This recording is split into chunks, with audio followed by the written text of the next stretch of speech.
What's going on, everybody? Welcome to tonight's broadcast of the LPL here on LPL English, where ThunderTalk Gaming and LNG Esports are going to kick off the night down in Group Nirvana, posturing to make those playoffs and guarantee themselves a spot in LPL Split 3. My name's Gordo. I'm joined by Cubby on the cast tonight. Cubby, how are you doing, man? Doing good, Gordo. I got Group Nirvana duty. I was on the Group Nirvana day, where we had the Nirvana theme lower thirds, which was a lot of fun. And then we got ThunderTalk versus LNG to kick things off. We'll say, if you're tuning into some late night or early morning LPL, BLG versus NIP is a fun one later on, as NIP did 2-0 BLG in the first round robins. So I think we have a chance for a couple interesting series on the broadcast tonight. Yeah, definitely. NIP already turning around some futures compared to what they showed in that first round robin. Their matchup against JDG not too long ago. We'll see if they keep that up. But first things first, let's chat a little bit of ThunderTalk and LNG, two teams that have a bit of an interesting position in the standings, just a couple of series into Group Nirvana. Again, this single round robin format really throwing a lot of wrenches into everything, really meaning that every series is that much more meaningful. ThunderTalk already pentupling their win total from the first split of the year, and LNG coming in here at 1-1, despite kind of being the golden child of teams outside of Group Ascend from the first split. Yeah, I mean, this is a series going in where LNG, I think, are still perceived as the favorites. But frankly, ThunderTalk, they put some good games together on Summoner's Rift. So I'm interested in tonight's matchup to see if 1xN and the rest of LNG can really step back up to the good performance we saw out of them in Group Nirvana in Split 1. So at the moment, LNG, I mean, with a loss today, it would really change the conversation around that team and them being threatened to be in the bottom two. A position that we really didn't feel like they'd be in after emerging from Split 1 at the top of Group Nirvana. No, not at all. We were talking before the stream started. I don't think it's quite in panic button territory yet. I think the tape has not been incredibly good for LNG, which is why some of that conversation is starting to take a bit of a downward turn. But if you were to just show me these results in pre-Split 2 and tell me, hey, LNG, they lose a 3-game series to EDG, and that puts them at 0-1, and then they win their next series, I would just kind of shrug my shoulders and say, all right, they're going to sweep the rest of the group. It's going to be totally normal. But, again, the tape has not been as good as you would hope. You would hope for a little bit more convincing of a win up against OMG. You would hope to see a little bit more fight against EDG, and that's where we start to get a little bit nervous. That, in conjunction with ThunderTalk looking way better than anybody thought. On has really been stepping up for this team in the bot lane, and seeing how he's worked with Feather, the other part of that 1xN Feather duo that was split up, as of course 1xN made his way over to LNG, with On stepping in now for ThunderTalk. On's been, I wouldn't say quite good, but I think On's been a good performer. I was on the last series that ThunderTalk played. They did lose to LGD Gaming in a close best-of-3 series. I think On really wants that Game 3 back, as his Jinx was found by a big Skarner Impale, was found by a big Bertle TP at a couple moments in that game. That really made sure that that game did go in LGD's favor. But besides that, On's been one of the ADs that has been really focused in terms of getting resources on his shoulders, and he's done well with that. Yeah, definitely here, as we can get on in to ThunderTalk just a little bit deeper here. It's going to be Keshi, Junhao, Haru, On, and Feather as the starting lineup. Just On being that one change from the prior split, and feels like it's really re-solidified this lineup and given them a lot more ability to contest in these games. You know, we got a little excited for Keshi and some of the stuff he showed as a rookie in the very first split, but the wins were very much not coming, and now they're in abundance. They're in a positive record for the first time all year long. Yeah. They're looking competitive here against some of the other teams in Group Nirvana. They find themselves at this 2-1 record, and I think a lot of that has been on the back of Feather, who has had quite the highlight reel for just 8 games in. Yeah, I think it's been a big improvement for Feather, and again, after that trade of 1xN going to LNG, or not trade, but however that offseason went, I don't think a lot of people would have thought that Feather would have been the stronger individual out of the two. And I do think for Split 2 that Feather has been a bit of a better performer than 1xN. As for me, he's been a bit of a standout on ThunderTalk. And again, this was a team where in Split 1, if we want to go back and talk about that, Gordo, they were 0-6 in group perseverance. They actually got 3-0'd in the loser bracket by LNG. So I really feel like this is a chance for ThunderTalk to prove their might, prove that they have really worked on things behind the scenes. As I really feel like Feather and Junhao have been a much better duo this split. And with On stepping in and being an upgrade at the AD position, it's a ThunderTalk that we're not kind of snidely looking at or looking to be a team that might be out of Group Nirvana and might be out for Split 3. This is a team that I don't want to say they can make waves in that play-in, playoff section where they play the Group Ascend team, but they do look like a team that's going to be there. And that is an upgrade for ThunderTalk, given where they were at in Split 1. Yeah, not only do they look like they're going to be there, a ThunderTalk win tonight will lock them top 4 of Nirvana and will guarantee themselves a spot in LPL Split 3, which you got to consider a victory if you are a ThunderTalk fan, given how that first split played out, and then looking like the ceiling can be much higher. Like you said, that addition of stability from On has really let the bot lane level up, has really let Feather play more with Junhao, and then it feels like the rookies in the solo lanes have started to step up a little bit more as well. Keshi being a little bit more responsible with these leads in those side lanes. They get to play around him more with how lane dominant he was, even in split number 1. Haru has a little bit of pressure taken off his shoulders. It feels like everybody has gotten unlocked a lot more with just this one minor change, and it's not all on, right? Definitely some improvement across the board to be seen here as well, but all in all, ThunderTalk feel like they're in a much more comfortable position than they were in split 1. Yeah, this is a team that, again, we don't see on the schedule and go like, oh boy, it's probably a not very close series in favor of the other team. A couple more moments of where we get to be like, that's what I'm Thunder talking about. So we'll see if that's the case today against LNG. Again, a team that did knock them out of Split 1 in the losers bracket for the play-in stage for Split 1 playoffs. LNG found a 3-0 victory. So curious tonight if Thunder Talk can really change the tape. I feel like it would be a good benchmark for where they're at. But Gordo, we have to take a look at LNG on our screens here. Yeah, LNG, Sheer, Croco, Bulldog, 1xN missing.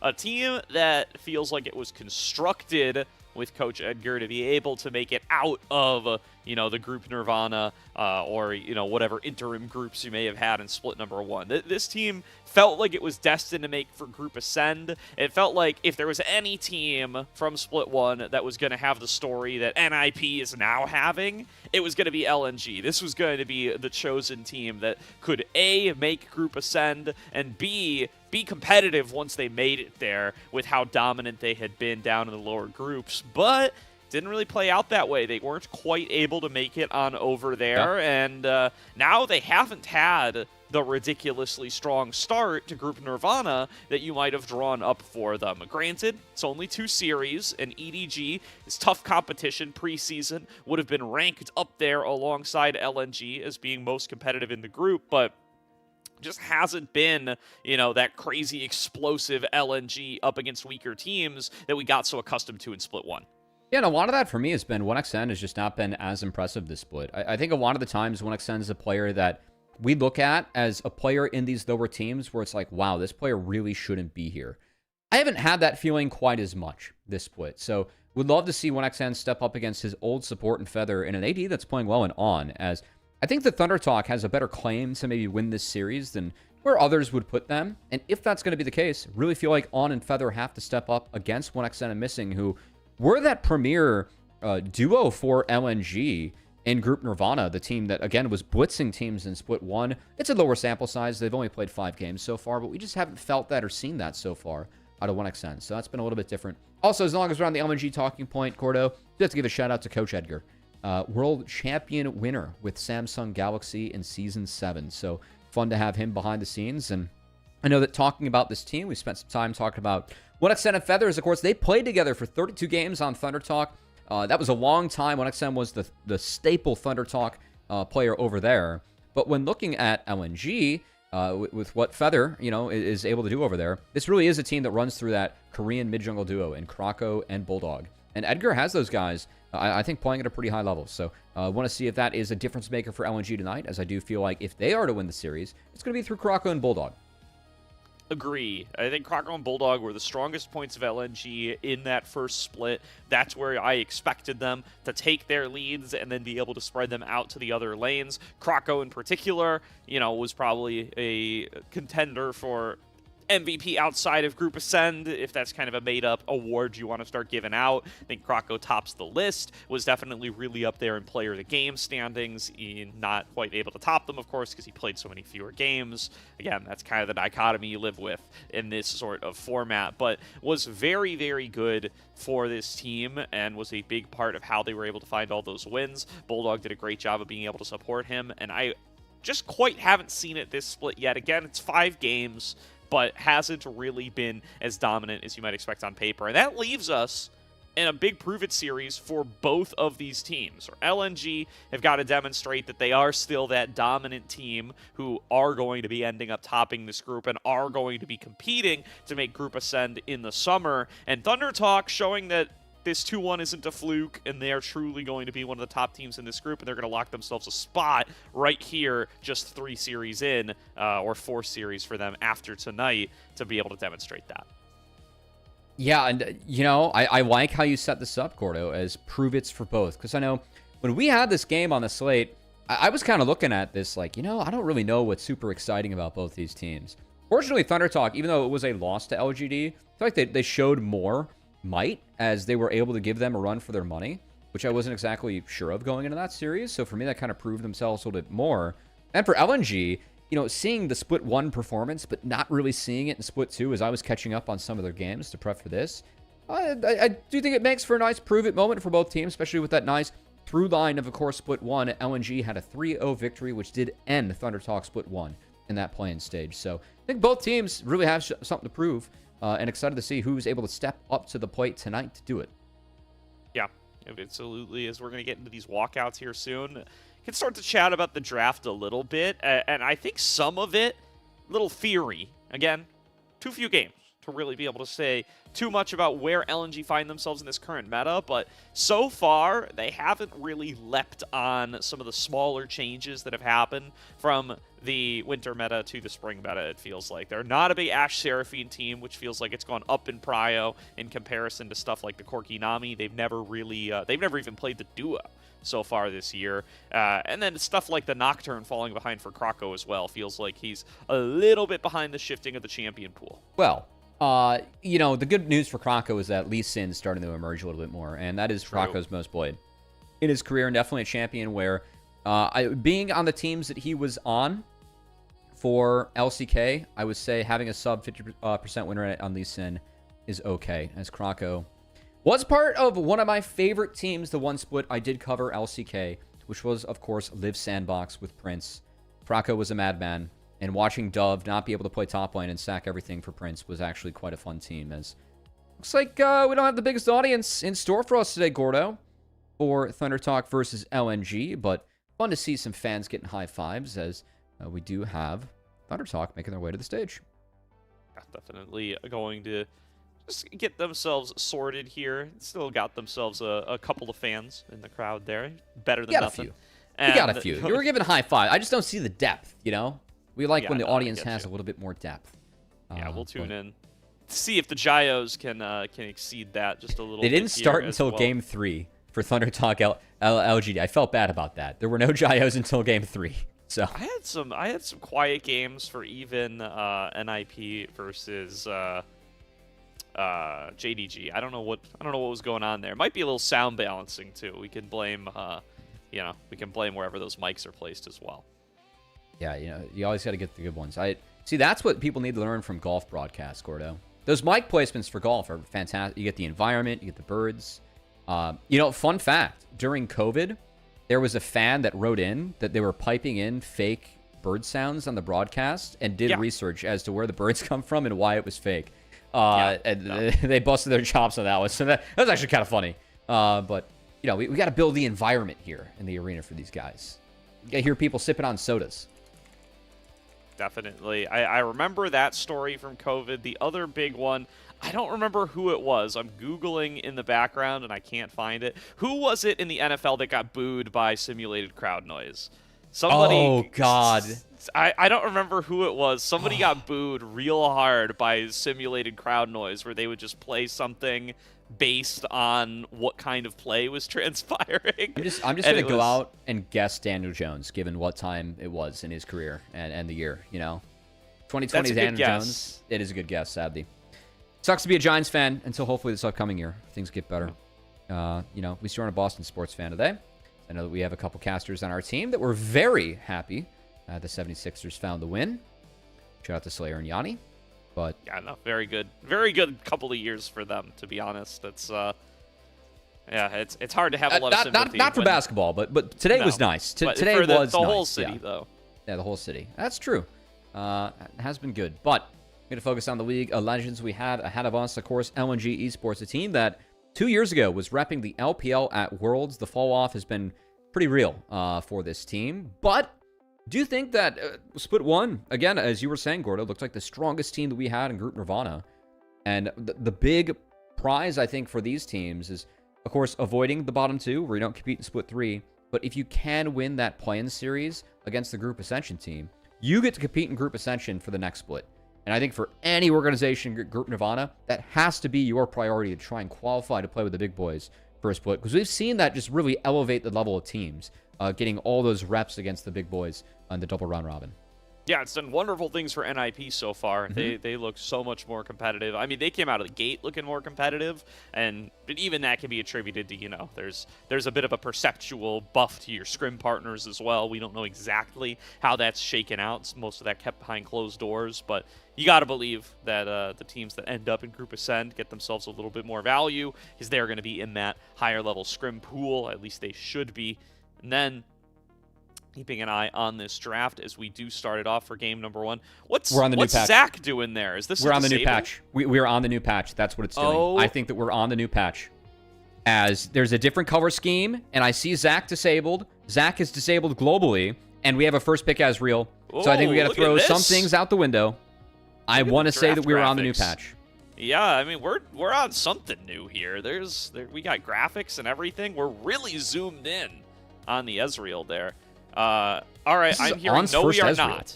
I'm hearing no, we are not on the new patch. Then why is Zach banned? Why is Zach banned? Because Zach is permanently banned right now on the new patch. So, unless there is something that, is up. Anyway, I thought we were new patch. I know we're getting yelled at right now by Dimitri behind the scenes, but I'm telling you, Zach's globally disabled right now on the new patch. I thought that I saw that. I thought it was up. That said, Ezreal Karma going to be locked in, so splitting up the duo. Karma has been primarily on the ban list, so kind of surprised to see not only Karma make it through, but also get dropped for the Ezreal for ThunderTalk. Okay, yes, wait, that's right, Dimitri. All right, let's go. We saved our jobs, and we get the new patch, Cubby. Let's go. Management's not getting mad at us, and we get to see some new League of Legends gameplay. This is exciting stuff. I was on top of things. I saw the Zach ban, but... All right, I don't watch the graphics on the new on VOD review, man. I apologize for that, but it does appear that we're on the new patch. I just like how we're talking about production right now. We're having a live conversation. We are. Bard locked in, still pretty familiar. I will say the Annie blind, a little aggressive, as there are a lot of picks on the board that fare very well in lane against Annie. I really feel like they could drop Haru here and have plenty of options to go up against Annie later on, which is exactly what I think they're going to do. We saw Jarvan, Pantheon hovers coming out. Jarvan's going to be taken. Both Karma and Annie are immobile. And yeah, I think it's going to be just Krako, Lee Sin coming out. Annie, Lee Sin, good combo. Mobility against Jarvan, ability to try and attack Ezreal too, going to be valuable. Krako gets his hands on his most played. All right. Let's go, Krako. And, I mean, it's a bit early to start to see some major shifts in where champion priorities are going to fall on the new patch, but some of those itemization changes could have some impact, and very curious to see if we do get any kind of curious pocket picks. Going to be a chance to ban away Marksman here for ThunderTalk, a chance to ban away mid laners for LNG. And they're going to try to make this Annie as safe as they possibly can, taking away the long-range Azir as a potential ban option there. And then, what else do you want to deny over to Haru? You already banned away the Orianna. Could go for something like the Talia. Could just try to take away the Ryze as a generic power pick, even against the Annie. Actually, that's a good call. But I will say Ryze with no phase rush has fallen off a little bit in priority, but still finds the ban list here. I do think that Azir Ryze are two of the mids that are good matchups. Or they're not the best matchups against Annie, but they might be better matchups against Lee Sin. Azir with the ability of the shifting sands to try and move. Ryze, depending on the build that we see from Ryze, we've seen some Storms Raider Surge still. We've also seen some Deathfire Touch coming out on Ryze. I know that was played by Call Me today in Disguise series. I think they're trying to, see if it is a Victor, if it is a Syndra, who do have really good matchups into Annie, Lee Sin might be able to attack that a little bit more. So, oh boy, if this is a 1xN Zeri right off the rip, Zeri had a lot of changes coming in this patch, but will be Yunara. So a lot of shielding and move speed here, but I don't think it's Yunara's best pairing. Yeah, come on, 1xN. Let's show the people something. And, ooh, this Jace would be something exciting. Not necessarily on the new patch in particular, but for Keshi, going to be a strong top lane selection for them. Blind if they do end up going for it. And this guy has been the big lane dominant player on ThunderTalk. This is who they want to give priority champions over to. So getting the blind Jace here, gonna feel very strong for him, especially with Ambessa eating that ban as a bit of a signature pick for the rookie in the top lane. Rounding things out with Haru, he knows he's up against the Annie. There's a lot of options that are going to feel pretty safe here. The question is what fits the team comp best, and the Aurora feels like a solid option. Kind of a lack of crowd control for ThunderTalk, which I don't love against Karma. I feel like having hard crowd control can be really valuable when trying to lock down stuff like a Lee Sin, Yunara, Karma. It really is just on Jarvan Bard, and that's it. As York taken in the Jace, priority on the side landing, ability to attack. I gotta say, I don't love the Yunara Karma, but the rest of LNG's bot lane, I am a really big fan of. I think that their ability to attack Jace with Lee Sin, and also be able to play through mid with Lee Sin Annie as well is real. And the lack of crowd control for ThunderTalk, I'm a little bit worried about later on. Because Yunara has the ability to get out of Cataclysm. So you're locking down Annie Karma. York's not the most valuable target to lock down. I just don't see enough hard crowd control outside of that. And the ability for Mantra Ease to try and get you out of Tempered Fates, if they aren't locked down to the Cataclysm first, it might be tricky, I think, for ThunderTalk to navigate this one. They're really going to need to make sure that their damage lands. And I think a lot of this falls on Keshi's shoulders in the top lane, going up against that York, because if Jace falls behind and is not relevant in this game, York will be running these side lanes. So I kind of have my focus top on this one to see if Krako gets involved and if that York can get ahead. Yeah, definitely. I mean, it's been a season for Keshi where in isolated one-on-one he's been very good, but he's been very vulnerable to ganks. As many kind of carry-focused top laners early in their careers see it at all levels of play all around the world. These guys who can play really well with their hands in the one-on-one, but maybe not necessarily the best at predicting when they are allowed to play one-on-one and when they truly are going to be in those kinds of situations. Keshi's gotten better with that this split, but it is still a weak part of his game. We'll see if he's going to be able to clean it up here, where the team's going to be relying on him to be strong on this Jace, and falling behind to the Yorick is going to be really rough. Yeah, and that's going to be, I believe, it should be a Deathfire Touch Yorick being played in the top lane. So those E's going to hit really hard on this new patch as we dive in our first look at 25 or 26.09 this year in the LPL portal. Exciting stuff. Oh, we're already getting into it. Wow, okay, we skipped level 1. It's Grass Top rework, by the way, as I really thought it would be that DFT. We do have this Storm Raider Surge for Keshi, as both of our junglers currently starting on the bot side, working their way top. Yeah, it is. Yeah, that Deathfire. Or no, it's the new Storm Raider Surge. Yep. Good stuff, good stuff. So I thought it'd be DFT for sheer. It's really good in lane when you're playing against range characters as Yorick, but not the case. Gonna go for the safety grasp. Yeah, the pets apply it, right? Yes, they do. It's gnarly. It's really gnarly. Yeah, I mean, like the difference on the DFT is, can you keep it ticking long enough to get yourself that bonus? And that is definitely going to be doable with the ghouls. His Feather's going to get rooted up. Going to take a rough trade for that one. And it's feeling very strong for missing on the Karma. One of the most banned champions against both of these teams slips through the pick and ban phase and gets in towards the hands of LNG's support. Great opportunity for missing in 1xN in a bot lane matchup we've been highlighting all night. Croco doing this Lee Sin tech where you take 3 camps, base, get back with the longsword. He walks back kind of fast. The Sonic Wave helps. You can kind of catch up with your clear speed, and you're stronger at the top crab fights. So, longsword advantage for Croco if he's able to get up there in time. As this top lane matchup again for the Yorick versus the Jace. If you're able to get Jace within the wall, quite good. Yorick has sustain in lane with the Q. You get bonus health when you kill creeps. Just pop in that Q. And it's one where I get concerned again for Keshi because this is a player I feel like it just kind of exists on ThunderTalk at times. We've seen some times where Keshi's able to carry, sometimes where he's been taken out of the game. I really feel like if you're playing Jace into Lee Sin Yorick, you got to have those danger red lights just operating at so many different points of the game, just with their ability to each attack you. Yeah, absolutely. Going to be a tough matchup for him. Was forced to blind pick, and you know, he's not like the Scion guy. He's not going to go and rip one of those items in the blind pick territory. Can definitely go for a Cassante or something, but certainly would rather be a more strong side top laner, and you see that here in the decision to go for the Jace, which has made itself a bit more of a staple in the meta. Junhao looking to contest these Raptors here earlier on. I'm going to get rooted up. Feather's going to bail on him. We'll just take him to about half HP as Junhao takes some spectator his pet just got that. I think his pet just got that. I saw really? Plus 20 on Junhao with red buff and pet. That's kind of a crazy steal. Little bit unlucky there for Croco, as Junhao did take the base after his first clear. Was able to get down bot, so he's got a Ruby Crystal on Lee Sin. Kind of nice metagaming between the two with a very common Lee Sin tech that's being used now. Missing still playing up and aggressive on this Karma, as she is apt to do.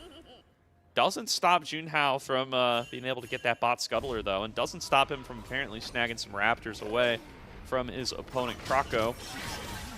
Well, pretty solid position from those first clears. Keeping eyes on Lee Sin and making life difficult for him through the first 6 levels. Feels like a small win for Junhao. Champion does have very high burst of mobility in the first couple of levels. That's true for both. But again, the race to 6, Jarvan going to be plenty happier hitting that point. Will be fun. I mean, Croco's Lee Sin is quite good. So I'm excited to see if he's able to pull off any of the fun Lee Sin combos we expect out of players that can really show their skill on this champion, unlike many others in the game. So Croco's always been able to pilot Lee Sin at a high level. See if that continues today. So he's waiting for his prompt to spawn. Junao's done a nice job of tracking him so far. Again, Jarvan clears, I think, pretty quick. At times, his clear speed is underrated. Has used this to find Croco at a couple different points or angles. So just have Croco on vision. Cute little ward placement. Got around the control ward that was dropped by missing on the top side. As both teams have really done a nice job of tracking each other early on. Not much action because of that. Yeah. Keeping the lanes face up means an advantage to Bulldog in the solo mid lane. Slight advantage to Keshi up in the top lane. Just these one-on-one matchups just kind of play themselves out according to expectations on paper. The Jace range advantage through those first 2 levels definitely making a difference, as it is for Annie. Croco wants to get this level 6 scuttler, though. Junhao, a steal here would be pretty big. They are just beating on Tibbers here. They want that plus 50 gold if they can get it. Croco does finish off the scuttler. Does not take 6, though, because he missed that camp Raptor earlier. steal. Yeah, that Raptor steal ends up paying off. So Junhao doesn't find it, but see if they can make anything happen with, of course, Tibbers being down. I don't think that Annie is a champion you're looking to exactly play around early on here. I feel like Junhao is just going to be relegated to farming the rest of his camps. And Aurora, we'll see if she can attack Annie later on. As Annie, once Aurora gets the damage going, can be quite big up against a champ like Annie. As oh, hold on. Oh, flash stun on to Haru. Croco there for the follow-up. And first blood will go to LNG. So that's the Annie Lee Sin, and maybe part of why we're seeing Annie blinded, especially with this team. Because, again, Annie blind, kind of a dangerous champion to just throw down, but if you're able to sync up like that, that's a really free kill around this breakpoint of the game for Lee Sin and Annie. Both champions very strong if you're able to find those 2v2s mid. So Easy find from Bulldog. Burns the flash to guarantee they get Haru. That will be a kill onto Krako, so we'll see what he can do with it. Feels real bad for Junhao there. You lose track of the Lee Sin for just about a second, and that's the first thing he does. He's been up in Krako's face throughout so much of this early game, but it only takes one quick maneuver without being shadowed. Now Keshi getting dove under turret, flashes away, smacks Sheer under the turret, but the damage from the turret is just not there. Solo kill to Sheer. Really well played by Sheer. I love the flash in, just understanding that he was stronger at the point. Played his steel caps for Sheer, working overtime against the Jace as he's able to nullify a lot of the poke damage, utilize a lot of that sustain that Yorick has in his kit.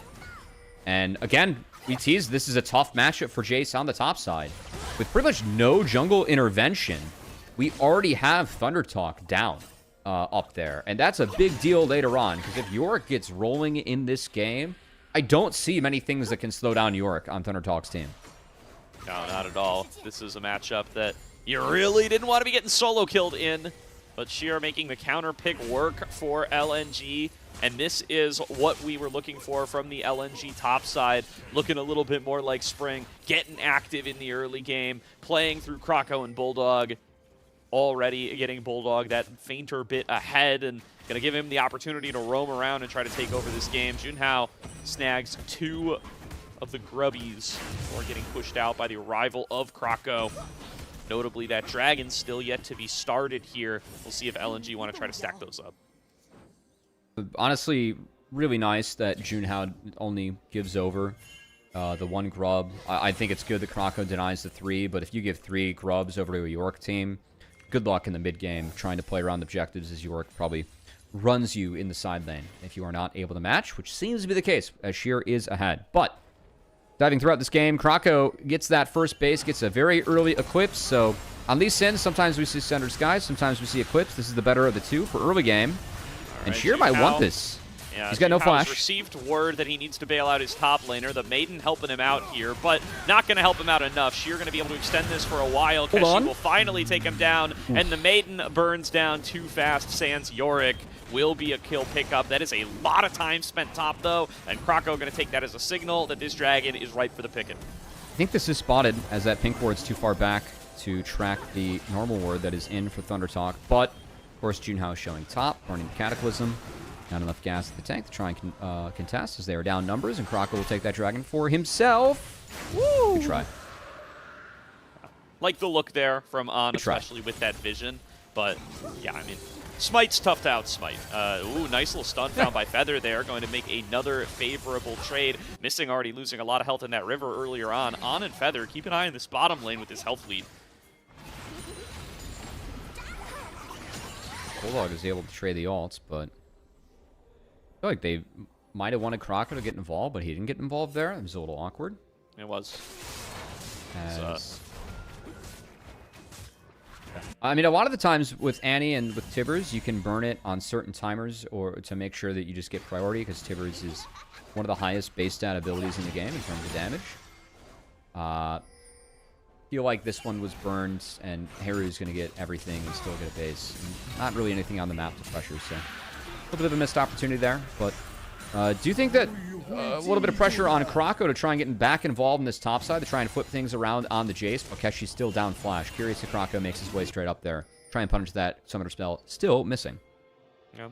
There's an ult advantage in mid as well. We'll see if there's anything to be made of that for Haru, with the Tibbers just being burned so frequently. But he's just been shoved in all laning phase. It's been a really strong lane for Bulldog, despite the Aurora being picked into the Annie voluntarily. It's just been rough for those trades. Maybe going to have that additional impact in the later fights, though. I prefer LNG. Top side, Keshi going to get caught first. Dragon's Rage back into the lane, waiting to execute. Keshi knocks him back away, getting the extra space to be able to back on off, and now Haru coming in for the backup.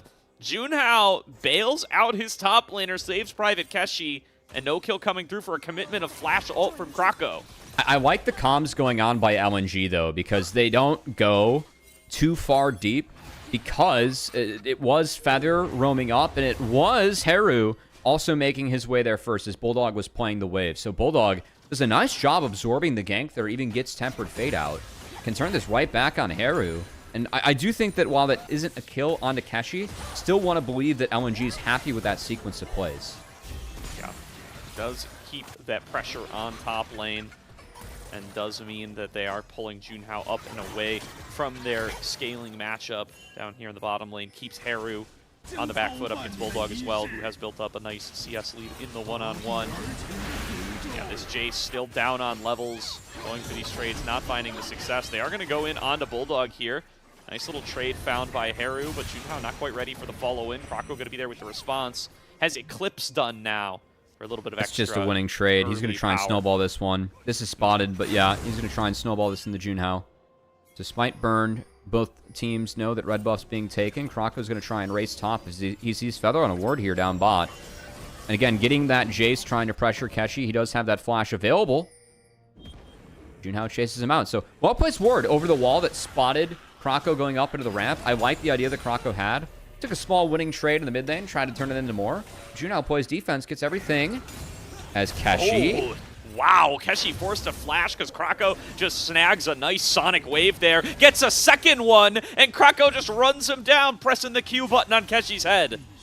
That is disastrous for Keshi. That is a flash and a death that was 100% manufactured by Croco, making that sonic wave look like a point-and-click ability, as Croco's Lee Sin has 2 out of 3 kills for LNG. Now wants to defend his blue buff, which he does see going on, but I don't think he realizes that Feather's here too. He might have seen Feather, but not exactly sure.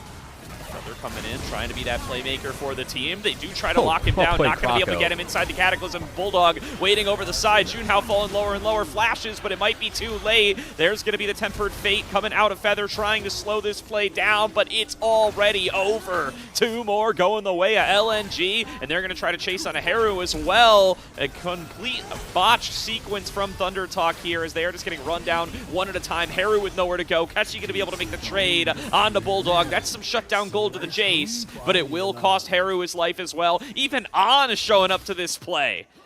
We teased that Croco's Lee Sin is good. The way that he played out of that was so nice, as he saved the W in order to dodge out on Bard's Q. There was an attempt to chain Bard's Q into Cataclysm from Jarvan. He's able to use the shield hop to get out of there, turns the play around as his team TP'd in and had numbers. Just keep your eyes on how Croco plays this. He's going to kick Junhao away and taxi him to get away. He doesn't burn his W. He's saving it. Flash Q, W out, gets out of the stun from Bard, and then Bulldog's able to turn this around. As a lot of tools were burned on Croco for nothing, as Croco gets out and was able to play out the rest of this fight really nicely on the Lee Sin. Good stuff here. Way more gold going the way of LNG, of course. Getting that shutdown gold from the Annie onto Jace is going to be a bit of relief for Keshi after kind of starting off this sequence by getting picked off and killed. Yep. But still certainly going to be LNG reveling in their riches. If I had to nitpick anything, it would probably be that Bulldog's flash overkilled. The one on the top side is Bulldog now under siege, and he's down flash. Yeah, so I think he might have been able to save that flash and see if Croco could hunt him with a sonic wave. Whoever they took down second in that fight. Oh boy. Goodbye, Coming in here onto On, and wow, Ezreal's just completely picked off here. Another nice flash Dragon's Rage combo for Croco. Going to pick them up another kill. This is a trade for Bulldog in the bottom lane. Oh, wow. I saw Feather die again. Well done. And coming into this, we did set up that Feather had been making some good plays. Felt like Feather's tape was almost better than 1xN's coming in. And 1xN missing, they have the gold lead. And the 2 plays from Feather have not connected. I think Feather's had a little bit of an off game. I do think that this comp is hard to operate as for ThunderTalk. Because again, real lack of hard crowd control against a team that's going to be really slippery. You've got Lee Sin, Yunara, and Akarma empowering all. The lack of crowd control, Gordo, is a real concern for me.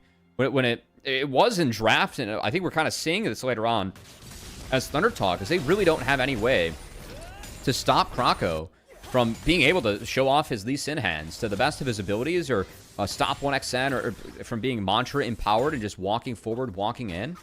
We saw a nice juke on the Tempered Fate that Annie was able to get out of with the E move speed. I just think the lack of hard crowd control is really difficult here for ThunderTalk against such a slippery team. Yeah, definitely. You want to be able to buy time and poke with your Jace and your Ezreal, but getting that kind of time going to be difficult here. Getting the vision necessary to make sure you're not just getting flanked on by the Jace going to be tough. And then, of course, somebody going to need to be answering Yorick in the side lane if you are going to be using that Jace for poke. And Sheer is already making himself known as an issue. That first turret gold going to go the way of ThunderTalk as they do win the race on the bottom side. Sheer going to equalize. I think the grub count helping out there. As it was turret for turret, but Rift Herald was secured. So see how and when Krako wants to use that one. As the first 2 dragons are already gone, and I think that he's going to want to drop that Rift Herald before the next dragon spawns. So just kind of wondering if they want to use that bot, maybe go for a super play, or use it going from mid to bot, if they're able to pull something like that off. For certain. So they do get themselves just a focus around the bottom lane here for the next couple of moments, waiting on this next dragon spawn. We don't have the timers as the overlay has come down here for game number 1, but shouldn't be too far away. Yeah, we're doing the best job we can to try and manufacture a bit of an overlay here, as I think overlay broke first time as they thought they were on the new patch, and maybe it's the new patch and the overlay just having a bit of mis-synergy as we see Haru fire one out for free. They're grouping around this dragon like it's about to spawn, so we'll hey, see. it's not though. I don't see the gray little timer, but even that thing is a little bit bugged too. True. But the LNG definitely interested in this bottom side one way or the other. They're going to dump down this Rift Herald that they just picked up to try to pick up this mid-outer turret, and 1XN might melt through it before old Shelly even arrives. Yeah, Krako just going to drive her right into the wall, get the reset. Now we're going to take her bottom. They might be able to get another outer here, as there's just nobody from ThunderTalk around. Mid to bot was the play. Well played here by Krako.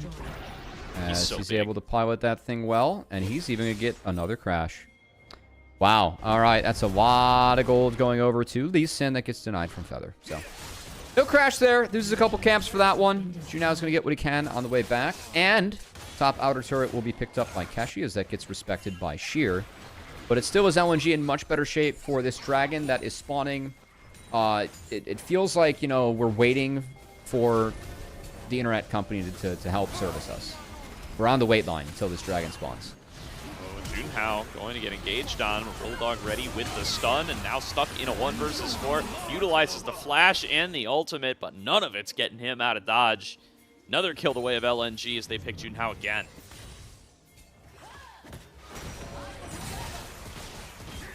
Yeah, just not much to do there, as the TP collapses have been sound from LNG. And, well, we do know when Baron spawns. That is at the 20-minute mark. Junhao is off the map, and LNG might be looking to take an early Baron, but TT knows this is going on. Do LNG turn for the 5v4, or do they want to burn? Everyone on, both just recalled, both expending their teleports to show up here. They're going to use all 4 members, trying to get in here with their poke, trying to get some of this damage on off the bat. On taking a lot of damage, though, flashes over the wall. They're going to full send it on a Bulldog. He's going to be able to just flash away. Haru getting good damage to the Between Worlds on the other side. Feather trying to help out with the poke, missing, going to be the one who falls low. Feather back over the wall, right in the waiting arms of Bulldog, and ThunderTalk looking completely split on their plan here. 1XN takes a chunk from Haru, but now here's Sheer to chase him down. Haru deep behind enemy lines, looking to finish off this Yunara, who's just asleep at the wheel. Sheer's been chasing the whole time. They have full vision of Haru. Finally, they'll chase him down, and they're finally happy to walk away with 4 Barons at the end of the day. 1XN gets some time to rethink his mistakes in the gray screen, as he might have been window shopping, but that's the only win that ThunderTalk is able to find, as this game has gotten out of control rather quickly. As Baron secured, that's 4 members with Baron up. Gotta believe that LNG can push to clean up the rest of the inner turrets. Also could take a pit stop to keep on progressing their potential Ocean Soul we have on the Rift now, as this would be soul point for them with Dragon number 3. And that's just going to be the plan. So 1XN respawns, no threat from TT. And Gordo, this is a 3k gold lead, but it feels like it is a lot bigger than a 3k gold lead, because ThunderTalk has never really gotten into this game. This has been all LNG. Yeah, definitely. And if they're going to play team fights like that, it's going to feel like a way bigger gold lead as well. Missing pick Okay. to start off the fight, but in comes Krako, and this is where so much of the gold is. Tons of damage onto Keshi. Junhao gets in with the Cataclysm. Krako slides his way right out. Bulldog now going to be the next one getting focused down. Haru back and forth across the Between Worlds. Can't find the shots onto his opposing mid laner, though, and will be taken out. Sheer finished off Junhao in that one as well, and it's 3 kills for 1 going the way of LNG. That's more what the gold lead looked like before, Cubby, as they balloon it up to nearly 6,000. Well, you know, we said going into this one, Gordo, if LNG is going to win, we feel like it's going to be through mid-jungle. This game has been all about the mid-jungle. This was a blind 2-pick Annie into Krako's Lee Sin, and boy, have they ran this game. As everything burned to get missing, but I think Feather kind of griefs this Tempered Fate, because it really locks Keshi into his fate. Easy cleanup for Sheer and Krako, as Bulldog, has a really nice Zanyas to try and stay alive. That was well-timed. Got out of a lot of damage from On. Even gets himself out of there as a reward, as Krako cleans the rest of this one up. But this has been the 2 Koreans for LNG really taking over the game. Absolutely. And this is what their spring split looked like in a lot of those games as well. Or Or their winter yeah. split, rather. This is their spring split. This is what their winter split looked like quite a bit. They were able to take those leads in the 2 versus 2. Spread them out to the rest of the map. This time around, it was Sheer who got to be the recipient. He got a solo kill for himself as well in this earlier game. Maybe this was just LNG adopting the old English phrase, which is a favorite of mine, and I know that you'll appreciate coming from the Midwest yourself, which is April showers bring May flowers. It's May 3rd. We got a new patch, you know. Got some flowers for LNG after showers. Yeah, now showering a little bit of damage onto Sheer, our ThunderTalk, and they will finish him off. Junhao gets that kill credit, maybe not exactly where you'd want it, but shutdown gold is shutdown gold, and ThunderTalk are able to break that split siege just a little bit, give them some time to free up and respond to the other 4 members.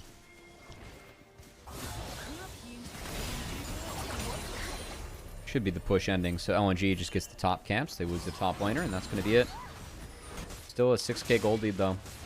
Again, the ability to threaten Dragon Soul big as well. You know, Gordo, I feel like they heard us talking about the Dragon Timer. I know, right? Back. They're tuning That's into nice. LPL English. I just said we got objective timers now. Let's go. It really feels like we just went from, like, map quest to GPS with the Dragon Timers coming up. You know, you used to, like, have to map quest, have the old map in your lap, and try and navigate that way, whereas GPS just kind of tells you what's up. See, a lot of people don't realize this. It's actually a live translation of the LPL broadcast. We're saying it word for word. So when we called out the objective timers, so did the actual official Yes, they're definitely paying broadcast. attention to us. Definitely, yeah. Exactly. But anyway, we got 2 minutes now until this next dragon. And we know that with precision.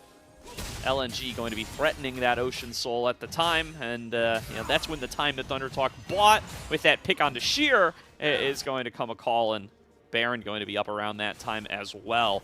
See if LNG try to force that issue first. I mean, I think for ThunderTalk, and this is some of the difficulty I have with their composition, because you called it out earlier, Gordo. This is Jace Ezreal. This is about poking.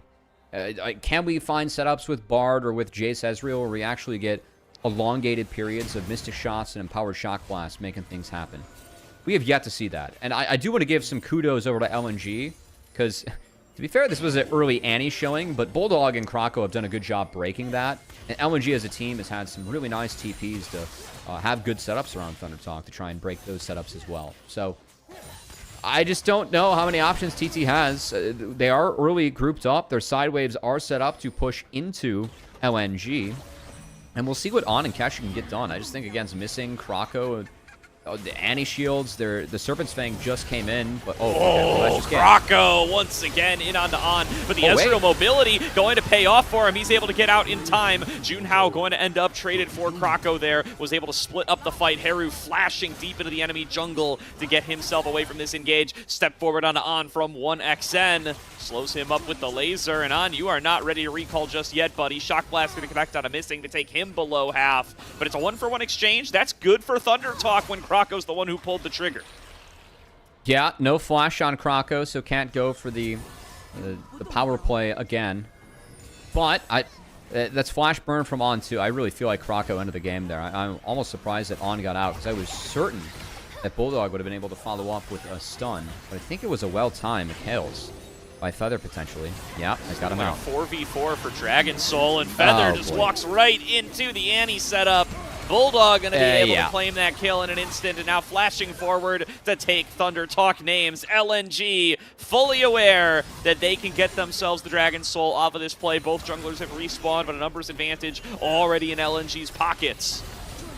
Someone had to check that pit. It was Feather. He dead. goes down as Keshi goes down too. Krako making sure the Ocean Soul is being sold out for LNG, so those low health bars, we don't have to worry about them. Just going to be about the fight. Fight breaking out again here. Sheer might be up a little bit far, although maybe not. Maybe he can just tank everything Haru and Junhao have to offer and crush ThunderTalk beneath his boots. LNG claim themselves the Dragon Souls, an afterthought after getting 4 kills for themselves, and this is going to crack open the base.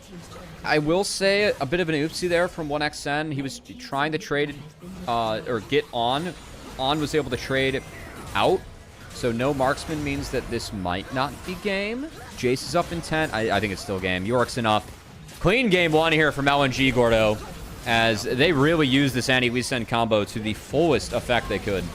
Yeah, not missing a beat here. LNG play out the team comp according to instructions, and they will go up to 1-0 in this series, up against the 2-1 ThunderTalk Gaming. Looking to be able to match that record themselves tonight, and looking a lot more like the team that we saw in Winter Split.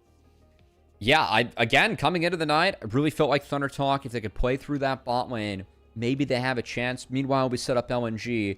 Croco Bulldog show, and boy, oh boy, was that the Croco Bulldog show, as once the replays get ready from LPL proper, I'm sure it will just be a highlight reel of good plays by the two of them. Also, some good team TPs. I will give LNG kudos for that, as it really feel like the TP collapses put ThunderTalk in a couple of binds, Gordo, that they were just not prepared to get out of. Yeah, I mean, the thing about playing up against these poke compositions is you want to force the issue as quickly as possible. Don't want to spend a lot of time on the enemy team's screen, just taking shots and having to put on your shoes to be able to avoid taking too much damage.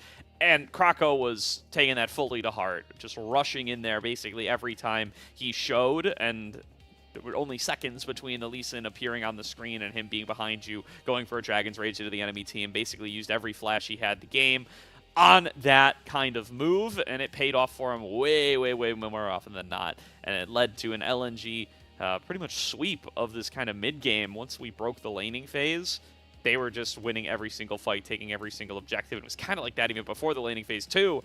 Got to shout out Sheer for that solo kill and how well they were able to play with their Annie-Lee Sin duo in mid.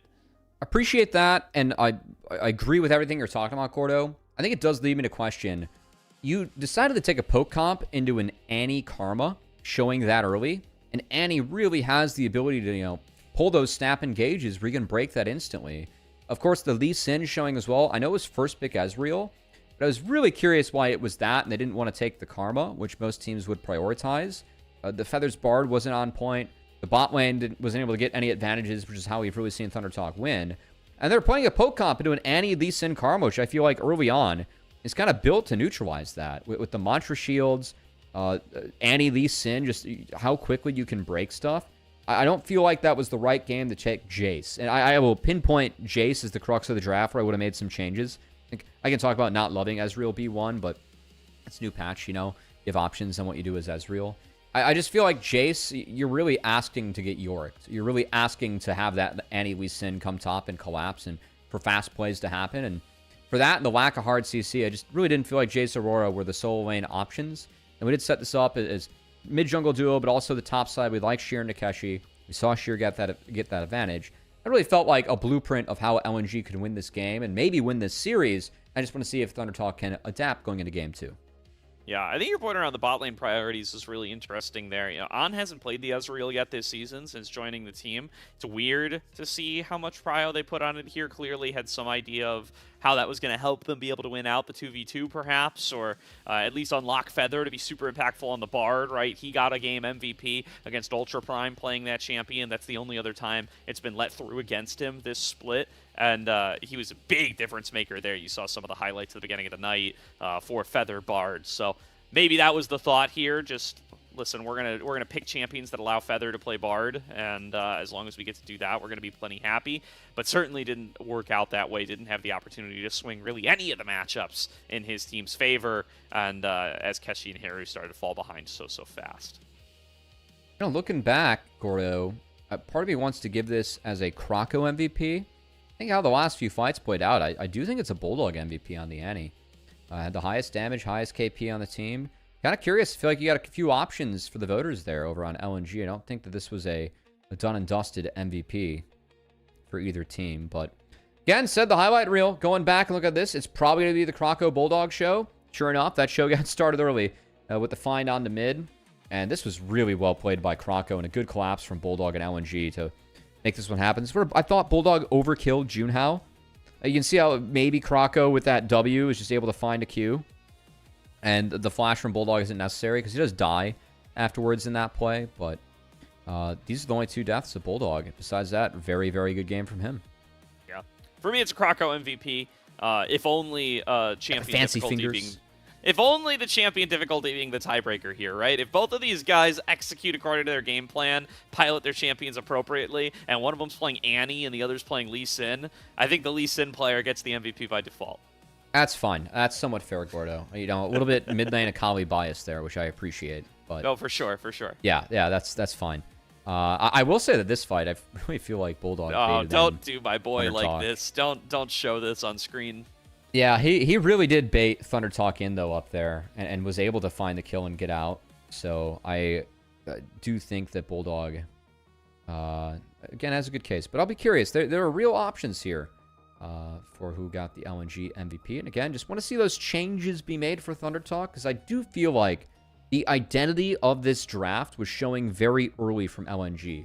I was talking about Krako Lee Sin before they even picked the Annie. That's his most played in his career, and he's already played at this split. Looked really good. As a blind Annie, you're asking to play with your jungler through mid, asking to play fast. I feel like taking a poke comp into that, probably not the move that I would have made. No, probably not. Again, like, I gotta believe that they were just very interested in getting the Feather Bard, and then they're interested in getting Keshi a matchup that is both blindable and not like Cassante, not like frontline tank, and instead more in the carry department that Keshi feels more comfortable on, right? They feel like he's a strong laner. They see the stats the same way we do. They know that he's able to find these advantages in the one-on-one. So I figure they're in the mindset of like, well, if we're blinding top lane, we want to blind Jace, right? That's our #1 blind top laner. And then the combination of those 2 priorities pushes them in a poke comp direction. That's my belief. Rather than like seeing Annie Lee Sin and going, oh, well, we got to go poke into this. Yeah, like, I mean, yeah. As real Bard playing poke with Jace, it's a bot lane that allows you to play for top. But we saw top broken really fast with that sheer solo kill and the ability for, again, Krako and Bulldog to move and get active. And I just think that when you're playing the Annie Lee Sin, even in that aspect, right, they have the ability to move in a lot of matchups on the map. And as well as Junhao tried to slow things down to the top side, it really was Keshi that fell behind. So, I don't know. Maybe talking through that, Gordo, I mean, that kind of sounds like a sheer MVP to me, or at least a decent argument for it, if we think about it. So, I think there are, again, real options. It was a really good performance from LNG's top side. Missing honorable mention. And the 1xN had a few oopsie moments, but still solid enough, especially in the lane phase, to make sure that LNG found the Game 1 win. Yeah, I think sheer will get undersung here for sure, but he definitely had... That's a top lane problem. That's not a champion pick problem. That's just a top laner problem, you know? True. Yeah. Can't disagree there. But yeah, definitely did a lot to shut down Akeshi's game plan. Not just with the solo kill, but with the responses to the ganks, to the topside pressure as well. Did die to one of those ganks, but had already built himself up a lead by that point. Was pretty easy play out for Yorick from that point on. Great selection of champion as well. And it looks like it will go to Bulldog, Cubby. That's a point in your favor. Hey, Annie was good. I really feel like Bulldog was able to pump out the deep, set up well with Krako. And to play a blind Annie like that, I think that is a bit of an indictment on the LNG draft and what they decided to play into Annie, and also some kudos to Bulldog, as the Annie Lee Sin combo was very strong for LNG. As the Koreans led them to the first game win of the series. We'll see what happens in game 2. Indeed, going to need to kind of get themselves reset, shake that one off, start from nothing again if you are ThunderTalk, because that game plan did not work out for you in the first game. Looks like all of the MVP votes were split between Krako and Bulldog. Refs. Bulldog taking the difference there, yeah, and giving it on over. Sheer disrespect. We called it. We called it out. No, solo kill not rewarded. Dominating the side lane not rewarded. You know, just has to be a mid jungle duo. No, too many junglers on the screen, unfortunately, for Sheer. With that, we're going to throw to a quick break here. But first things first, if you want to support LPL English, check out the coffee. It's the best way to support the LPL English project. Does go towards upgrading the broadcast, with a huge bulk of it pays on-air talent and creators behind the scenes. It does give you some nice little perks like access to content like the LPL English podcast a little bit earlier, and does give you the opportunity to ask interview questions for our unique on-site interviews when those do occur. So consider subscribing over to the coffee, throwing a little bit of change the way of the broadcast if you can. For those who already subscribe, we appreciate it as always. After this break, we will be back for game number 2 as ThunderTalk and LNG go at it once again.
Welcome back, everybody, to tonight's broadcast of the LPL here on LPL English, where LNG Esports looking back on form. One game into this series up against ThunderTalk, who are really going to need to show something different in game number 2 if we're going to have a competitive series here, Cubby. Yeah, I think the approach for draft we were talking about the back half of that last game, I thought was flawed. And ThunderTalk didn't have a real way to play that one after, again, bot just kind of went even. And top got behind. York really took that game over. Not to mention Krako and Bulldog, who were the ones on the scoreboard that took that game over. So it was a really good team win, I'd say, game 1 for LNG. But for ThunderTalk, game 2, need to see a draft that I feel like gives them a little bit more ways to win. So I really feel like the way that they were going to win that game was counterintuitive to the way that was showing very early on for LNG to win the game, which was hard engaged through mid-jungle.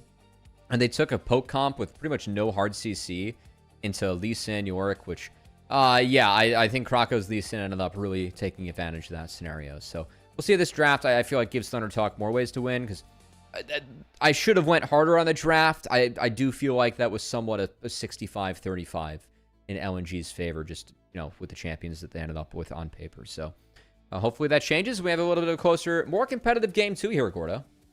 Yeah, absolutely. And feels like a lot of the champions taken off the board mean that we will definitely get different styles in game number 2, if nothing else. Hard to go back to the poke comp with Ezreal and Jace both taken off the board and the way current champion priorities fall. So we'll see what the direction is going to be for ThunderTalk in this game number 2, as well as what their first selection choice is going to be. I think counter pick is more likely, and then they'll probably give that over to Keshi, try to get him a matchup where he can have the upper hand up against Sheer. Yeah, I mean, the Jace, again, they were kind of asking to get Yoricked. Sheer did good work in that matchup on the Yorick, so I think for Keshi, I've seen the Ambessa be good. We did see Rumble kind of fall through the cracks that last game. Sorry, Rumble was banned that last game. So, I was about to say, we never see Rumble fall through the cracks, but interested to see if we end up getting a Rumble, as I know that's a pick that Sheer really has put a lot of time into in his career. Yep. All right, well, instantly Sheer Rumble ban. So that's not going to be an option, as we do have LNG on the blue side yet again. But looks like TT opted for first pick. Yeah, so interesting stuff here to see them choose the first pick option. Guess they must feel that there's something strong available. Maybe something like the Pantheon. I am still quite partial to that selection. I'm with you. It is something that they feel like is super powerful, which I know I do. Alternatives, I mean, if you really like, I don't know, the Nami pairing spot, that feels a little Ash icky, Seraphine? Do we do like that? Because the Lucian ban tells me they want to play something that might be threatened by Lucian in the bot lane. Call. So I mean, Pantheon first pick is one that I would agree with. But Ash Seraphine is up and available. It's yet to be played by LNG this split, so maybe that drops in priority a little bit. Surely we're picking something. There we go. Okay, Seraphine locked in. All right, is going to be the Seraphine Haven. Actually, I kind of like this call out here on first pick because, again, LNG is not going for this duo at all. I'm not confident that they're comfortable picking Ashe with a non-Seraphine duo. I don't even know necessarily that they're comfortable picking Ashe with a Seraphine duo. So 1xN might just give up the full duo here and instead go for some kind of counter. Maybe you'll just snap up, something like the Corki Nami. But that's a tough matchup if you do end up playing it. Yeah, I like... So the best matchup that I see in the Ashe Seraphine is the Ezreal Karma, as Xin Zhao picked up. So not the Pantheon, but a bit of a deny, taking that away from Ashe Seraphine. Varus is available in a very high-priority champion. Ooh, so I like that. This could be handshaked, but also this is a potential flex to maybe give the Sheer on the top side, as we have seen quite a few top laners willing to play that Varus top, as Ashe now comes in. So really no surprise the first 3 here for ThunderTalk. No, not at all. Really strong start to the draft for ThunderTalk. Really high priority meta champions. Wonder what LNG will go at support here. I mean, Nautilus has been something that we've seen in Ashe Seraphine. Could just snap up a priority mid laner in the form of the Rise here. Or maybe just going for something a little safer in top if they want to take the blind Gnar. All right, interesting stuff here. That gives a big opportunity for Keshi. I don't like that. I feel like you took away the option to flex the Varus immediately. And if you wanted access to Nautilus, Nautilus is going to be gone now. And again, I think that when you play into Ashe Seraphine, you really have to make the game quick and make sure that they are not playing on their conditions. Because if they lose Flash or get down in the lane phase, you can punish them. But if they're allowed to just kind of scale up and operate on their own, they're a duo that's really strong because of how well they complement each other from the Ashe Thousand to the Seraphine single E route. But also later on, how they empower the rest of your team is crazy. So I think that Gnar showing this early, you kind of missed out your opportunity again to get creative. Maybe play a Varus top. You can maybe play like a Jhin, something else in Ashe Seraphine. I know Jin's not the most popular, but at least that's one where you can play with range or have a way in. And with Gnar locked in, again, you lose access to that Nautilus, which instantly gets banned by ThunderTalk. So what kind of support is Missing going to be able to find that actually is able to maybe pressure or throw off the conditions of Ashe Seraphine and really try and play hard for that bot lane? Yeah, I mean, I expect to see another engaged support banned away here, just really dwindling away at the options. And yeah, it does make your matchup feel a little bit tougher. I guess when you take the Gnar, you ban Vayne Jax, and you're kind of like, all right, Keshi, what have you got here, right? What are you going to be able to show us as a counter pick? But yeah, I mean, I don't know. I just feel like Shear's got the champion pool that he would have had something to pick anyway. And the Twisted Fate ban actually means the Leona gets left up. I guess that's going to be the selection here for Missing as an alternative to Nautilus. You could also go for the Rakan if you so choose. The Nico's still up. All of these fine. Not necessarily as good as the Nautilus, though. Yeah, Rakan would be a Missing special, as this was a champion that he played very, very well in his years with JDG. I believe at one point he was above an 80% win rate on the Rakan. We'll check what it's at right now, but I still do not like the Varus Rakan idea, as yeah, Rakan 65 games, 77% win rate. So definitely been a big champion for Missing in his career, worth noting. But new patch? What Keshi? Are you doing? What are you doing Top here? Italy? New patch? Is this gonna be top in Italy? It might be. My God. Locked in. I guess it could be jungle Nidalee too, but the Pantheon means probably not. And now a mid laner, but oh boy. I mean, top Nidalee has been something that's been cooking around since last split, but we haven't gotten to see it in comp very much. You really want them to play Rise now for LNG. I feel like both these drafts messed up along the way. I don't know why we're picking Gnar on 3, and I don't know why I see an Italy top, but I guess top just might be a for-fun matchup. I thought the TF ban was really signaling that they wanted Rise for ThunderTalk, but no, it's Talia, so we have the double semi-globals to really try and help support either side lane here. As Ahri can play out of the Talia Pantheon combo much better than Rise, so maybe that's the look for Bulldog, but I feel like Rise, again, could have really been big, but at least Ahri gets to weave in and out of these fights a little bit and really try and attack that backline of On and Feather, as Bulldog will be trying to hunt. I think early game for LNG going to be really important. I expect this to be, I mean, Snar's in, Ahri, Varus, probably poke Varus. It's all about the 1-2 item spikes here, playing quick as LNG, whereas ThunderTalk, Keshi should have a pretty positive lane phase in the top side, but Italy does nothing later on. So it's going to be about Ashe Seraphine kind of being so strong that it's okay to have this Nidalee top that hopefully can get us or keep us in the game or get us going early. And then Panthelia, how we can impact the map from there. And I very much favor the scaling of ThunderTalk. So I think LNG, I'm going to have a little bit more focus on Krako to see if him and Bulldog can get things rolling early.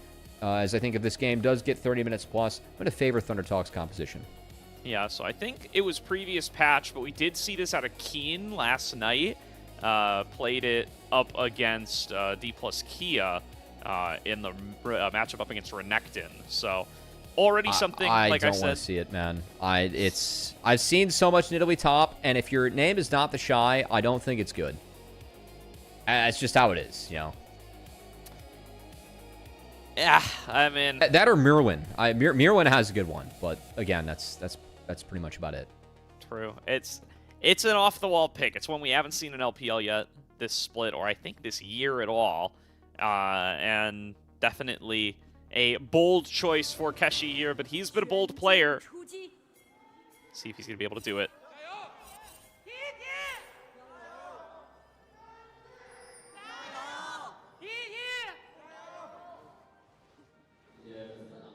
just checked. First Nidalee appearance in terms of presence.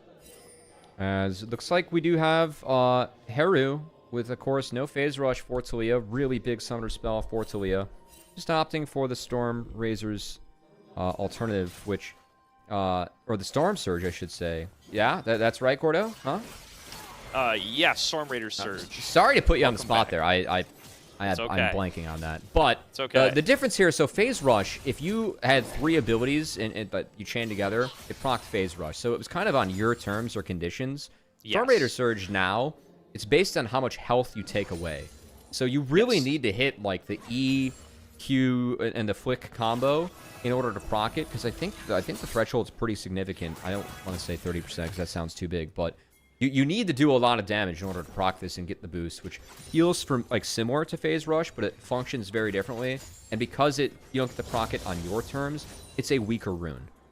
So yeah, it's we got the broadcast showing it now. We'll see how well it's able to be used here by Haru, and how much of a replacement it is. But this is a really good matchup for Ahri going into the Taliyah. Yeah, definitely. I think, you know, it's obviously the payoffs are a little better because of the conditionality. But yeah, I certainly agree. I think on net, you're going to see less Storm Raider Surge than you saw Phase Rush. And I mean, that's intentional, right? Their whole criticism of Phase Rush was how much it bailed out certain matchups and how much easier it made, you know, life for guys like Ryze and even the Taliyah. I think the absence of that rune might even open up the door for some Taliyah buffs in the future. We'll have to see. I did look at... She got damage back on this patch, so that was nice, because the Q damage kind of took her out of the meta. So Taliyah's a champ I always like seeing, because when it's... Well, I think it's a really hard champ to play in solo queue, because you really need to work with your team to take advantage of the flick and the rocks, which is a lot easier to do when you're talking with people. So it is a champ I always like seeing in 5s. I think she's a lot of fun, and a lot of skill expression on that champion. For sure. So I did look. So it is the first Nidalee for LPL for spring. ZDZ played it once in winter. Played it in Game 4 against OMG in a loss. So ZDZ gets the title of first Nidalee of LPL 2026. Keshi going to take first for spring and latest. I feel like this is just too many, is my answer to this, Gordo. Well, see if Keshi going to be able to make it work. He's already up about 1 wave of CS, so having himself a nice time in these first early trades. I do expect this to be a more AD bruisery Nidalee rather than the AP Nidalees of the past. Would you feel better about if it was AP, Cubby? No, that would feel worse. I think that the idea of AD Nidalee is that you can get tanky enough or bruisery enough where you can't be dealt with in the later fights, and I do think that if you get like 3-4 items and the team can't kill you, there's value, but it just doesn't have the same impact as other top laners I've seen. I think it's just a lot harder to play the game or a team fight. As that is a nice trap that landed on the TP for Sheer, so Keshi will have a bit of a positive trade as Sheer was not able to get access to the steel caps, had the base before that.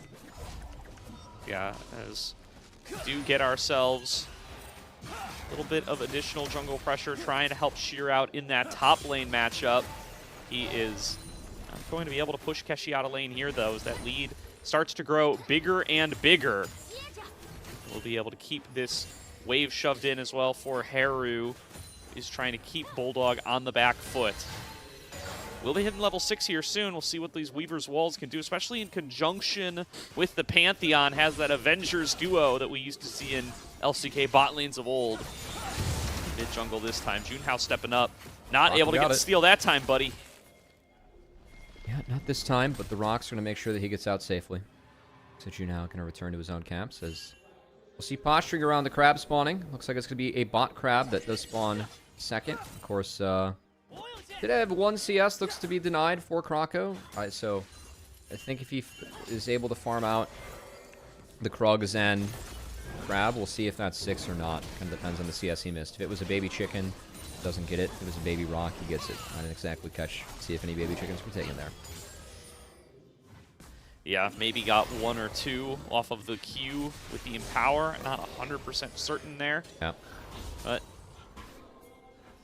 First Dragon up for the taking, and first gank coming through. Krako trying to show up in the bottom lane. Knock up from Missing, connects on a Feather, and he's definitely going to have to flash here, but I don't think he's getting out one way or the other. Does find the root in conjunction with the Ashe on positioning aggressively here as Junhao coming on in, and they think they might be able to take this. But it's going to be too little, too late. That damage from the piercing arrow from 1XN going to chunk them further back, and now On going to be in a rough position in this bottom lane. Great start for LNG. Yeah, I really like the early flash there by Krako. Just understanding that as long as he can threaten that knockup into Feather, it's going to be a win, because he had the Q prepping and charging up. So I do think that was a good take, or a good idea coming out, as Krako will get that crab, and certainly with the kill. That is 6 for the breakpoint, and Haru going to be under threat, under siege maybe already, as he was going to potentially posture to look for the top Raptors. As of course, we do have both junglers clearing top to bot, and on the wrong side of things in the bot lane. Yeah. I mean, good dodge on the grand entrance. Probably ends up saving his life there. Holds the flash as well, but does still force him into an unfavorable position where he is going to be a little bit bullied. And look at this, Cubby. We got our overlay back, so we get to see the individual gold leads. And nice. You can see that Keshi's having a strong laning phase up against Shears. Already gotten 2 plates, pushed out the Gnar a couple of times. Having himself a strong lane, the question is going to be, can he keep that snowballing? Because he's not the most useful champion in the team fights. Anti-Crystal Arrow missing lockdown for a while here. They don't quite clear the wave in time, so won't get any free turret shots out of it. I mean, decent idea, but that really wasn't there. But they will get an okay base, so. LNG, I mean, I think the only positive I can really point towards so far, at least in this game for ThunderTalk, I do think that Haru's a little bit ahead of the matchup compared to where I would put this on paper. As early Talia has push, but Ahri should be able to catch up and kind of slingshot back. I do think that Pantheon has threat into the Ahri that has to be respected. But the fact that that is an even CS matchup and not Ahri being up, it's something that Haru and TT are going to be happy about.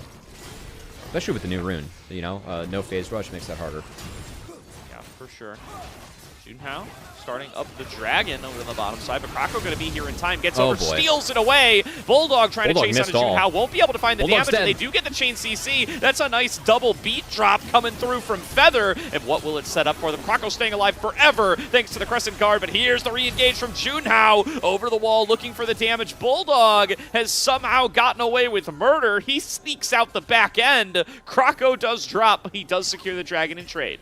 Yeah, I thought Bulldog would go down for sure. I saw him burn all 3 charges of Spirit Rush to get in the back line. Didn't find the charm to try and create a pick on his own devices. That said, Krako with the steal. Overall, I mean, I think LNG going to be very happy the fact that it's a 1-for-0 and they get the Dragon. That's something that they can take to the bank.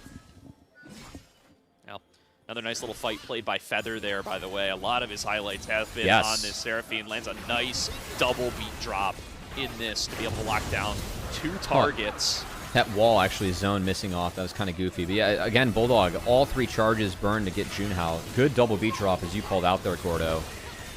They focused down Krako, and I really felt like On could have been hitting Bulldog here to try and pressure Bulldog out sooner, because I feel like Krako is dead to the Talia.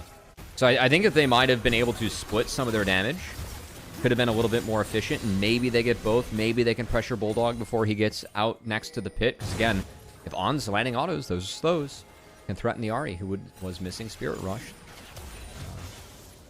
Speaking of threatening, Junhao looking to threaten on the bot side here. Haru going to get caught in transit, tries to get himself away. That is the Storm Raider Surge difference there, by the way. Phase Rush procs insta there, and he just zips his way out, but they don't get enough damage that time, so has to walk out au naturel as they move themselves back on over to mid to try to clear out this wave, and the play going to kind of fizzle in bottom because of Haru getting found in transit. Yeah, Krako not going to try and invade Junhao, as I kind of has looked to me in the last 2 times he's postured around mid. He's been trying to sneak up to the Raptors, just hasn't been able to get enough to really make that the claim. But gonna clear up towards the Grubs, and we will see. I gotta shout out Krako. Looks like he's going for the Titanic Hydra build this game, Gordo. So not going for that early Sundered Sky, but prioritizing the early insta knockups, which I've got to say there's only one true melee in the game in Pantheon. And getting the insta knockup on the Titanic Hydra, because you can E in and then you auto Q Titanic Hydra, and that can pretty much give you all three, right? Like it gets you to the knockup a lot faster. I think there's some value. I think there's some real value for Krako doing that build this game, just given the fact there's only one melee in the game. Yeah, for sure. I like that. I like that tech coming through from Krako here. I do too. Finding ways to flex a little bit of extra power out of a champion that is a huge staple in the meta already. There's another Enchanted Cristalero coming out in bottom lane. Missing is done for. Double encore, well set up by ThunderTalk, and they'll pick up a kill on a 1xN. Missing able to sneak his way out with the quickness, but there's going to be waves denied. Xinqiao's on the other side of the map, has no counterplay available on the cross map. Very nice stuff. That was gorgeous by Feather and ThunderTalk. Setup looked almost all too easy. As the answer for that, I believe the grubs did go over to Krako in the stead of that play, so no grubs for Nidalee is a win for LNG, and even with no grubs for Nidalee, Keshi still almost has this turret down to himself, so we've seen a little bit more blind Gnar coming in, and a lot of teams are willing to play these ranged top laners into it.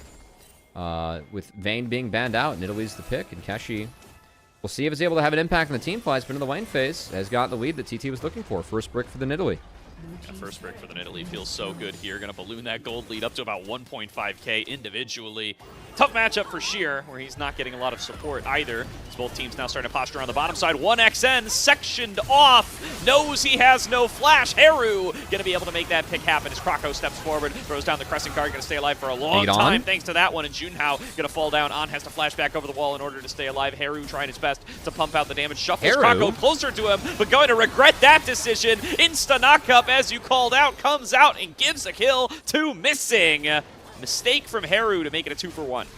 An arrow from Heru, as he didn't want the Xin Zhao up in his grill there. Sadly, that flick went the wrong way. So Keshi gets something on the top side, but LNG, I mean, I don't want to say they even out the play, but at least get something on the bot side. Good flash by On later on as he gets locked. It gets him out. Because Krako is a great entrance into this fight, and this is 1xN section off. But look at how Krako splits everything up right on top of On for this. And because of the Ahri ults coming out, the resets, On has to get out. Again, I think if Bulldog plays up by Feather instead of going around the wall to play with Krako, he could have still found the Ashe. So I think that Bulldog also kind of misplayed this, just because if he stays up, he just has to get around the Seraphine, whose damage isn't really threatening against the Ahri. And they could have had a pincer on the On. Not the case, though. On's able to flash out, and of course, we saw Heru's Eru. It made sure he fell, but overall, still a pretty close game. Want to praise the chain CC there onto Junhao as well. Really made life tough for him. Wasn't able to get up the shield to get that invuln to be able to stay alive in the team fight. Heru going to get found here, although who is collapsing on who? Enchanted Cristalero coming through, connects on a 1xN, and this guy cannot catch a break. Chain CC coming on across, does manage to get the cleanse. It will die to Heru regardless. Good placement of the rocks there. Junhao survives with a sliver this time. Double beat drop, shuffle back in. Krako's not staying alive anymore. And Feather will claim that kill. This time it's a 2-for-0 with ThunderTalk names on it.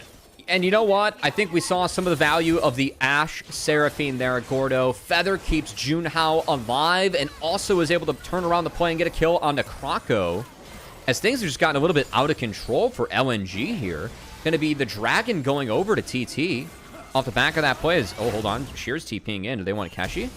Yeah, they definitely do, but Keshi wants Bulldog, finds a solo bolo, and is just going to try to walk this one out with the bonus movement speed in the bushes, and indeed can do just that. Solo kill to the Cougar. Wow, that is, I mean, again, I think returning, though, some of what we talked about in Draft, Gordo, I'm going to ignore the Nidalee, but talk about the Ashe Seraphine a little bit. If this duo is allowed to operate or get going, we've seen the ability to hunt, to find plays, these Enchanted Crystal arrows, these encores. I think Feather's been fantastic so far in this game on the Seraphine. Feels like all these plays, Feather's doing good stuff on with how he's using his abilities, finding multiple people with encores and double beat drops. That's really changed the game in favor of TT here in the last couple minutes. Yeah, completely agree. This guy's having a hell of a split. Yeah. It's year 3 for him, joined this team midway through 24 after spending some time on Rare Atom before. I think he's having a really, really strong performance, though. Is really starting to kind of break out into his own as a support over the course of spring so far. And it's looking like it's going to be another game for the highlight reel.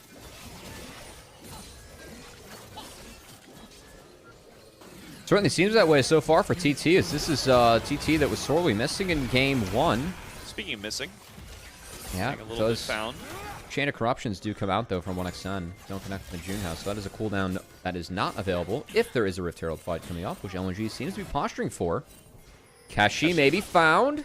But he's got 3 levels on this Krako guy, man. He's going to just try to brawl with him for now. 1xn coming in to give him some support. Enchanted Crystal Arrow comes and goes. Keshi getting turned on, but look at the damage he's already put into Krako. Trying to stay alive. Will melt down on this fight. Missing taking a lot of damage. Keshi gets shielded up as well. Flash in to get the encore. It's only on to Sheer, but Bulldog's already fallen down. Haru going to flash forward. Going to lock down 1xn. Junhao claims that kill. It's a 2-for-1 already, and ThunderTalk looking to clean up more bodies. Junhao gets in behind him, cutting off Krako and Missing. Can they clean him up in time? Missing looking for the chain CC. Haru arrives for the backup. Feather coming in, flanking on the Seraphine, and ThunderTalk will take the fight 4-for-1. And no Thunder Sky available that time for Krako, and honestly, this game getting out of control, because ThunderTalk, we set this one up coming in, Gordo.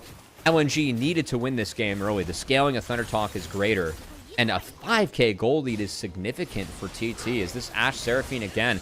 Watch the value of Feather Seraphine in the middle of this fight, as we finally get to see 1xn kind of be able to play a fight, but still not really, as Missing has a lot of trouble getting in here. But the double V drop stops the Recon. The surround sound there as well, the W, good. And then this, it gets flashes out, Bulldog flash, but still goes down. So not really productive, as I really feel like, again, the value of Seraphine, we're seeing it so much in these skirmishes for Feather. And it's not enough damage for a early game comp in LNG that's already behind to deal with ThunderTalk. So it really feels like ThunderTalk can have their way with the Rift and should be able to keep on snowballing this one in their favor. Yeah, On's arrow goes a little wide there. Chains of Corruption connect onto Haru, and Krako sees an opportunity to go for a fight, but now he's locked down, and Keshi's on top of him. Takes a fair bit of damage there. Keshi holding out 2 members on the opposite side. Sheer going to be able to shuffle on back into the play. Shutdown Gold going over the way of Bulldog. Now Feather's sectioned away. He's going to drop down as well. It's 2 kills going to Sheer. And they are going to look to see what else they can clean up. Missing looking on the flank with a sliver of HP. Bulldog in there deep, and he finds Haru. Junhao gets 1 consolation prize back, but this has gone all wrong for ThunderTalk, and Keshi gonna drop as well. Well, you know, the moment we really felt like ThunderTalk could have had their way with the Rift, they take a fight where their cooldowns are not up. You can see Encore is up in Feather's gray screen. It was not up for the fight. There was no Grand Starfall. They took a fight kind of on LNG's terms on their side of the map, and I know that they're strong and walking out the 5k gold lead. Felt like they could have had their way with the map, but that was a fight taken off conditions that LNG punished in full, and we're right back into this game. Getting a little too bold there. There was a moment. Yeah, look at Encore. Yeah, Arrow was just coming up. You feel like there could have been a moment to maybe find a pick, but On whiffs that one, and yeah, the fight breaks down from here. Great mega from Sheer. Props to Missing and Sheer, as On does not flash out of that one. I really feel like On needs to flash out of the Recon combo. But even if that's the case, he's already really split from the team, and they aren't grouped up around Feather in that instance. As a good find by Bulldog there, stopped Haru from getting out. Missing does fall on the pincer, but LNG, very happy with that. I mean, we had a lot of action. The fact it's only a 2k gold dev sit for LNG now, I think they're pretty happy with that. As Dragon has spawned a Chemtech Soul on the Rift. That is very valuable for a TT. That is, as a team that's really filled with heals and shields, thinking of the Seraphine and the Nidalee. So, I think stacking up this Dragon, bonus value for TT on the spawn. Yeah, really pulls the Gnar back into the game with that shutdown gold. Sheer now only down about 700 individually. Bulldog, the Spirit Rush inside the pit. finding some nice poke damage onto Junhao. On kiting backwards, able to dodge out on the charm. The smite comes through for Krako, throws down the Crescent Guard, gonna be able to win the jungle trade. Junhao still staying alive though, pumping damage into Bulldog. Crescent Guard expires on, gliding through the fight, finding member after member to shoot down. Triple kill the way of Haru, and he's gonna make it a quadra kill on, able to close out the team fight for ThunderTalk. That's a penta for On. He found all 5 in that fight as ThunderTalk, they lose the dragon, but will take the Baron and take control back over this game, Gordo. And I think the big difference maker, the only person in the grade screen, is Junhao. The Sundered Sky value he got in the middle of this, he was the focus for LNG, who were trying to get Ari the reset off the Pantheon. Look at how long it takes for Junhao to go down in this fight. As he gets kind of sectioned off here, as TT forced to play around the wall, Haru has to wrap around. Bulldog goes in again. They're trying to wrap up Junhao. The E pops 1 Sundered Sky, 2 Sundered Skies, 3 Sundered Skies. Survives the entire time. That's what opens up On for the space, because again, TT, the team that was scaling, still ahead 2K gold. On gets to make this team fight look easy. Really well played by him as he picked up all 5 and walks home with a penta. Beautiful play for On there. Getting a little behind on the announcements, but it is a penta indeed. And this has got to be, what, a career penta history coming on up here? So congratulations to On, if this is indeed his first. First penta. Well, hey, I got to say, Gordo, coming to the series, you know, we set this one up as we really felt like LNG was going to win through mid-jungle duos. That's how game 1 went. We also set up for TT, if they were going to win, it was probably going to be through the bot lane. I mean, the Ashe Seraphine, this is one of, if not the strongest duos on the patch, is still the case on the new patch. Given over to ThunderTalk, On Feather able to punish to the full extent. As I think Junhao also had a really nice game here. And the TT, I mean, a series that we were kind of hoping to be maybe a little bit closer. We didn't feel that way after game 1, but TT's come roaring back here in game 2 to make this a series. Definitely. Being told that it's not On's first penta. That is the count for the split. So, either way, nice accomplishment I'm there. with you. That was... Why would you show the count for the split if it's only the first one and maybe not the career? I don't know how many pentas On has. I feel like players having more than like 3 pentas is kind of rare. Yeah, I mean, especially like, you're never going to get to more than 1 per player per split, or at least not often. But either way, congratulations to On. It's a big accomplishment either way, and it's one that's going to put ThunderTalk in the driver's seat for this game number 2. It looks like they should likely be able to continue on closing out this game, although we said that before that previous Throne team fight. They do continue to take control over the enemy jungle. This is where that fight went wrong before, and this may be happening again. Haru has to flash, has to play responsibly here with Bulldog up in his face, and does manage to escape. This is going to give Keshi time to work on this inner turret, but they got to watch out for the rest of LNG coming in from the right.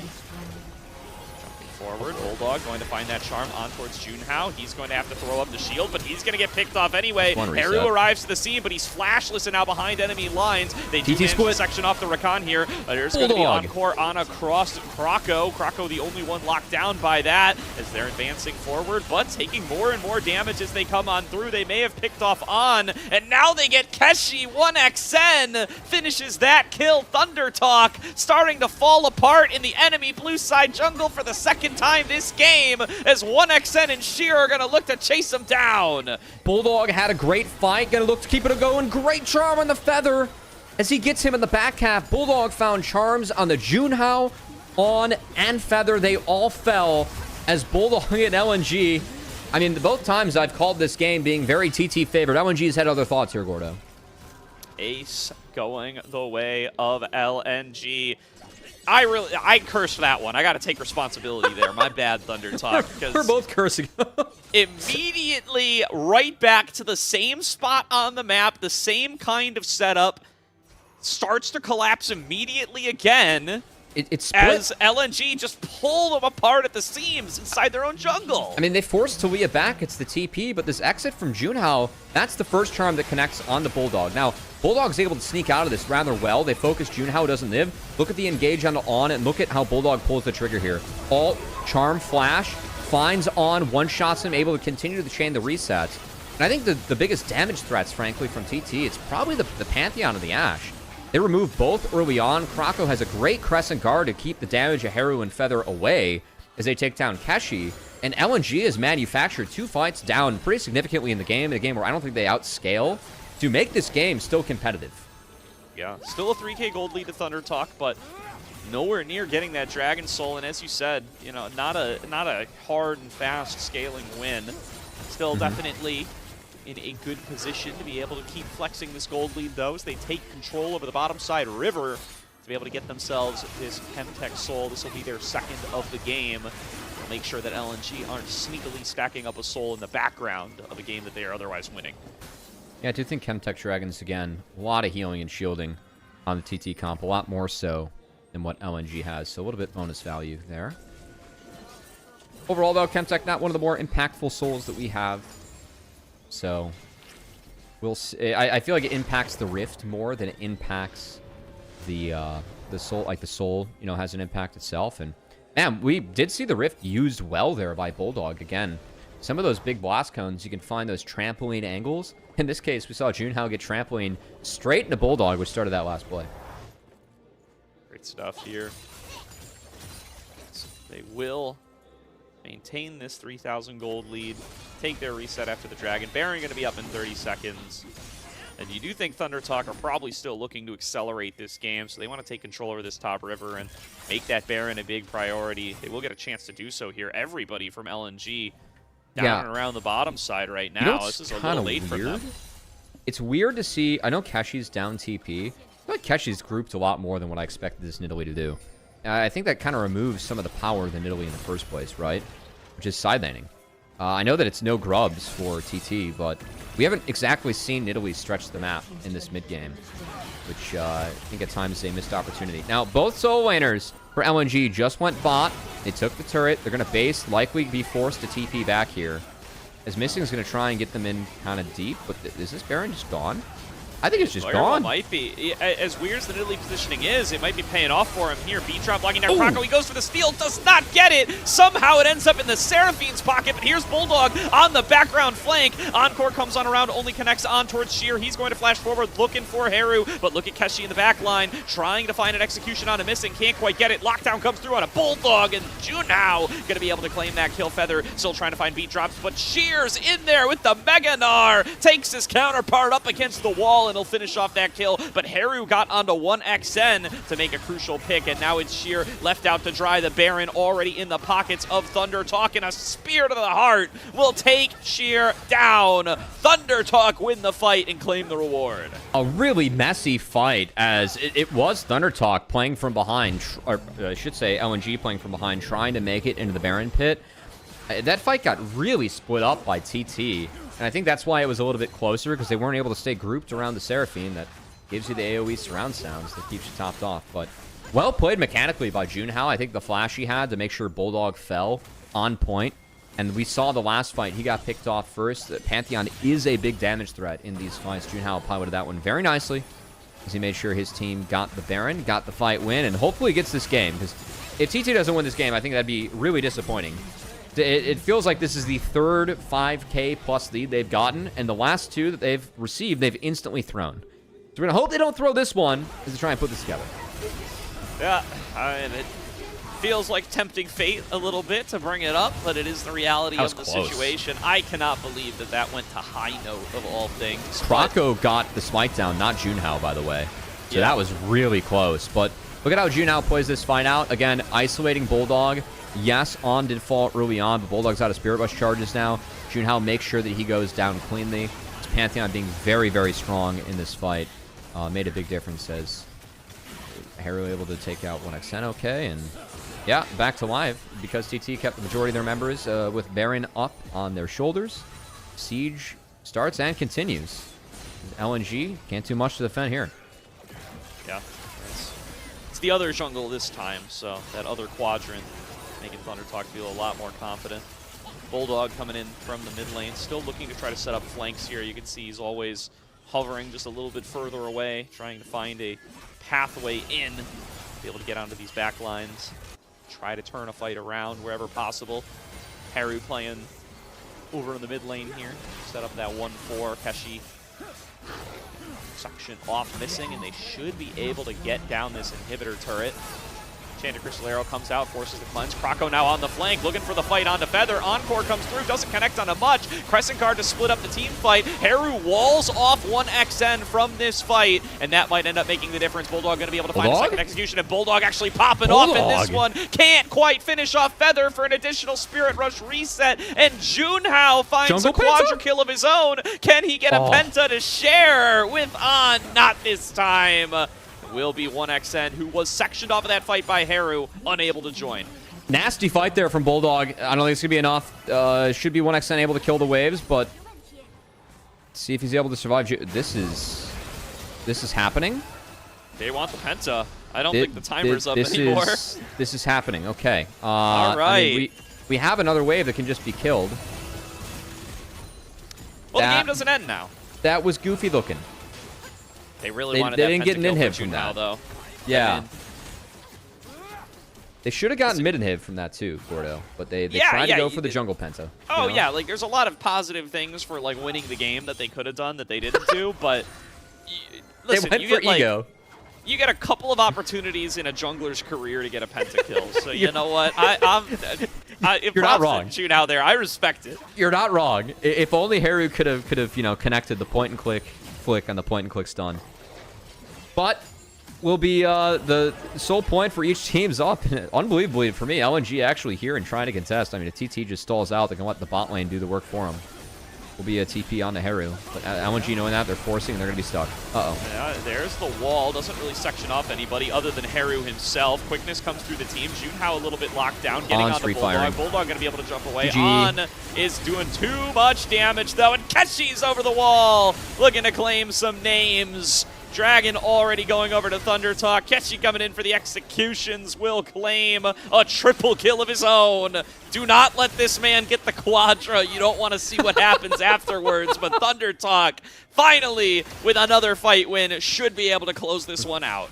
We are getting the quad here, or we are not winning this game. That was the attitude, at least for the Penta. As good flash into Bulldog. He had no ult, no flash, and that's going to be the last kill. And shut down this one as we're going to game 3. ThunderTalk continue to show more and more. They had 5 hex wins from the first split already, and now we get to see 6. Going to game number 3, ThunderTalk LNG. And, you know, coming into this series, we really said that this was, I think, a statement match, potentially, for both teams, as LNG looking to reclaim that they can be a top team in this group, because it hasn't felt that way so far.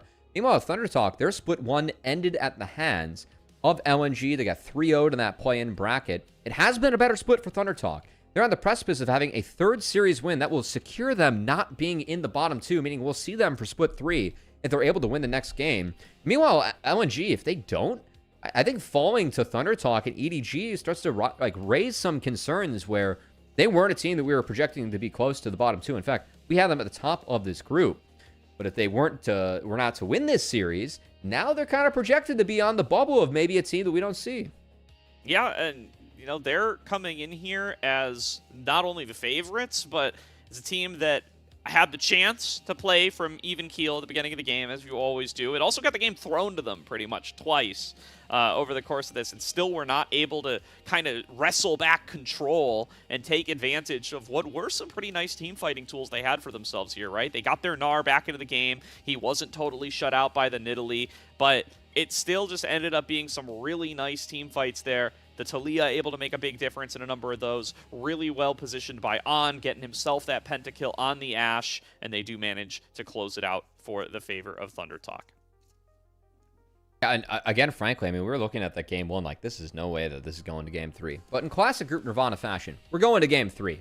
As the way the ThunderTalk able to step up in that one, I think Ashe Seraphine being given over, I really feel strongly that the 2 teams that have won the first 2 games, they had the much better draft going in, even with the Nidalee top, which, you know, we don't love. But Keshi did go to work in some of the later fights, you know. Ashe Seraphine helps. Some of the Nidalee there a little bit. Ashe Seraphine Pantheon is a crazy trio to get to start off a draft. I don't know that that's supposed to happen. But yeah, I definitely agree with the draft gap there, ThunderTalk. find themselves some really valuable tools and are able to take great advantage of them, winning out through the bottom lane in some of those team fights as well, not really needing the Pantheon to be able to go and have influence to those top sides. And that's the kind of lane that Keshi likes, right? He got to play one-on-one this game, and he built himself up a sizable, like, 1.5k plus gold lead there.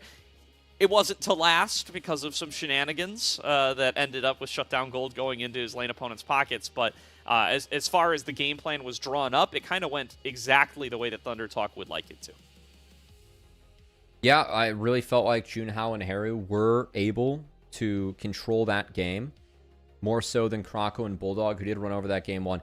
I will say Bulldog Ahri does deserve a shout out. I thought he played some of those fights really nicely in the Ahri. Even that last one by the bot inhibitor where he did go down, they did drop, but some good stuff going on with how he was using his Spirit Rush and even Rocket Belt to control some of the Orbs of Deception or find some of those charm angles that we saw throughout the game. I feel like Bulldog's ability to attack the backline, the few fights that we saw them win was when Bulldog got back there. So it doesn't show in the scoreline. I think that Bulldog had a nice game, but that game dictated by Feather and Junhao for me. Again, a duo that we said coming into the day gave kudos to playing better, playing well as a tandem. And it really was Feather Seraphine that dictated some of the early fights. And then Junhao's Grand Starfalls and how he played some of the later fights that made sure that game went in TT's favor. Yeah, definitely able to secure some of those team fights. And you mentioned the grouping Nidalee. Definitely not usually what you pick the champion for. I do think in that last engagement, it ends up kind of out-mind gaming LNG, right? Because at the time that we're talking about this Nidalee grouping, they have like 4 members bot lane. They're looking to overload and see if they can pick off Keshi. They had both their solo laners there, and they lose the Baron because of how long it takes to rotate over. Given that extra attack speed from the Nidalee, ups the Baron time just a little bit, does it a little bit faster while everybody else is over on the other side of the map. It ends up paying up big time for ThunderTalk.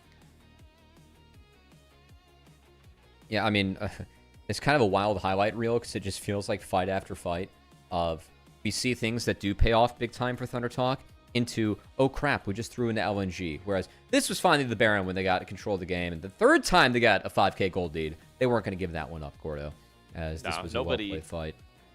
Nobody makes 5k gold comebacks against ThunderTalk 3 times in one game. No, it just cannot happen. As we did see Bulldog did a nice job finding on at the start of the fight, but just a little bit too split. The rest of it for LNG, where they weren't able to find anything else. And the Feather Seraphine still getting hella value in the backline. As we'll be curious to see who gets the MVP. In a way, I know On got a Penna. I do not feel like it was On. I think it has to be but I Junhao feel or like Feather. the fact that he got a Penta means that it will go to On. Yeah, maybe. It might be the fan vote. I would want. I mean, I'd be happy to give it to Feather. I think he had some really nice Seraphine highlights this game. I still don't look at that encore. That encore doesn't count. The rest of them were good. Some really good repositions. Some really critical in the early fights. You know, forget about these back and forth 5k gold swing messes.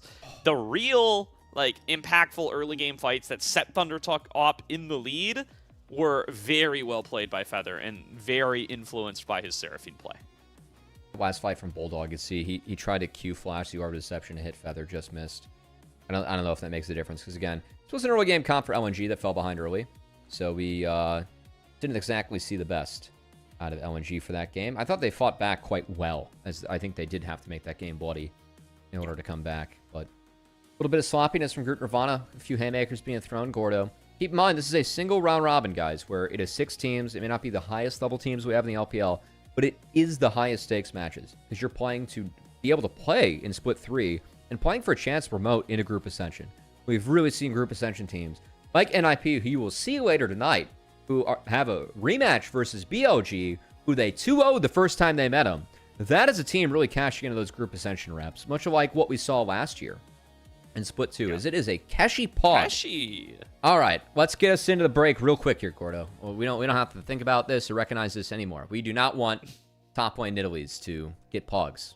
All right. Well, we might have people getting ideas in the LPL. We can't be getting these types of ideas, you know. Listen, this is some of the first comp we see on the new patch, so this is clearly going to be the big takeaway for everybody. Yeah. You know, something about this patch has spawned an Italy top back into our No new minds, runes, no new items, but we do have an Italy top, you know. Yeah, but a new environment, you know. New environment, renewed, yeah, you know, renewed confidence, you know. New Mid habitat. laners are scaling 5% extra damage. That means it's wow, it's like all Keshi. They love the Nidalee top. We hate Feather. On the main That's broadcast. what I learned. I think we hate Feather. Clearly. Whoever voted there's Haru one for needs- Haru in there. What's that doing there? That person needs to rethink their. That's what we call a media Keck W vote back in the LCK days. You know. Yeah. Well, Jonas Strong would have never voted for Haru though. There, you know. No. All right. Well, like you said, we'll refresh our minds. We'll come in for a clean game at number 3 at Fearless Draft as LNG and ThunderTalk play a high-stakes match to determine who is going to live up to their promise on the night. Throw it into a quick break here. We'll see you all on the other side.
Welcome back, everybody, to tonight's broadcast of the LPL here on LPL English, where we've got a Group Nirvana game number 3 coming up, Covey. ThunderTalk strike back against LNG, and it kind of feels like it's been a one-sided game for both sides. Yes, game number 2 had a lot of kills for LNG because they kept throwing, right? They threw the game twice, but Yeah. if you keep throwing the game and then immediately getting right back to the same lead you had, isn't that kind of one-sided at the end of the day? I would favor LNG coming out with this game 3, just based on the TT throws. So maybe not as one-sided as we were hoping for. But it was TT who had the scaling comp. They had the Ashe Seraphine. That got online really early. And while they did have a few blips, in which we'll give some credit over to Bulldogs, some good Ahri plays, and there were some decent setups coming out from LNG, it was a TT win. So kind of returning to what we talked about at the start of the night, Gordo, this is the rubber match for both teams that I feel like have something to prove.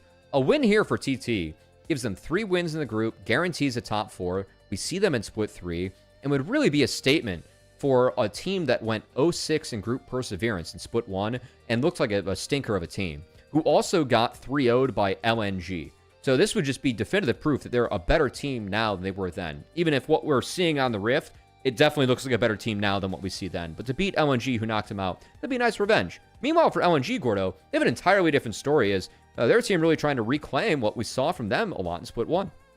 Yeah, and then you also got to keep in mind a ThunderTalk win tonight not only locks top 4 for ThunderTalk, also locks top 4 for LGD, who is LNG's last match of the round robins. So for Couch Watch there, keeping an eye on who's going to be on the couch for Summer Split, this got big implications as half of the spots, or a third of the spots to be gained would get locked in. No, half of the spots to be gained. Yep. A third of the spots in the group total. I was right at first. I got to stop. It's late, Gordo. You know, my math is by way 4 better or off 6. stream. I got to just stick to my priors of what I calculated when I wasn't live. You were dividing by 6 in the group, whereas it's the 4 teams that get out. I feel like that's a very forgivable mistake at 4 a.m. Pacific or 6 a.m. your time. So that said, we're going to have another late night bout here. As some quick algebra I fear... Cubby. Huh? I said that's some quick algebra there. Well done. It was. Thank you. I fear, Gordo, I mentioned before we hop back in, it would be the most Group Nirvana thing ever for ThunderTalk to, like, win that game where they had the scaling comp that got ahead early. They might have thrown 2 times, but they still were able to win. 1 throw was honorable because, as you pointed out, how many times in your career do you have the chance to get a jungle penna? Yeah. We delayed the game a little bit for that. You know, I can't be too mad. I'm a little bit mad, but I guess I can't be too mad. It would be the most Group Nirvana thing ever for LNG to just come out and turbo blast TT in this game. That feels like that would be the classic. It would be the classic. Yeah, I've watched a lot of best of 3s between a lot of teams that were, you know, kind of thought of as a high tier, low tier kind of situation. And it feels like it's happened a lot. That said, ThunderTalk have been changing narratives about themselves all split long. Here is a chance to disrupt another one. They have now sextupled their win count from the previous split. Can we see 7? Ooh, Dusk and Dawn. Or Shiv Sena, I should say. Maybe. Nefiri being banned out makes me really curious about what wants to be taken by LNG. I think Rise, a big pick on the board, but we also have the Rumble that could come through in the top lane. And frankly, one I'm expecting to be banned out here by TT. Unless they're willing to play into Sheer's Rumble, which... Here comes Rumble. Rumble or Rise? What do you want here, LNG? Yeah, it's Rumble. It does appear to be the look. They will go for the Yordle in the top lane. This does still give Keshi the opportunity to counterpick, and they want this last remaining kind of prio bot lane. I suspect this will be Corki Nami for Haru and Feather, and they will snap that one right up. Lucian taken away as well. So one of the picks we've seen 1xN use with the Milio, you can kind of fight the Corki Nami. Really curious what 1xN goes for now, because I feel like options are dwindling in Game 3. God, I still got to throwback to when at the start of the day, I said that this was the new patch, and then Dimitri, who's going to cast next, said no, and then we went back. It's like, oh, wait, it's actually the new patch. That was a good memory to start off the day here at Gordo. Aphelios Thresh did receive the 1 single victory against EDG in that series. as that might be the combo. That said, Aphelios Milio. I'd be a little bit surprised if that's it, but it's looking to be the case maybe for missing. Could be noticed. I mean, the classic would be Thresh, right? Which is up and available. Would give you that additional escape with the Dark Passage. Lulu's and given playable. that there's a lot of roles with a lot of engage yet to be locked in from ThunderTalk, it wouldn't be a surprise to me, but they do go for the Lulu instead. Keshi going to snap up the Cassante, says, hey, I've gotten 2 games of getting to play carries. I'm going to take a break. I'm amazed at how much Rise has dropped in priority today. I know it's the new patch, but... It's the lack of phase rush. It's got to be, right? It really is, yeah. I think the Cassante pick is doable here, but I really felt like there would be a lot of teams in the past where they would have led with the first pick Rise or responding to the Rumble with, like, maybe Nami Rise, and then you could get Corki later on, or you know, Corki Rise. Get that later on, but... the jungle bans are going to continue here, Gordo, as we have seen a lot of jungle bans throughout the day. Yeah. And with the Cassante showing, I like the Trundle ban. Yeah, I mean, I don't want to draw conclusions about the whole league off of these 2 teams, but yeah, it feels like at least in these 2 teams' books, the thought must just be Rise is like unplayable unless you know what the enemy jungler is. A Nivea Cassio matchup's got a lot better for them against the Rise with no phase rush, because that's like that's good defense, and a lot of teams are very willing to play and pilot Nivea on this patch. Both probably jamming the new rune as well, right? The Deathfire Touch? The Deathfire Touch? I assume maybe. Cassio is for sure. Maybe. Anivia, maybe less so. Oh, God, Cassio is for sure. Yeah, Jesus, yeah. Yeah. Speaking of that rune, maybe we see a Malzahar come through, as we have seen some Malzahar cropping up across LCK and LPL. That is a champion that I do quite like, and the DFT definitely benefits Malzahar quite a bit, so... Akali ban, I wonder if that's a tip-off for anything, Gordo. I know you're an Akali player. Are there any matchups that, you know, you see... that tells me Azir, honestly, for TT. Yeah, Azir gets banned out. They ban it away. I mean, you could still go for another control mage, right? Could go for, you know, the Victor's kind of been on the fringes. The Hui's on the fringes. You go for something like a Syndra. You know, just play a little bit more simple and secure. Corki bot... with the Nami makes a Yone somewhat viable, and the Maokai might push you in that direction if that is what Harry's interested in. A lot of reach with the Nature's Grasp, but we haven't seen a lot of AP junglers just because the fighter items are so strong, and it's been an arms race, I feel like, this season to play fast and play early. So Maokai, not a champion that wants to do that, but one that scales really well, and the Nature's Grasp gives you very good reach into Aphelios Lulu later on as Maokai becomes a beast in the late game. That said, Yone might be taken away here. I mean, they have the Rumble showing, so why not stag it away? Yeah. Bulldog takes that one for himself. Oh my god, I've been asking to see Lilia for a while. I really feel... I don't think it's a Lilia game, I don't. But I do think that Lilia is a champ that if you were able to find angles or sneak it in, it's quite good. Yeah, I think it's going to be Maokai Sejuani to turn him back the page a bit. A lot of early game for the top side of LNG, and then the scaling in the Aphelios Lulu bot lane. I quite like LNG's draft here. I feel like they pieced together something very reasonable for themselves. And TT, a lot of pressure on them to take a kind of scaling control mage to balance things out. You could run Smolder if you want to get weird. You could run Smolder if you want to get weird. We did see Rise into Yone earlier today where Rise took DFT. That was the match that Calmy played against TL. Yone came back and won, but I think it's going to be the Rise, so try to play off the Empowered Rune Prisons. All right, yeah, so says, hey, you know what? At least I know I'm against Yone now. I can play without the phase rush. And Haru will snap on up the Rise, which has been such a power pick all season. I guess we'll find out just how much the lack of phase rush is going to hurt him here. Bulldog really smart, I think, to snag away this Yone. Just go for it with the Sejuani and set up your own kind of AP/AD switcheroo with the Rumble in the top lane. I like LNG's draft a lot. I feel like this is really well put together. Rumble, Sejuani, Yone was a really solid core that teams had a lot of experience playing last year. And Aphelios Lulu to boot on the bot side, I think that it's a decent matchup into Corki Nami. And one that can be alright. I think the game plan for TT, try and lean on the Maokai to stall out this game with the saplings, slow things down, let those Corki rockets connect, and really pick your spots with the Empowered Root Prison. I do think that if this game goes late, ThunderTalk might have more value into the Aphelios Lulu just because how much scaling there is into the top side. You can kind of neutralize how big Aphelios can get later on with the Lulu. So I think if it goes late, TT's good, but LNG, I think their draft very, very solid and one that we're used to seeing quite a bit. So would favor them as we dive into this game 3. I've been 2-0 when it comes to picking drafts and who I think is going to win this series, Gordo. So see if we can make it 3-0. I do think this is like probably the least one-sided draft we've seen over the night. That's not saying much, but yes. It's not saying much. It's not saying much, but yes. The first 2 drafts of the night has been like one team gets all power picks and the other team gets nothing. They try. This time, it feels like we're a little bit more even. You know, maybe a power pick or 2 each, and otherwise even keel. Few Gyos sprinkled in here for game 3, as we do see the Deathfire touch on Haru. So no Storm Razor Surge. Going to try and use that short cooldown on the Spell Flux, Rise's E, to keep on applying that. And this does put more pressure on Bulldog, who didn't opt for Lethal Tempo in the mid lane, did opt for the Fleet of Footwork. So I think recognizing that Rise has a little bit more punch behind him with this rune, which Rumble is also very obviously opting for, as burns are what abuses Deathfire touch the most.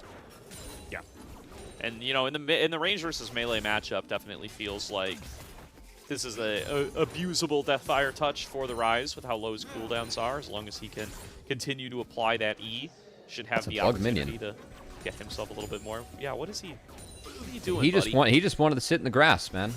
Oh. You know, like the 8-year-old is like in right field and just wants to touch grass? Yeah, that's him. Yeah, that was that minion. I feel that. That was me, to some degree or another. As Kindred Spirit in that minion is Haru and Bulldog. You can see, yeah, he's just spamming E's on Bulldog's head to continue to get that burn applied and get that bonus damage from maintaining it for as long as he can. And, you know, if you don't get an opportunity to punish the lack of phase rush, it does feel like, I mean, Rise is still the same champion, man. It's not like they nerfed him. So it should definitely, you know, still be that power pick that we've been watching all season long. Yeah, again, phase rush does give him a lot of power, but you're still taking Ghost as Rise. You're going to be fast, just not absurdly fast. And we will still see some Storm Raider Surge Rise, but not in this matchup. As ranged into melee as Rise, again, this DFT is new. Just keep on applying it. They just keep on doing tick damage, and it's one that champions that can apply it easy, or burn champions, really going to benefit from taking this rune in the blue tree. So definitely a nice boon to Malzahar, to Brand, to Anivia, to Rumble in this game. So fun to see some of our players utilizing the new tech on the first day of the new patch in the LPL. Yeah. Boy, it does feel really good for Rumble. Not that Rumble needed a buff of any sort, but what he, you know... It's also overtuned right now. Yeah. Yeah. If he had a wish list, it would be, you know, give me a keystone that really feels a little bit more up my alley, and oh boy, has he gotten one. This is a bit of a game of cat and mouse here, as Junhao does not have to smite back up, but he steals it anyway. There's no way. Stole it. Oh Krako my had smite, goodness, bro. Flash for flash. Oh, that's a tilter for Krako. He's gonna get deprioed in terms of the crab, and Maokai should be able to, I was going to say reset and go to his Gromp instead. Look at what's going on with Junhao on our screen. I don't think he realizes that ward's down there, but if Elias Ludor are pushed up, Maokai's going to try and gank the long way. 1x10 aware. Yeah, trying to get away, realizing the situation that he is in. Going to get, flashed underneath the turret. Now needs to get out of dodge himself. Tanking 2 shots, going to drop down. First blood to 1xN. And he's going to get away with it. Gordo, that was terrible. So on Maokai, sometimes you want to lead with your Q instead of leading with the W, because in case missing does stuff just like that, is we're going to lead with a dive now. And we're just feeding kills to the Aphelios! Finally, he will drop on down. 1xN gets 2 kills and an assist at level 3. This is a bit of a disaster, is the words that I could not get out of my mouth, because I was somewhat in shock of what's going on here, Gordo. That is not good. It's bad. Oh boy, that's a BF sword for 1xN, and meanwhile, On has a Brutalizer. I was getting ready to say, as Junhao walked up and got rooted, oh, he's not pressing W, that's so smart, and then he found a target to press W on. Oh, man. I mean, Purple Gun's really good for Aphelios at this point. The fact he got level 4 was big. I mean, this is just max value everywhere. The polymorph from missing spot on steps under the bubble too. as they buy the maximum amount of time. By the way, if 1xN didn't go for that last auto, if he just flashed out and is able to get out of there, because I think Alm would have the tower shot coming his way and he lives, that would have been game. I still think they're just in a giant hole. It's just not game. But oh boy, is this a tough start now for the Corki Nami, who I will say I need to pull up a second tab and see what On might be building, because the Brutalizer... it's got to be Cyclo Sword. Yeah, and the Electrocute on this Corki, we're really trying to play for poke. We sure are. Yeah, so it's... I mean, it's got to be Cyclo Sword, right? Because other than that, it's the melee-only Profane Hydra, the Axiom Arc, or Bastion Breaker. I don't think any of those are Corki items. I don't get why. I have heard that it is strong. I have not seen it myself, but you know, just getting free lethality and dealing bonus damage off the Energize proc on the Cyclo Sword is supposed to be pretty good. Just the numbers are big.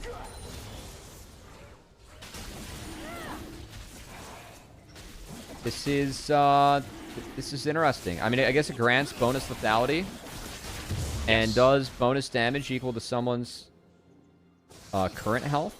Yes. So the idea is that you hit someone and then you fire a couple rockets. I just think that the Electrocute and that this is... I know that you can't auto or have extended trades against the Aphelios Lulu, but it almost feels like we're over-indexing. Yeah, I mean, I don't think it's particularly on theme for Corki so much as it is just like item has big numbers and... Yeah. You know, you're feeling like it's better than Triforce. That I get. The Electrocute, though, like you point out, is interesting. That's the part that I haven't quite pieced together, but maybe... I mean, maybe number is just so big that with the addition of Electrocute, you're just like an assassin now. Well, usually this rune's taken for more focus on the lane, and the lane is still very in favor of this Aphelios Lulu. As the CS is even, they have a wave stacking up and bouncing into them. And LNG were able to secure the first dragon of the game, which is really important because... The old tech with Rumble, Sejuani, Yone, Gordo, was that any Grubs fight you wanted early on, you are postured to win. Rumble has ult, Sejuani has ult. You are too big, too threatening at that point of the game to really have any team deal with you. So I think this first dragon being taken off timer of Grubs will also potentially get the Grubs in favor of LNG, as I just don't know how TT can even opt to fight that objective. Yeah, it's going to be tough for them, but... suppose we will see. Stranger things have happened. Junhao got that Scuttle Crab somehow over Krako's Smite. So we'll find out how the jungle will continue to play out here. A nice trade found in the bottom lane, by the way, by On and Feather up against the heavily advantaged Aphelios with the early BF sword. Still able to take a nice trade there with On's Brutalizer. And dodges out of the Moonlight Vigil as well. The 1xN dangled out there, so they do manage to get the second recall off and try to equalize that gold just a little bit more. Expect to see probably a Storm Razor, given its Aphelios, but extra utility can be nice. Do have hovers from each of our junglers on the bot side again. Thought that we might have a little bit more focus around the Grubs. Is a part of the game where Rumble Yone is quite strong, but Sheer gonna ult that top wave to try and equalize, or at least get himself a base. So maybe not a Grubs timer here for a little bit. You see a sapling, recognize the Junhao's in the area. He is spotted.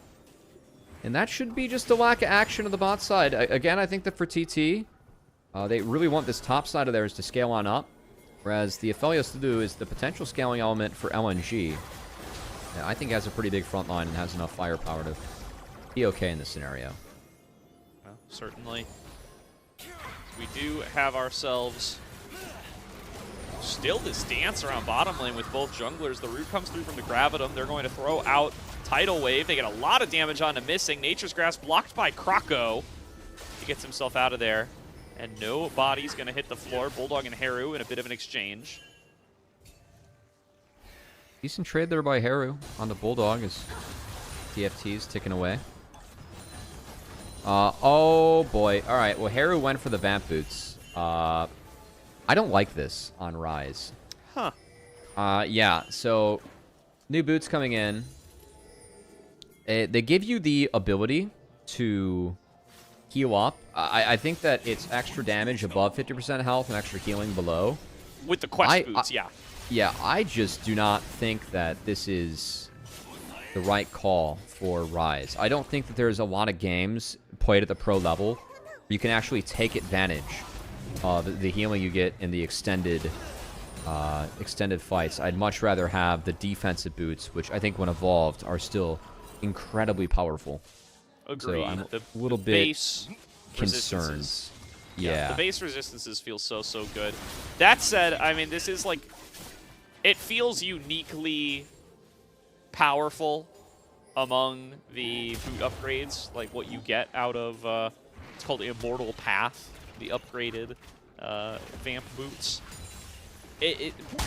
I think people are getting a little excited for shiny new thing, though. But we'll see just how powerful it can be for Haru here. And to be honest, stacked up with a, you know, that additional damage over 50% health, with the additional stats you get now for completing mid lane quest, could be a nice little boost in power to this mid-game Rise compared to what we're used to.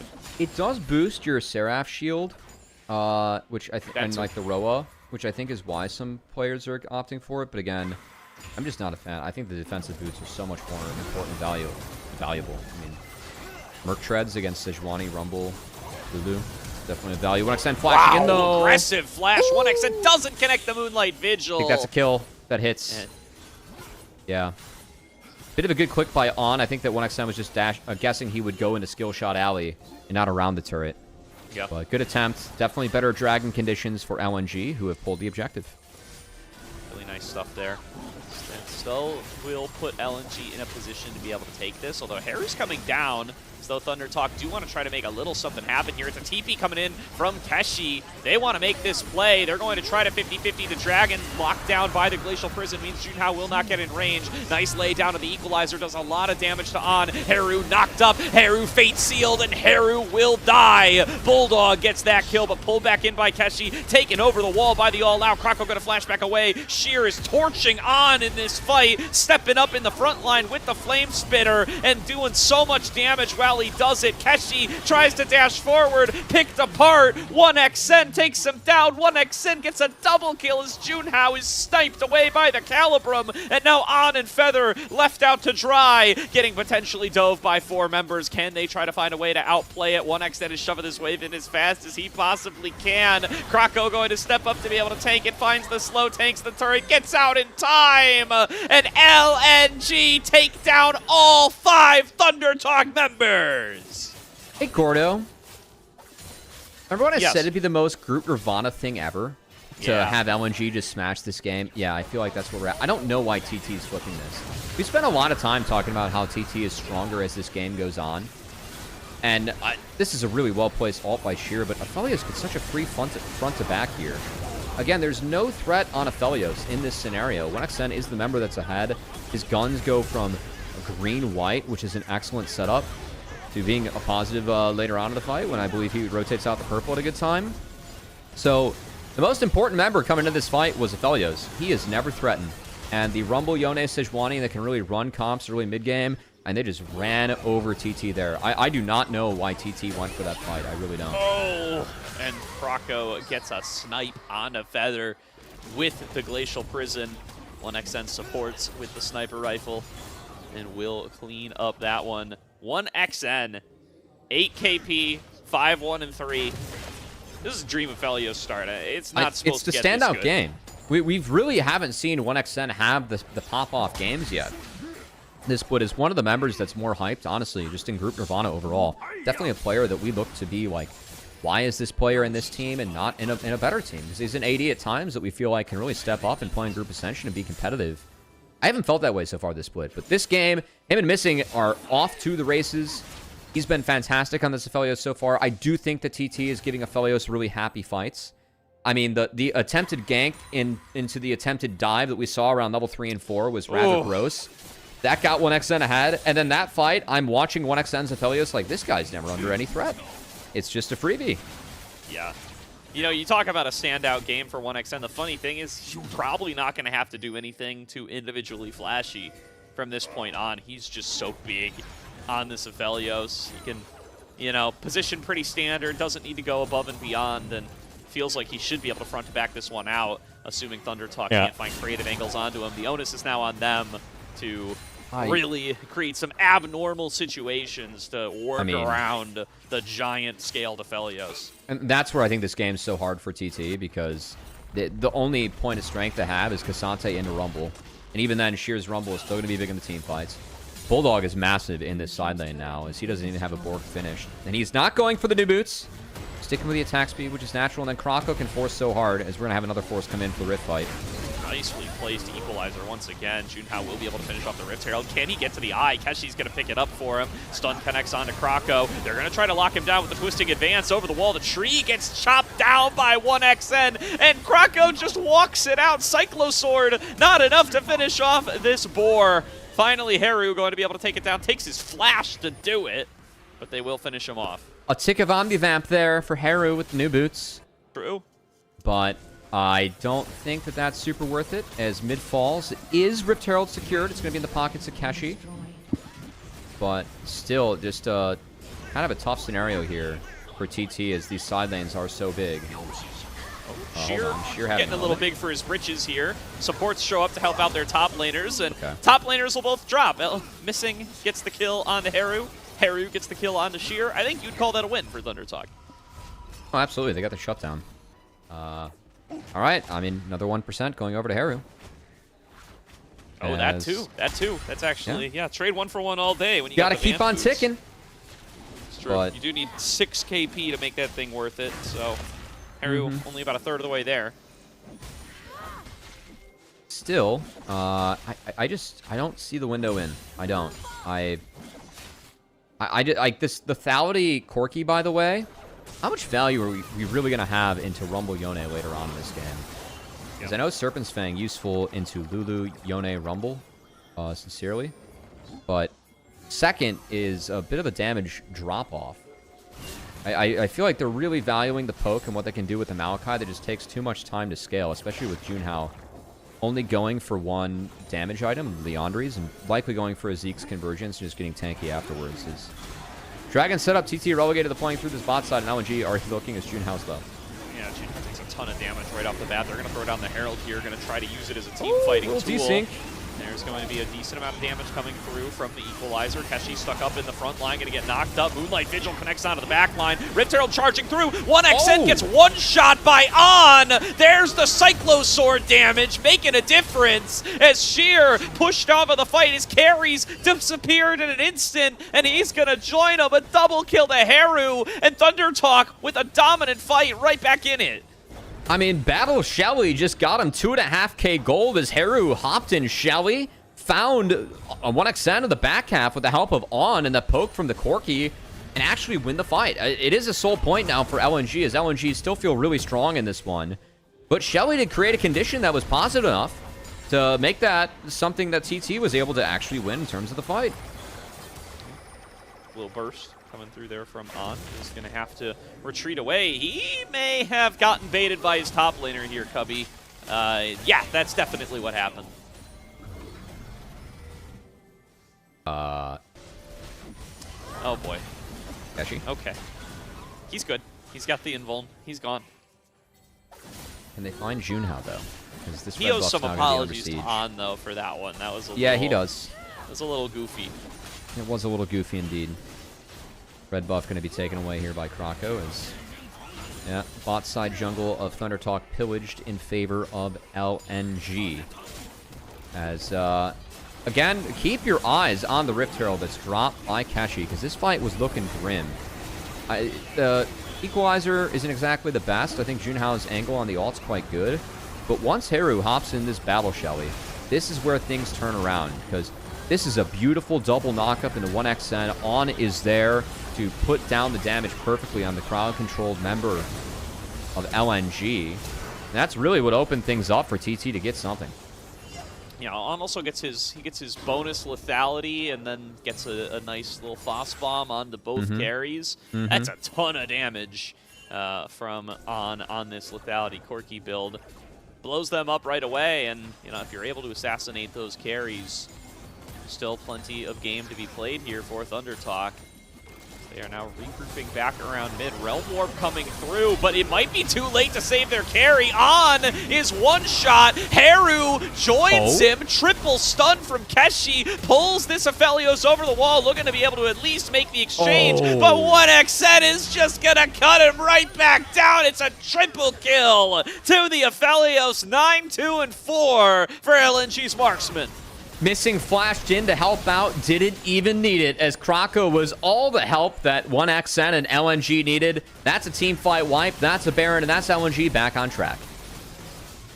All right, well, it was fun for a bit to pretend that 1xN could be killed, but oh boy, is this a different look entirely. They opt into this on trying to bait for the Realm Warp, but he dies way too fast.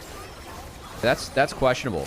As I think the camera pan was being like, hey, you know what? Ryze and Kasate are coming. They are collapsing, and they are. But Haru and On just played that fight way too fast, and you're playing into the red-white Aphelios. And Gordo, in the words of the league population, red-white don't fight. As if you get up in the face of Aphelios, he can do that to you, as 1xN rips through ThunderTalk, gets the Baron, and now LNG, a lot of standing gold to take as they try and clean up this game cleanly. Do they not only have every inner turret to knock down, they also have a soul spawning here in a $115, which Chemtech soul for LNG, I mean, again, would certainly, I think, spell doom for ThunderTalk. Yeah, and I mean, Doom is on the line, waiting to be connected on through. Yeah, I believe Doomsday is in late December, so you gotta have people looking out for that. We're gonna get it early here if we're a ThunderTalk fan, as Junhao gonna get picked right on off. Goodbye, Groot. Krako finds the Glacial Prison, and Junhao never gets out of it. Plucked apart by this 3-item Aphelios here at 21 minutes. Oh my goodness. He just does so much. Yeah, I thought it would be a Zeke's convergence to lock it. That extra shielding did not matter. As this Aphelios, I mean, mistakes were made early on in the game against Aphelios. They were. I would say, I don't want to say in the lab Corki build. It's on the new patch, and this has been played around with a little bit. It's in the field. I'm not sold. I would like to put it, in the field. That's for sure. maybe 6 feet under. I like this item or this build a lot better on Ambessa than Corki so far. That's all I'll say. Yeah. I mean, we saw one decent fight out of it. I don't even know how different that decent fight would have been had it been a traditional Corki build. As Junhao getting blown up once again. Flash over the wall. 1xN! A beautiful combo. Moonlight Vigil with the Infernum gets an instant triple kill. Call it a quadra. 1xN. What a fight. And that's going to end the game for LNG. Oh, Kraka was hyped up with the player cans after that one, as 1xN can't hide his smile Wait, either. don't end the game. Get onto Haru for the pentakill. Yeah, try and find the penta. Oh, wait. They're holding he's just him. dead. They're not holding him. Yeah, They're he's just dead. killing him. All right, no throws for the penta, but LNG, it's a classic Group Nirvana group series here, Gordo. LNG, they don't win Game 2. They were feisty. They tried to come back. They come back. They stomp Game 3, as it's a Baron into a 23-minute victory for LNG, who get their split back on track and get closer to escaping that bottom 2 mark in Group Nirvana, which, I mean, pretty much with a win today for LNG, this has become kind of a 3-horse race for who's going to be at the bottom of Group Nirvana, looking at OMG, who are in dire straits, Ultra Prime, and honestly, ThunderTalk, the team that they just put there. I think ThunderTalk has a few wins over the rest of the competition because they've played a bonus series. They've got 6 wins in 3 series played, but for Ultra Prime and OMG, I feel like their fates just got a lot more secured with the results of this series. It really is going to be on ThunderTalk to have a surprise. As I know we do have a lower third talking about Couch Watch. Bring up Couch Watch. We have. I don't know if we've got Couch Watch here. We've got a few more series be played in Group Nirvana, and we are trying to figure out who we're going to see in Split 3, because, of course, the stakes of playing for Group Ascension, also just playing in Split 3, the big stakes in Group Nirvana for the single round robin between these 6 teams. Yeah. All right. Well, maybe we don't have it, but either way, we can run through the standings. We're working on it. Yeah. All right. There we go. Regardless, the standings here are that OMG and Ultra Prime find themselves down at the bottom, and these are the teams that have already been beaten by ThunderTalk, right? So Yes. they find themselves in a nice little position here, despite the loss here today. And yeah, LNG put themselves into a much safer category. So the pressure is on if you're those bottom two teams, and you may even need a little bit of intervention from some of the other teams in the group, depending on how poorly your start has gone. But LNG take control of their destiny, put themselves back on up here, and yeah, it is now firmly Ultra Prime and OMG who have really got to try to turn the season around at this point, and are running out of opportunities to do so. And you know what? For LNG, it was, I know we're talking about the stakes of the group, but for the stakes of LNG as a team, that win was off the back of good play from 1xN and missing. And some of 1xN's standout games have been missing from what we've seen from LNG, especially in Split 1. That was, for me, the first real pop-off game from 1xN, as he made sure that series went in his team's way. As, of course, elimination looms. This has to be updated now. TT at 2-2. LNG at 2-1. You can see Ultra Prime and OMG at the bottom. A bit of disparity with how things look now in Group Nirvana, a little bit more than halfway through our group, as it will only be one more match to be played for LGD and TT, with the rest of the teams playing 2 others still. But the fact that there is a real gap between OMG sitting at 0 series wins and Ultra Prime also sitting at only 1 series win, which was a bit of a surprise over LGD, but that's not going to help them very much. Looking at the rest of the group, if Ultra Prime can't pull some rabbits out of the hat and maybe find a few upsets and try to switch places with ThunderTalk, who, of course, they already lost to. Yeah. I mean, another, I think, decent showing from ThunderTalk here, given the expectations that they had coming into the split. They win another game here for a total of 6 so far. That's a damage graph of all time. 1xN putting up big numbers, tripling On's damage nearly here. And yeah, it looks like he just started a new account. That is what this looks like, yeah. Yeah. Maybe a little fresh start is what 1xN needed here, as he finally arrives to the series in game number 3. Oh my. Yeah, that looks like we're just playing on a new account in this game. 46% damage share. I wonder who the player of the game is. Is it missing? Maybe? No, maybe it's he didn't 1xN die. win. Missing It's probably didn't die all 1xN game. win. I do think the missing played this game quite well, as 1xN also played that well. Was one sneaky late auto away from getting out of there with his life and honestly making that dive dire. But this fight from TT, just so many questions, like, why did we take this as TT? A team that, again, I think that with Maokai, Rise, Kasate in this matchup, you really need time to scale up.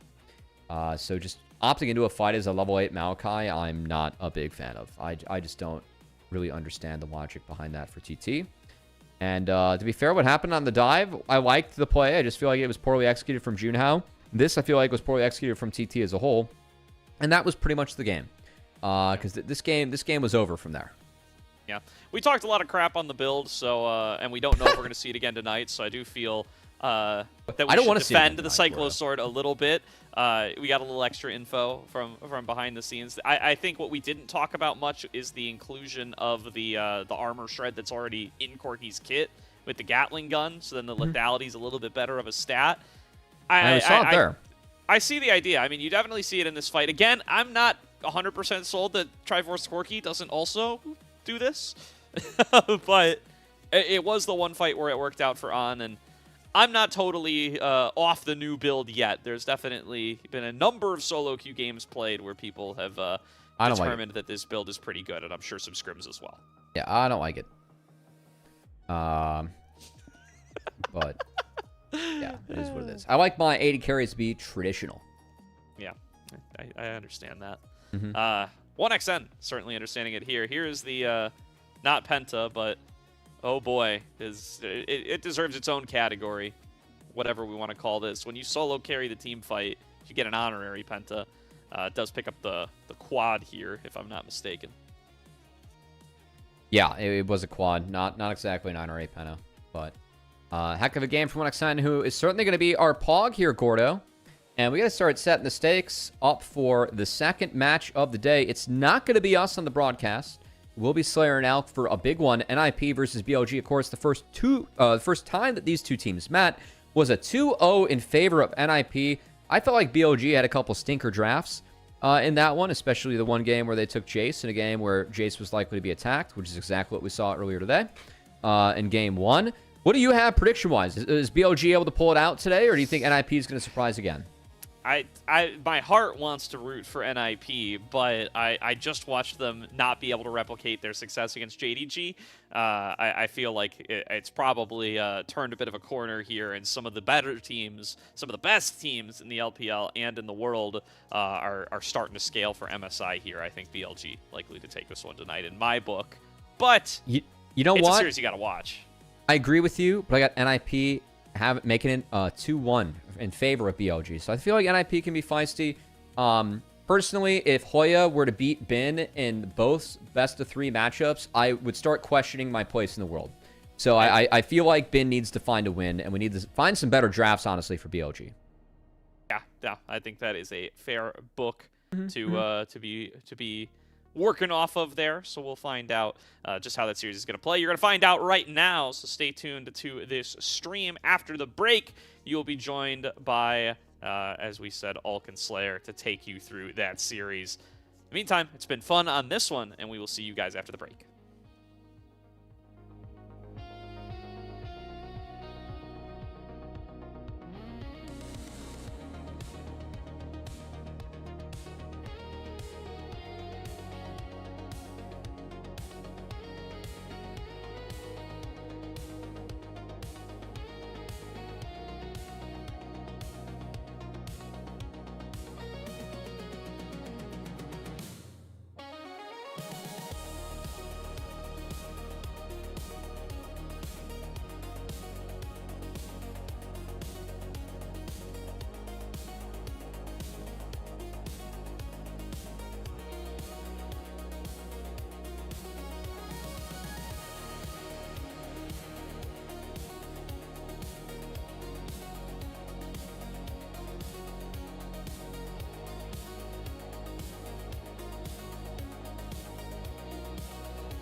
Welcome, everybody, back to the LPL English live stream on Twitch or YouTube, wherever you are joining us. It is a glorious day to be on the broadcast. It's a glorious day to be up and about for no reason in particular here, Alk Battery. Of course, my co-caster, Mr. Dimitri Alk Battery Toledo.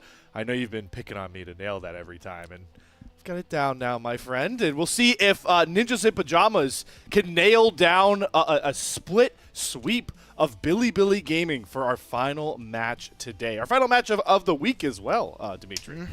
Yeah, we'll be coming back to Wednesdays, so fingers crossed we get some better games going in. And it's the last send-off of I didn't think that yesterday was actually going to be our last day on 26-8. Today we're starting off 26-9. We're going to have a small taste before we get into a full slate of games next week for an entirely new patch. Yeah, so it should be really fun to see. We don't really feel like our teams today might, exercise testing as much as we might see later on. But hey, if you saw our last series, you saw how On tried to approach the Corky build. So maybe we'll see some shenanigans here. We definitely have some players on tap that will definitely start to get, have gotten creative even on the patch before. But let's start talking about this matchup that definitely surprised the first time around, and that is mainly due to Ninjas in Pajamas. So if we can roll through their roster real quick, production, get that up on the screen here. A team that has been very fun to watch, and in particular, Dimitri, the focal point that we've been talking about with them really all split long and still needs to be emphasized. It's been the Awesome and Joe show for this NIP, and a main reason why they had such a hot start here in Split 2. Yeah, it started off with just these two. It was like, okay, Awesome and Joe, this is good. This is a strong laning 2v2. They played against some weaker bottom lanes to start off the season, so I do think that they were maybe a big benefactor of their schedule being fairly front-loaded with some good games for them to get the layup. But as we've gone on with the split, they went from being this incredible team, having an exciting series versus Top Esports, still a 0-2, and then going up against BLG and taking confident wins versus them and JDG. So I don't know where I necessarily stand. I know I have BLG winning tonight, but I think for the community, it's basically a question of, do you believe in this NIP team to make top 4? Yeah, and that's the question we want to pose to all of you. And if you're not a part of the LPL English Discord, that's where the discourse can be had about this topic besides, the ever-scrolling Twitch or YouTube chat that you're currently watching on. So we want to hear from you how you feel about NIP. Personally, I think this team is currently still at kind of a cap ceiling, because if you're talking about being a top 4 team in Group Ascend, you have to be a little bit more than one-dimensional in your sort of ways of winning. That's something we'll talk about a bit more. But the short form of it for now, for me, Alk, is just that Hoya and Care need to show that they can get wins for their team as kind of like that focal point more often if they want to really be one of the top teams in the LPL, one of the top teams in Group Ascend. Because every other team that we currently have them stacked up against to try and compete in that category, I'm a lot more confident that they can win on 2 folds instead of just one straight narrow way. I mean, BLG, you've got Bin and Knight, and then whenever Viper just decides he wants to have a pop-off game. For AL, it really has been Tarzan and Shanks. For Top Esports, Tien and Cream, and whenever Jackie Love also wants to plug in, we've also got Sway On doing a great job. So for the other 3, I really do feel confidently for them. For NIP, I'm a little less so. Yes, it's been Awesome and Joe, and I think Hoya and Care have done good jobs of being like second-string carries. They've been good at being able to enable other parts of this team, but I haven't seen a game where I really feel, man, these guys super smurfed this game, or they really carried it with an amazing performance. And then one of the teams we kind of left off of this conversation is also JDG, who are starting to round really into the form we saw from Split 1. Right now, their solo lanes, I feel like Xiaosu and Honkyu have been able to really carry on their own. So that's another team that you also have Gala, who is still a little shaky, but you could get a Gala performance more reliably than you feel like most times out later down the line. So that's something we're going to be watching for, especially in this matchup against Billy Gaming. Let's introduce our first stand champions as always, get through their roster once more that all of you should be familiar with as the top team in the world currently on the international stage. But right now for BLG, we do feel like things have started to get a bit murkier. They've gotten, I don't want to say lazy, but a bit more, not as locked in. And, well, that conversation unfortunately has to start with the player that, coming off of first stand, we felt like might be the best player in the whole world, Mr. Ben himself. Yeah, a big conversation ever since First Stand and even going into the playoffs was been getting a lot of resources. They basically changed a lot of their game strategy to be, okay, gank for Bin early, give them a lot of resources, whether those are actual ganks or just hovers coming in from Shun. And you have Knight, who has been really, really solid in lane and just around the entire map. I think he's been by far the best player in the league. And so when they have had, I wanted to do an investigation whether or not this play for Bin strategy was actually what we've been seeing from them. And it's a bit hard to quantify. I basically chose the cutoff as 300 gold and above, which is basically the amount of having a kill over your opponent. So Right. 5 and 6 isn't the worst. And Top Esports, that was a little over like 2 weeks ago at this point. We've seen very different styles of Bin. The fact that he's brought in ranged champions now, like the Vayne and the Varus in their last 2 series, now I think provides a lot more threatening of a kind of a resume here for Bin coming in with his champion pool, because as we get further into the split and especially closer to those best of 5s, I think not having any stage games on ranged champions does open up for teams to maybe push you on that subject. And, as we factor in the latest patch as well, and, combine that with this conversation we have with Bin, we were talking a bit about it before we got on air here, Dimitri, that Mbessa nerfs are kind of live on this patch, and we do feel like Bin is one of those premier Mbessa players. So talking about how you want bring more ranged top player champions in also adds to the fact that, Bin might not necessarily feel like Mbessa's in a good enough spot to be played anymore, so he's got to find other champions to fill that void, a very big void that champion has been such a great catalyst for his play so far. Yeah, especially because they don't play it in jungle, right? So they do definitely need to kind of tighten things up here. We did have some clips from their previous series. Now, Yes. This was one that was very, very surprising when we saw this, because it was Awesome and Zhuo completely handling Viper and On, which from a historical standpoint, it was actually the first time Awesome had taken a series win versus Viper in his career. I remember I was looking at some stats. Care being 2-6 before this series, then moving up 6-20 in game score versus Knight. I think that is an insane spread of games. He won last year on FPX. The fact that he can replicate that here tonight could be something. But in both of these games, as you can see now, Knight had a huge gold lead.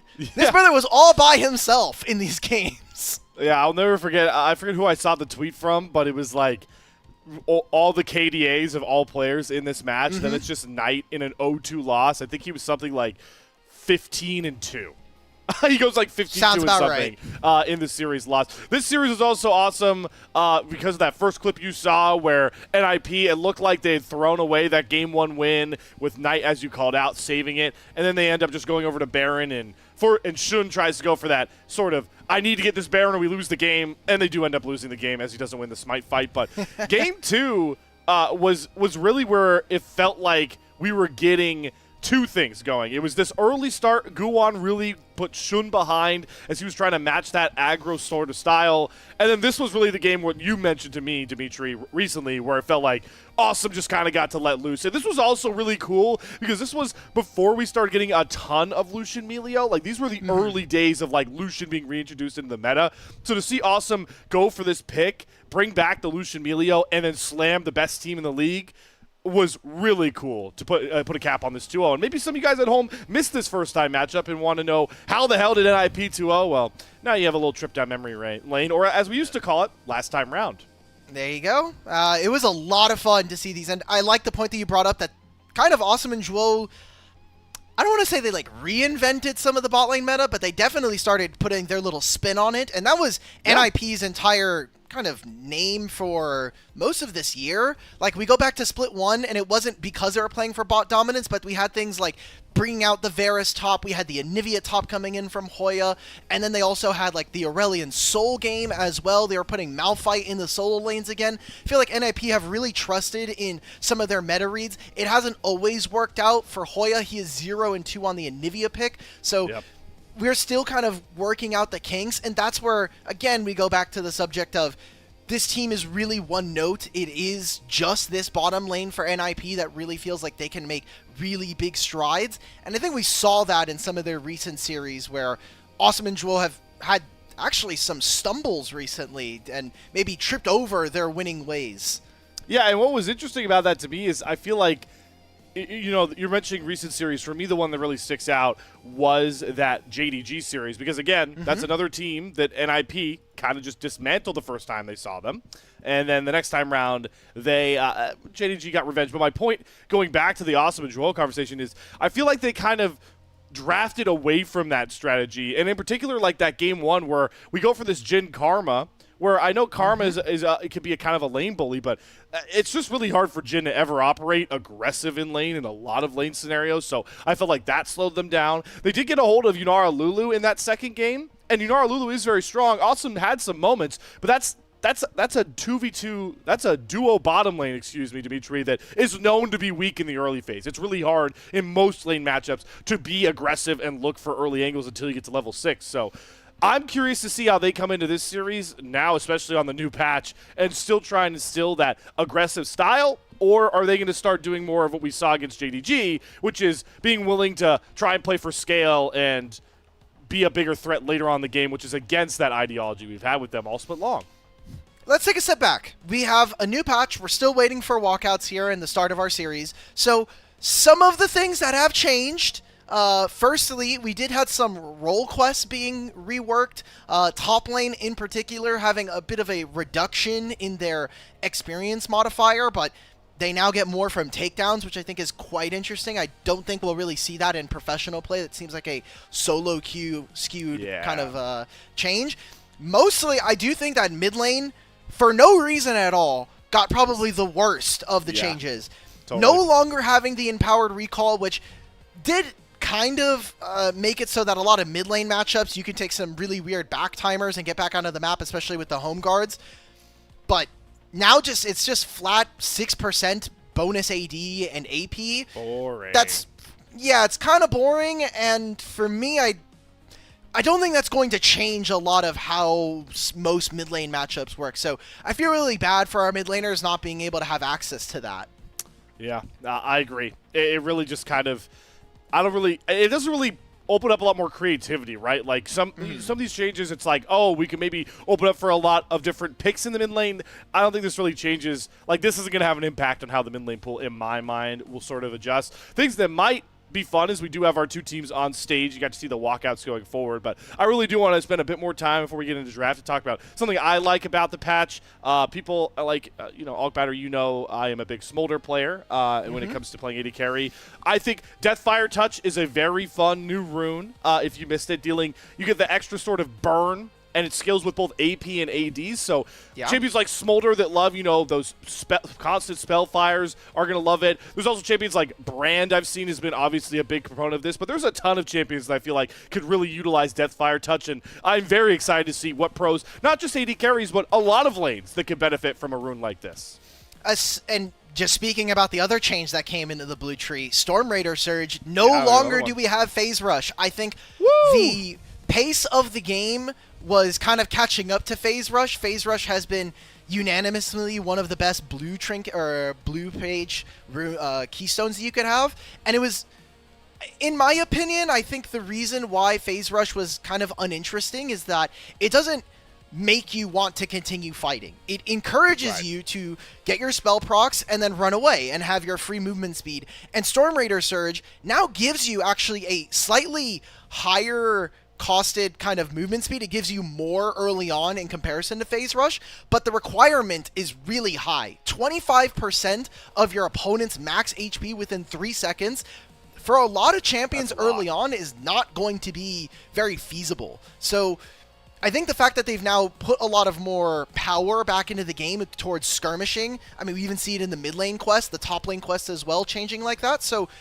they're trying to encourage early fighting, and I think if that's the meta we're going to be going into, teams that are going to be playing fast, playing heavy in the early game, like a BLG who want to skirmish, are going to find a lot of success, and that might even change some of the champions we see, maybe even removing things like Azir, finally, who have really dropped this year. Well, Knight would be a fan of that, knowing his win rate on the champion. We are getting set, though, for the Game 1 draft. We'll explore a lot more of this patch together as we go through this series. Game 1 draft, NIP chose blue side BLG. end up on first pick red side. Probably the most traditional draft we've seen consistently across the split so far. And I'm already seeing 380 carry bans in the first 4 bans here, Dimitri. Yep. Getting rid of all of these. This is going to leave out a lot of the big champions, and most of the junglers and supports didn't actually get changed. So if you're wondering, like, are we going to see a lot of differences? Karma, Pantheon, Jarvan, these 3 still up and available is quite shocking to me. So we'll see what the priority is going to be. And I find it very interesting that NIP, with right of first selection, chose blue side. Yeah. Maybe just trying to drill some extra 2v2s, maybe making it a little bit easier for them to contest grubs, which is obviously super important when we're talking about top lane. All right, so J4 was the first selection there, one of those Z-tier champions all batteries is talking about for Shun. And the turn here for NIP is to get Care onto a blind Annie, and then they're going to lock the Lulu, which does provide decent options to pair with, but obviously likely signals to the Yunara look here for Awesome. Do BLG actually try and steal it away and break up another one of those powerful duos? That's all we've been seeing in Split 2. You know, splitting up these duos. Ash Sheriff, he can take it away. Corki Nami split up. Bard away from Ezreal.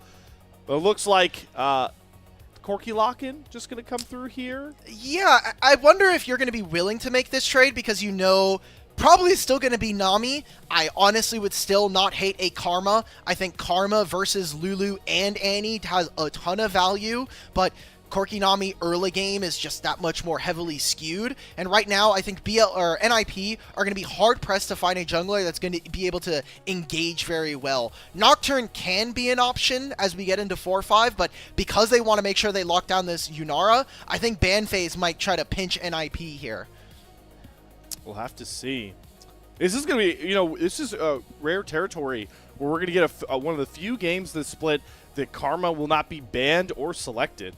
That really does happen in this current meta. It is also just going to be the 3rd Nami game here for On, who is definitely, flexed a lot of those unique champions. So it feels a little odd whenever he just goes for one of those stronger 2v2 lanes.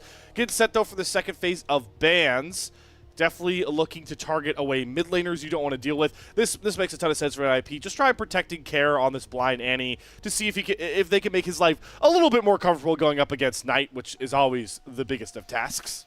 Yeah, you're going to have to be really careful because looking at how this game should play out, Corki Nami early, yes, you can play. I think this 2v2 is actually really strong on one item, just having Trinity Force or maybe a Cyclo Sword as we saw earlier. With that, an Imperial Mandate is really dangerous. I think right now what NIP should be focused on is, like you're saying, protecting Care, not just in the lane, but I think on side lanes this is going to be really dangerous. Having Nami Jarvan out on the map is incredibly, really, really bad, I think, in very simple terms. Because Knight is going to hunt you down, and if you give him things like Akali, if he's going to be playing things like his Rise, I just think that NIP are going to be in a really tough position, especially from a composition where they're going to need frontline and they're going to kind of need to build time for this Yunara. A sigh of relief for NIP fans to see that Akali ban come down. That was the champion. Once you said it, I pinged in my head. That is a worrisome one for really everyone in NIP. Maybe could have theorized, Lulu could be a decent counter into Akali sometimes with the polymorph, but they just don't want to even deal with that. The Vayne ban going to come down here to try and cover for Bin. So they take away the Vayne out of Hoya's hands. And it would be interesting to see them lock top lane here, knowing that they do have the counter pick. Counterpicking for jungle is a decent rarity. We'll have to see if this one does get locked in. I think it's just way better to give Hoya counterpick. I mean, not just for the fact that Jarvan is there, but one, this is a Nocturne that's no longer going to be in the game thanks to Fearless later on.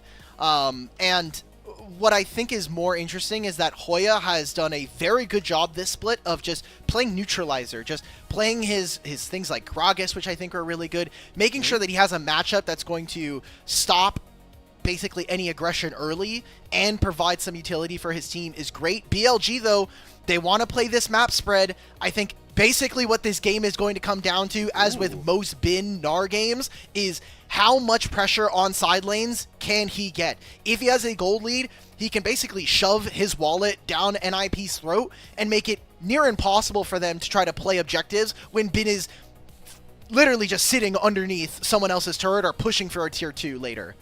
We do see that counter pick, though, come through for Hoya. That is the Jace lock-in. And if I'm not mistaken, this should be his first Jace game of the split here. So Yes. interesting to see him lock this one in. And it's an aggressive stance to take against Bin.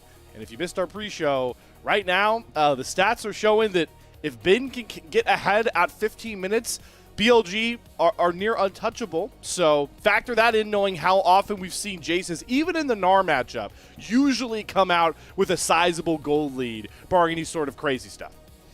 Yeah, I think early 2v2 is going to be really exciting to watch. I think with Ryze and Jarvan, I am looking at BLG to be slightly more centered around the early game. So seeing if they can stack dragons, really leverage the fact that you have a Jarvan and a Ryze to attack sides, can, I think, open up the game for BLG. All right, we'll have to see here. A bit of extra motivation in this matchup for Billy Gaming. Not just the factor that they kind of have to start protecting themselves at the top of Group Ascend with some surging teams, your ALs, your JDGs, really making their way up the standings, but the fact that BLG, one of their too few losses in this split, came at the hands of NIP in 2-0 fashion. So revenge has to be on the mind as we take our eyes on to Summoner's Rift here. Game 1, Billy Gaming, Ninjas in Pajamas.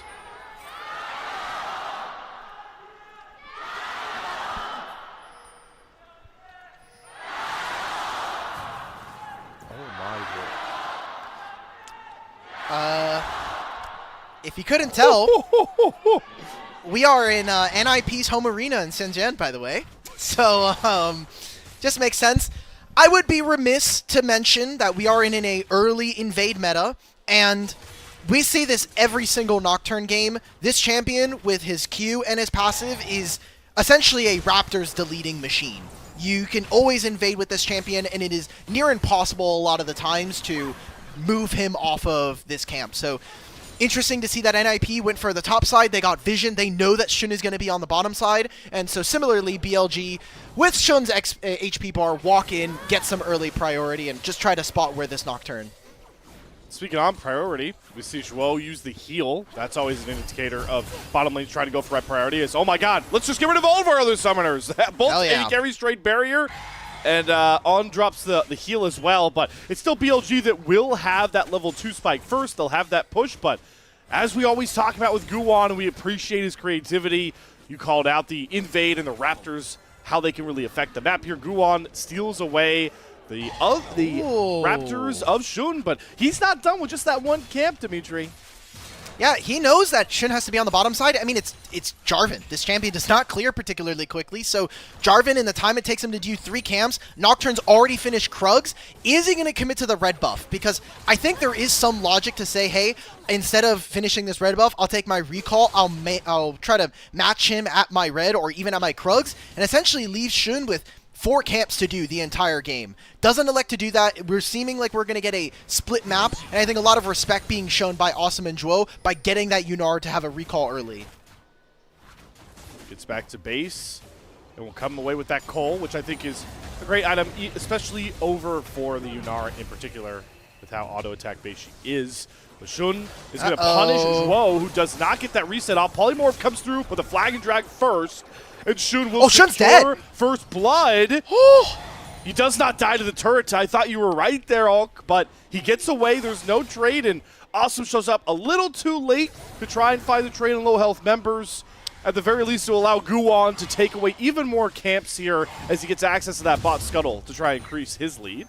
Yeah, Shun also had to flash because that's where I was like, oh, hey, Yunara's here. He might be giving over kill. Care? Oh my god, Care? Is that a... Okay, I was curious if that was an execute, but you know what? That is a statement made from Care, just to burn through Night and say, we're trading lives here, buddy. Yeah, we're getting a little bit fast here in this game. It's a 600 gold lead opening up for BLG, and he will TP back in. And I think for Shun, this is a really dangerous prospect. You are not going to have mid-priority. It's going to come down to a smite fight. Bin's going to move, but... Oh my god. We're giving this up? Okay. Bin. Quite respectful, I think, of their opponents. The threat that I was looking at for Guwon is that if he gets both scuttles and finishes topside camps, he's actually going to leapfrog Shun in not only his jungle quest experience, but just an experience. Oh my god, Shun! Hey man, it's the BLG way, right? I must do what is needed of my mid laner.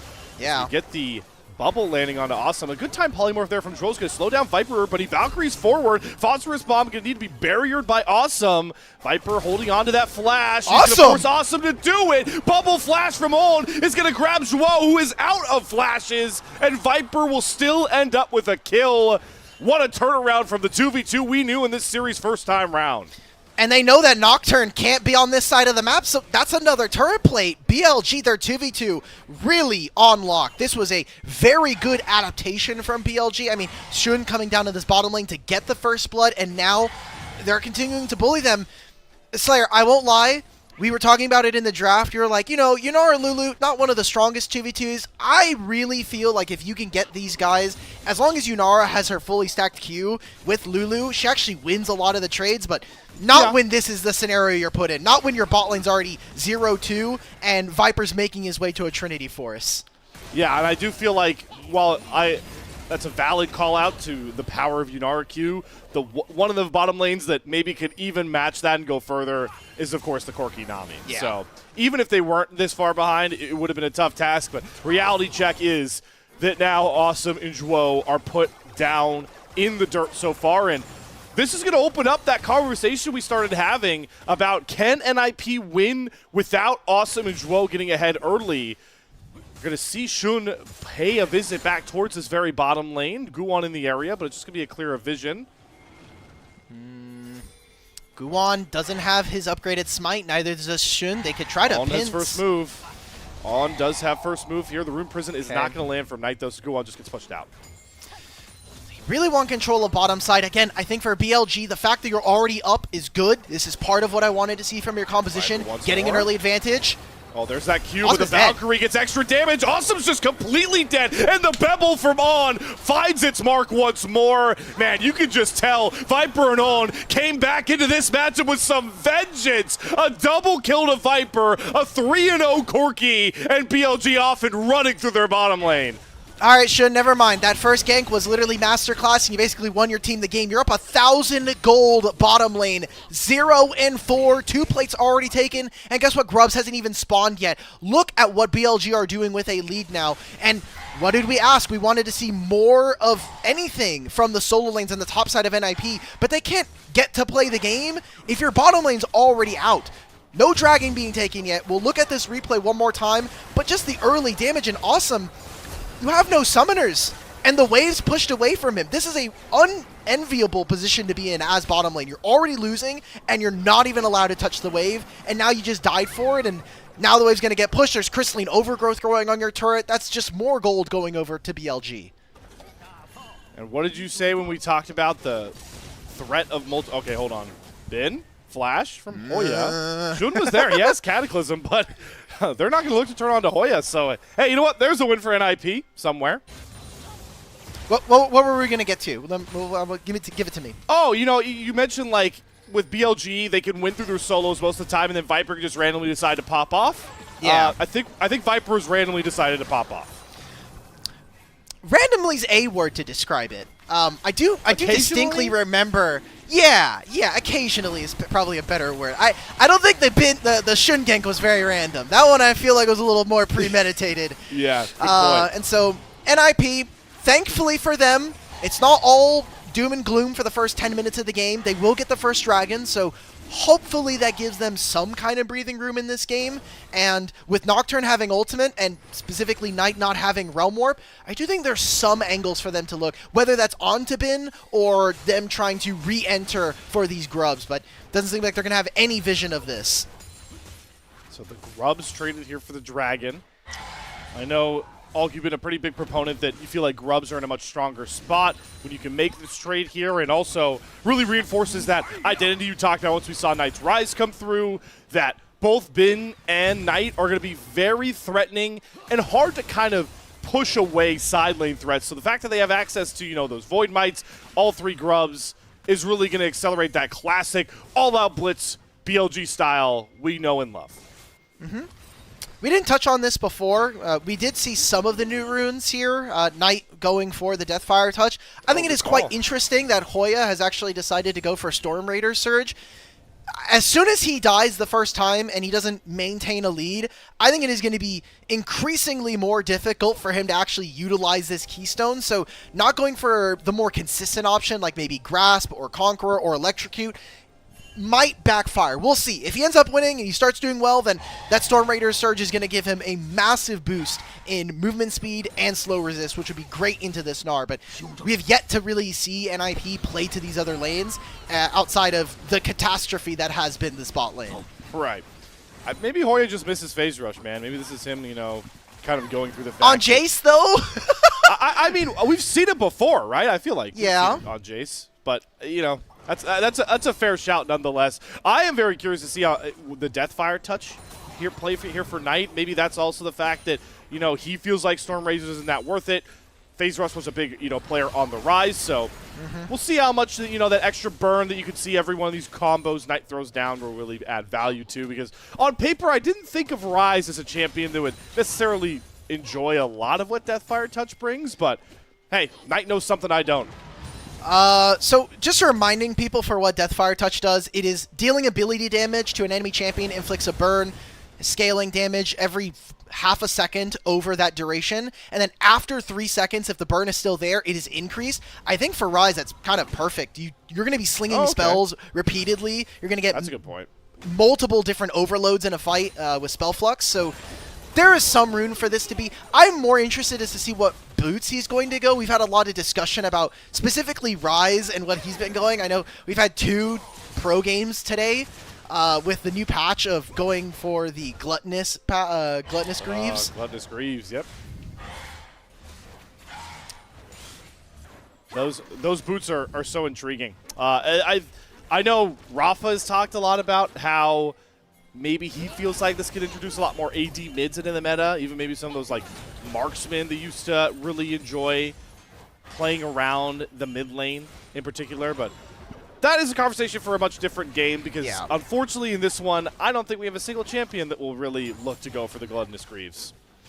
It's very much a item that is great in solo queue where there is more randomness, there is more fighting, so you can actually get the stacks, you can get up to that 10% Omnivamp.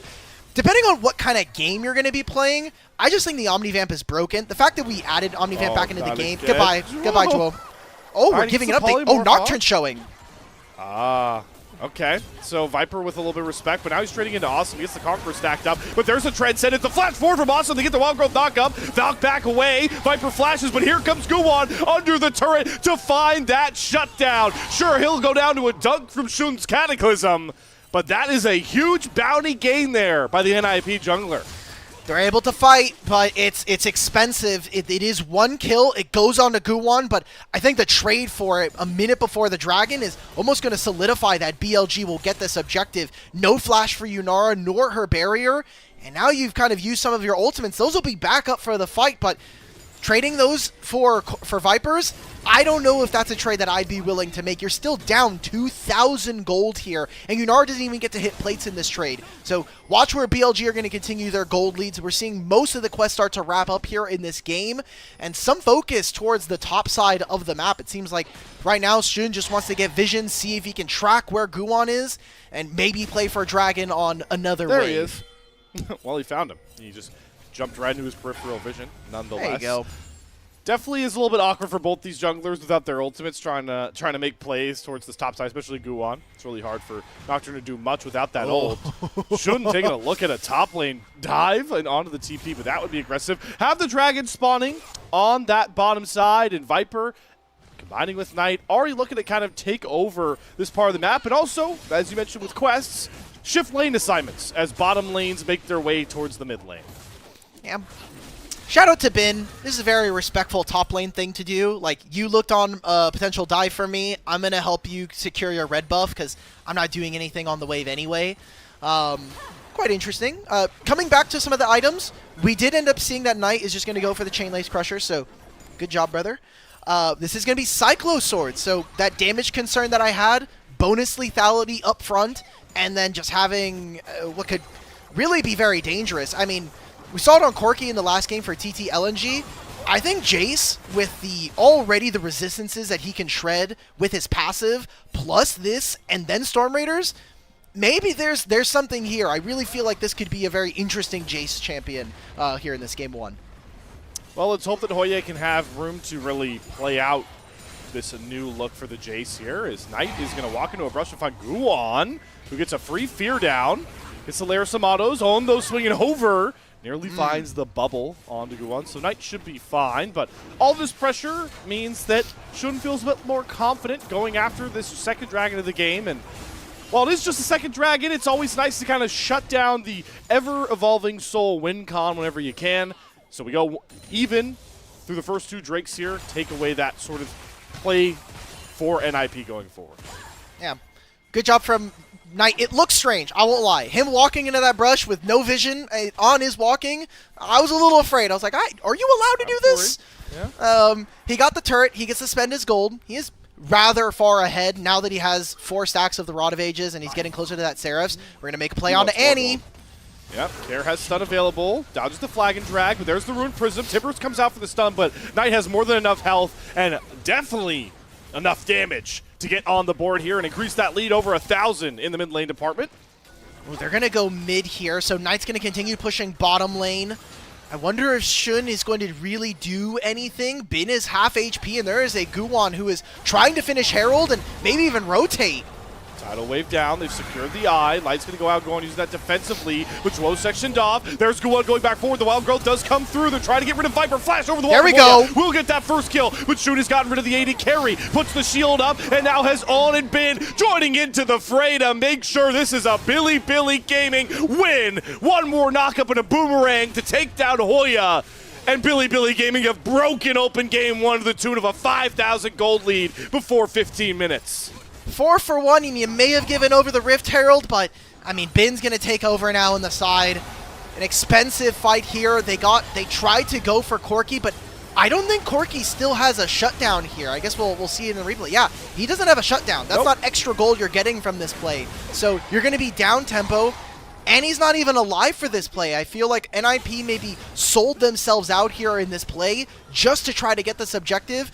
And look, you're going to have access to turret plates, but you're a team that really wants to get to those 4 items so that Yunara can be a thing. But maybe that's just me focusing in on the wrong things. Maybe they just want to say, look, we're going to play away from Yunara. She's going to eventually get to her items, hopefully. Let's try to get Hoya in a good spot as one of the remaining members here in this game that isn't down 1,000 gold. Oh, my Viper. Oh, my. Jesus Christ.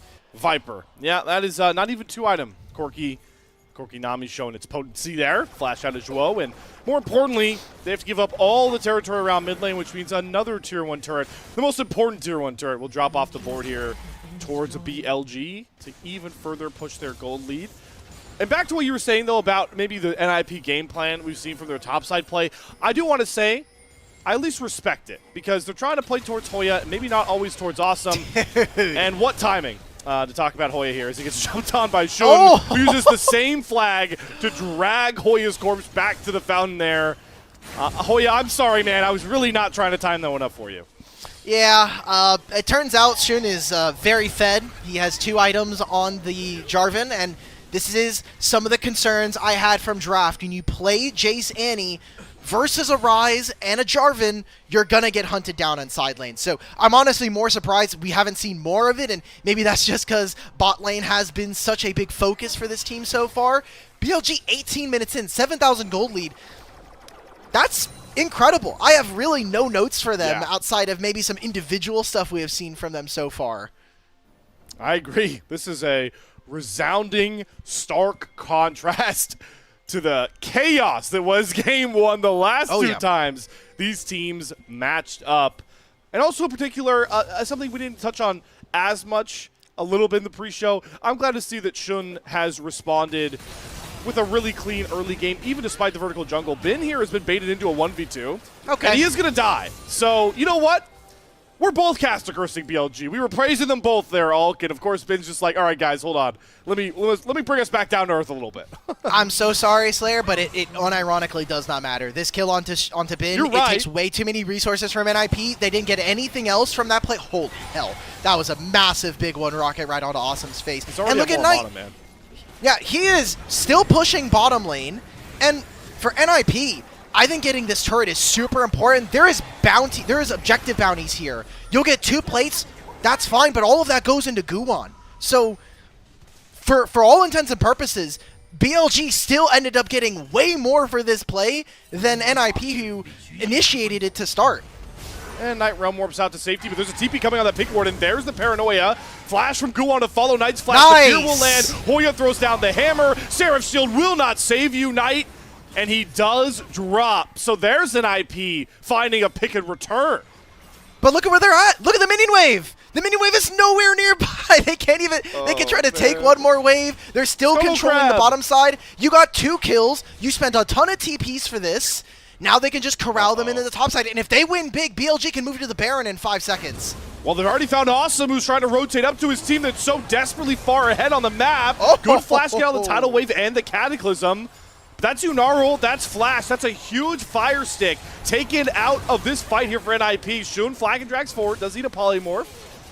And Tibbers will help usher all of NIP back out through their own jungle, so it doesn't end up costing them too much. They don't, in fact, end up getting wrapped, but instead they've given up all the bot lane side control, and that means a free dragon for Billy Gaming. Yeah, those last 2 plays, I say they don't matter because in the grand scheme of this game, I don't think they change what is feeling like the inevitable here for BLG, but I think at this point you are so far behind you kind of have to take down numbers plays where you are really investing a lot to try to get anything. This was really smart from Guwon. I respect the hell out of it for him for going for the flash so that he can use the fear just to make sure that he moves out of the way. The back half of this play is really costly for them, but again, they're already losing. They have to make something happen. Dragon does end up going over to BLG, and I really wish it was a more even game because I think the interaction of Cloud Soul for both of these compositions is actually really, really cool, but it's likely not going to be a big mover and shaker when we talk about how this game is going. At the pace BLG are posting here, I don't think we even get a Cloud Soul because it definitely feels like when, Smash one more fight with how strong our Corki and our Ryze are in particular. Turn Baron, one more fight win, Baron win game. That is the current pace the BLG are at. His Viper does have to be a bit careful with the way he paths there. Doesn't necessarily get caught by Hoya and Guwon, who are continuing to try and hunt here. NIP mounting a really big presence around the mid lane right now, trying to see if anybody from BLG walks a little too far forward. Thankfully for NIP, this bottom wave is going to take a long time for them to catch it, so they can play numbers up on mid. Awesome is taking way too much damage, though, and ends up having to kind of walk forward. He does have 2 items, but this gives at least NIP some room to say, okay, we'll drop side lanes. If they decide to play heavy on mid, we will have the numbers until Bin is able to TP. But that's some of the power of this Nocturne. If you ult in time, you can prevent the enemy top laner from being able to join in one of these side lanes. Right now, Jason is going to show on bottom side. Did NIP or did BLG keep track of this TP for this Jace? Because if that's the case, this Baron is now up on the cards for them. Looks like they didn't. I'm just going to make sure to reestablish a vision line on that top side and then return to the mid lane. Bin, again, showing a good respect here. We've seen him constantly caught on those side lanes. That was a spot where I thought he could have definitely gotten jumped on again, but he backs up with the wave and puts Hoya in the match with him. That TPU called out is back and available, so Hoya now will be able to match if a Baron does break out. But with resets coming through here for Billy Gaming, can maybe take a look at some of the items that are starting to come through. We're really waiting for Knight and Viper to get these components done into that 3rd item, and then these 2 will really be scary enough to show the gold lead that they've been holding on to at about 5,000 for the last couple of minutes. Yeah, I just think that Viper, it doesn't really, to me, it's the items are already kind of there. He's already incredibly strong. On with this Mikhail's makes him nigh untouchable in a lot of these fights. And then I'm looking at Knight, who finished his Roa super early, got his Seraphs, looking like he's going to be picking up an Actualizer 3rd. He's already incredibly strong, and so this 3rd item is essentially going to cement a lot of the lead that BLG have. Oh, Knight. Does he get it in time? Off in time? No, he gets feared! Knight's going to be picked off again here. The anti-stun's going to land. Hoya TP's in, gets the enhanced shock blast. Guwon finds the pick on the Knight. And now NIP feel like they're playing with house money. They've got Baron right there. They're going to make the call to go after this Baron 4v5. BLG stumbling a bit here after losing their key mid laner. Bin's going to have to look for a TP here. He doesn't have his Narbar's already going down. The TP will be committed. There's the flash from Carrot. He finds on the Na'Vi. Guwan goes through with the paranoia, gets the wild growth, makes sure Viper can't burst it back out. Viper and Shun have to flash away, the stun follows. Viper's picked off by Awesome. NIP, what a bounce back here from a disastrously early game. They're going to get a shot at Baron even stronger than before. Oh my god, are they going to be able to do it? And now it's Nunu and Willup. It's Bin and Shun, 2v5. Can they do it? There are no buttons here for NIP to play. Knight is up in mere seconds, but he doesn't have teleport. He doesn't have Realm Warp. It's a 2-on-5. As Bin looks to go Mega, the Polymorph comes through. Hoya flashes just in time. Bin is gone. Shun needs the Hero Shield to go in here. Cataclysm gets rid of Guwan and steals the Baron. No! Hoya gets rid of him and secures the Baron himself. Oh my, look at the gold lead in this game. It has gone from 6,000 now down to 2. That catch on tonight, I didn't know if it was going to be enough for NIP to pull the trigger, but they win a massive fight being able to chase the support here. Last minute timing from Guwan, another clutch fear coming in from the jungler of Ninjas in Pajamas. They snap this Rise off, and I think the timer that we got to see, this was 3-on-5. Bin taking a very extended time to take a TP. I think he needed to go immediately, and the hesitation or the shot calling there, not on point. They immediately pull off on, and that's it. That's 3 kills to start this off. I love that NIP, once they saw Bin TPing on the other side of the fight, they then forced BLG on their strong side into a fight before Bin could even get there. Even with Meganar bar up and available, it didn't matter. Now BLG, Bin's face checking into Karu, drops the entire Tibbers combo onto him. The big Gnar is pushed out of the fight here. Guwan's going to full commit with the paranoia. Flash from Bin doesn't matter. Guwan finds that kill, and he feels confident enough to keep pushing because he has his team behind him. Will come away from the BLG jungle, but that one pick should mean a dragon as well over at NIP. BLG have no business trying to shut this one down. Well, I think we were technically right earlier. We were saying that Soul might not actually be a real prospect here in this game, but not for the reasons we thought. We thought it was going to be BLG steamrolling their opponents, but now the gold is almost entirely sopped up. We're getting to a 3-item Yunara at this point, and things are starting to get a little bit worrisome here. NIP, the map plays that they were able to accomplish, the fact that they're able to split against BLG, they're making a lot of good things happen, and the only person with the gold lead now for NIP for most of the game has been Hoya, and he is, I think his Jace is really starting to kind of make an impact here in this game. He just came out of base. I'm curious, is he pushed? No, okay, so he's not at 4 items just yet, but already at 3.5. Yeah, this Jace is super scary. Serpent's Fang completed as well to kind of dissuade all the shields you get from a, Bin TPing in, the J4 shield. Most importantly, stuff like Seraph shield for Knight as well to get that extra oomph of burst. And the NIP still have a couple more waves of this Baron push. With all the fighting, the one downside is they haven't really been able to claim a ton of structures. It's only for now the bot lane tier 1 turret they're able to grab on this Baron power play. They were able to at least hit some of the bot waves there. They got Annie that turret. They'll get Jace this top tier 1. Yeah, they're using the Baron. They're going to be up 3,000 gold thanks to this.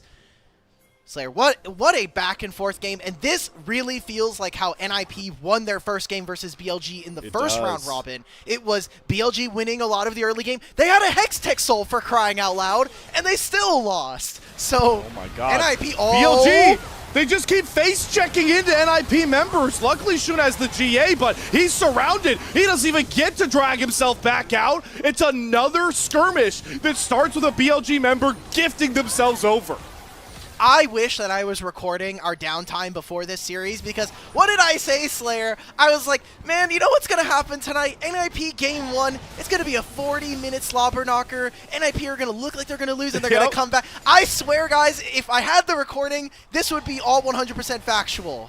Well, at least you have witness testimony. I can attest to this being true, but yeah, we don't have the hard evidence, and we're not to that finish line just yet, right? It does still feel like, BLG can win this game. It is anybody's game to take here. The Dragons are split. The goal lead is pretty split as well.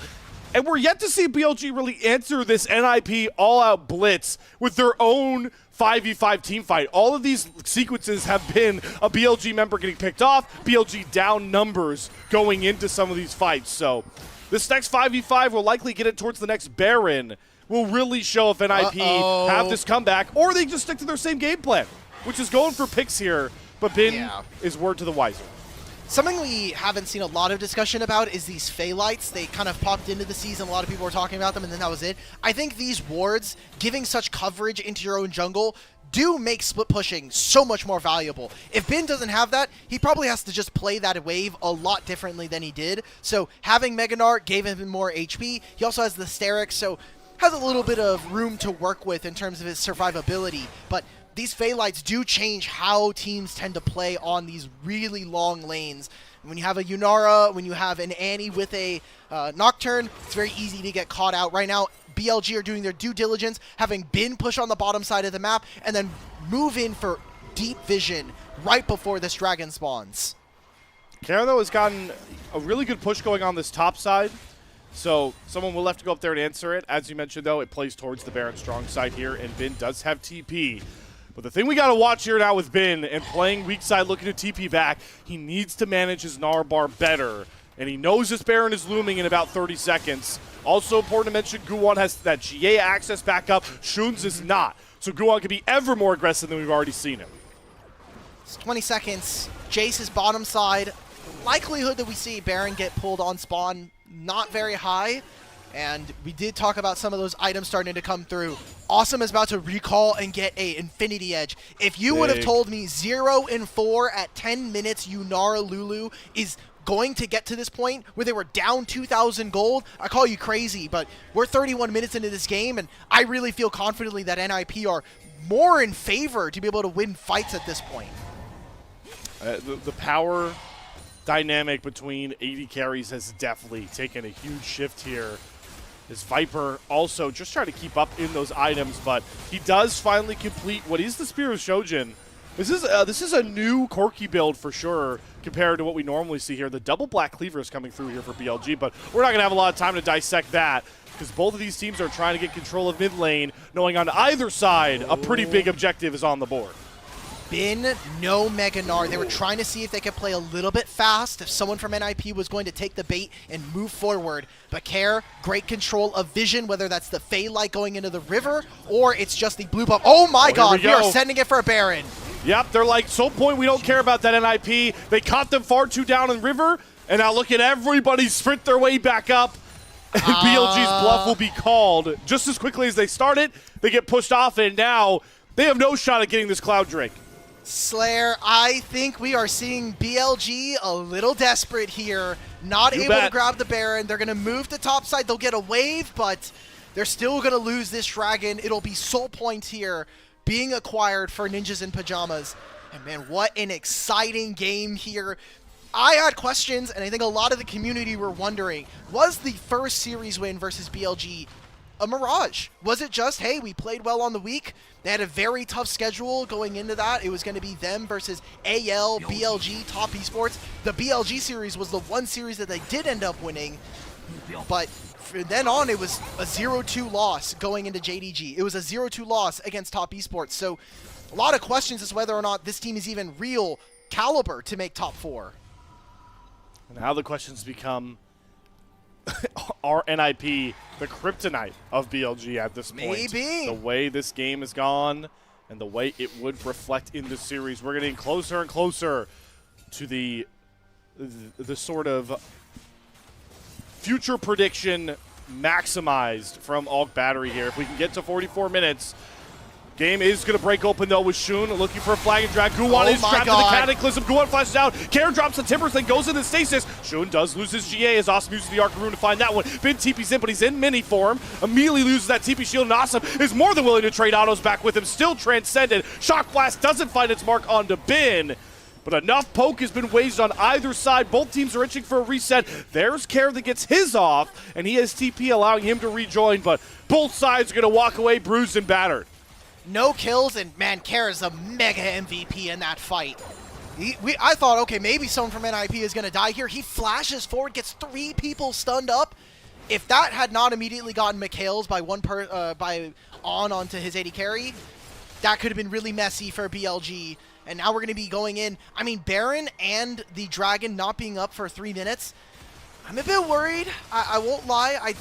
The gold lead isn't enough for me to be super enthusiastic, but what I am looking at is the fact that there's no flash for this Annie anymore, which is a big part of her power budget. And until she finishes that Seeker's arm guard, turning it into a Zhonya's, it's something that maybe BLG could look to punish. Goodbye, 60% of your HP on. Yeah, you can't take much more of those from the 4-item Jace. Also, another thing, to also support NIP maybe in these fights. Again, it's another rotation of these jungler guardian angels where Shun has lost access to his. Guwan's is still in his at his disposal, so it allows him to get a little more aggressive compared to Shun. On being down to half HP is making BLG a bit more skittish.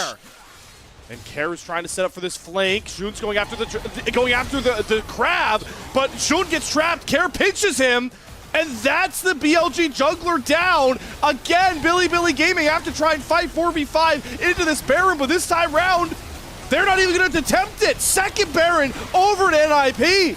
NIP have just been more consistent in these fights. They've been better about being able to utilize their lead, and it was a disastrous early game that is now turned from rags to riches. Baron on the cards, and this Baron's going to overlap perfectly into the Dragon. And this might be Soul. I didn't want to talk about Cloud Soul because I thought the game was going to be kind of moving forward and we were going to be ending soon. But if you get Cloud Soul on champions like Nocturne, Annie, and Yunara, you're never getting away from these champions. So if there's any BLG fans that have hope for this game one, y'all are going to have to start huffing some even heavier dosages of copium. We need to get into these fights. I need to see big damage, and I'll be frank, we have just not set up good enough battle lines for a champion like Ryze to really thrive, even for Corki here, who's trying to land big ones, but this build is more focused on spamming spells and being really, really tanky. When we see all this like dancing around, further benefits NIP because of Hoya's Shock Blast. He lands one of these onto anyone on BLG, and it really makes them think even further about can they make this fight work.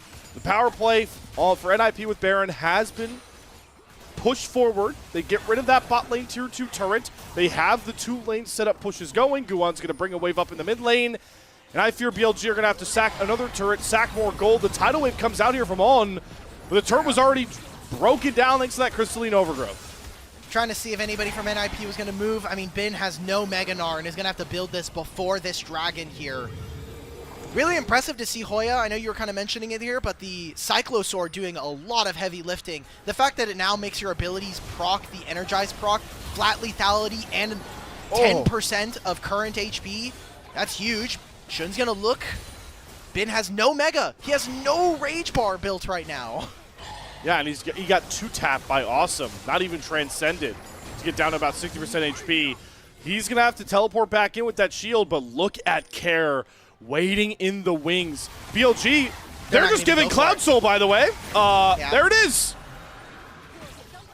No respect being shown. No ability to do anything here for BLG. There's not a Baron that they can roam warp to. There's a top wave that's pushing, and Bin for his CS lead has really just been farming waves and doing a whole lot of nothing here in this game. So good job to NIP. You now have a 3,000 gold lead. You have Cloud Soul on some of the best champions to have access to this buff. Now it comes down to, are we going to see a big fight, or are we going to wait to one of these end game objectives? The Elder that spawns in 5.5 and the Baron in 3. The biggest question we were asking about NIP going into this matchup, are you a real top 4 team? And more importantly, if you want to be a top 4 team, can you win without Awesome blowing away opponents? And Care has answered the call, but Shun finds a mega cataclysm. Care does go into the stasis, but he's at about 5% HP. Viper finds the kill. Shun with the GA pops back up. Been on the front line, though, is Mini. Awesome tries to step up, and Hoya gets deleted. That's Knight going into the stasis and gets rid of Awesome. And here comes the turn from BLG. They bought their time for so long for this very moment to shut down the comeback and slam the door in the face of NIP. Zhuo, the only one to survive, but with these long death timers, the main assault of Billy Gaming shall march forward down mid lane. They've got 3 grubs, but can they end? That is half a minion wave right now, and they don't even have a realm warp to really move forward. It is all about protecting the minions. I like this from Shun. Tank the turret shots, get all this damage down. The minions are the most important part with such long death timers. Shades of game 1 the last time this series went, but roles reversed. BLG pushing to try and end as death timers come up close, but they will not come up in time. It may have been slippery, but BLG will win game 1, win their first game against NIP in Split 2. That is completely insane, by the way. This gold graph is going to be terrible. Ooh, I already know it. Terrible? It is coming. It's going to be awesome. No, it is not. He did not win tonight. So, man, that is a really tough loss there coming in for NIP. You were doing so well at being able to bounce back, but I mean, what did we say a couple of minutes ago? If you can buy time for Rise, if you can let him let loose in these fights, he can win. Every fight in that mid game was, oh crap, our Rise can't actually play in this. Someone's dead beforehand. Yeah, oh crap, our Rise can't play. Oh crap, our Corki can't step up. Oh crap, our Nard isn't even in the fight. We were kind of setting that up, Og, that it was like, yes, NIP's comeback, this looks really good, but they've never actually 5v5. They've never, like, thrown down a huge team fight to really seal in this comeback, and we saw why. Because once that 5v5 happened, once BLG finally felt confident that they could look for an engage in this game, it was wraps. Wow, this is insane. Just the fact that they were able to come back off of one fight, by the way. The game, by all intent, this is exactly like their first series, man. The team with Soul loses the game. I don't know why. You were also so close with your prediction because we almost got to 40 minutes. You also, I guess, had the team switched in the fact that BLG had to, like, come back again to win it. But honestly, I want to give you some sort of brownie points for that prediction because if you take away the names on this game, it felt like exactly what you were trying to tell a tale of for this game 1, Dimitri.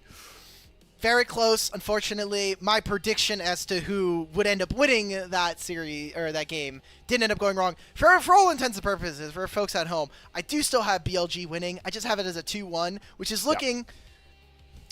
I would say it's looking more likely, but the next part of the earlier prediction off air was that the next 2 games for BLG were going to be super one-sided. Yes. So yeah. That makes the 2-1 prediction a little less, if I'm really going for that, but I really want to give hats off to NIP for what a impressive mid-game that they were able to play, and particularly being able to bounce back from an 8,000 gold lead.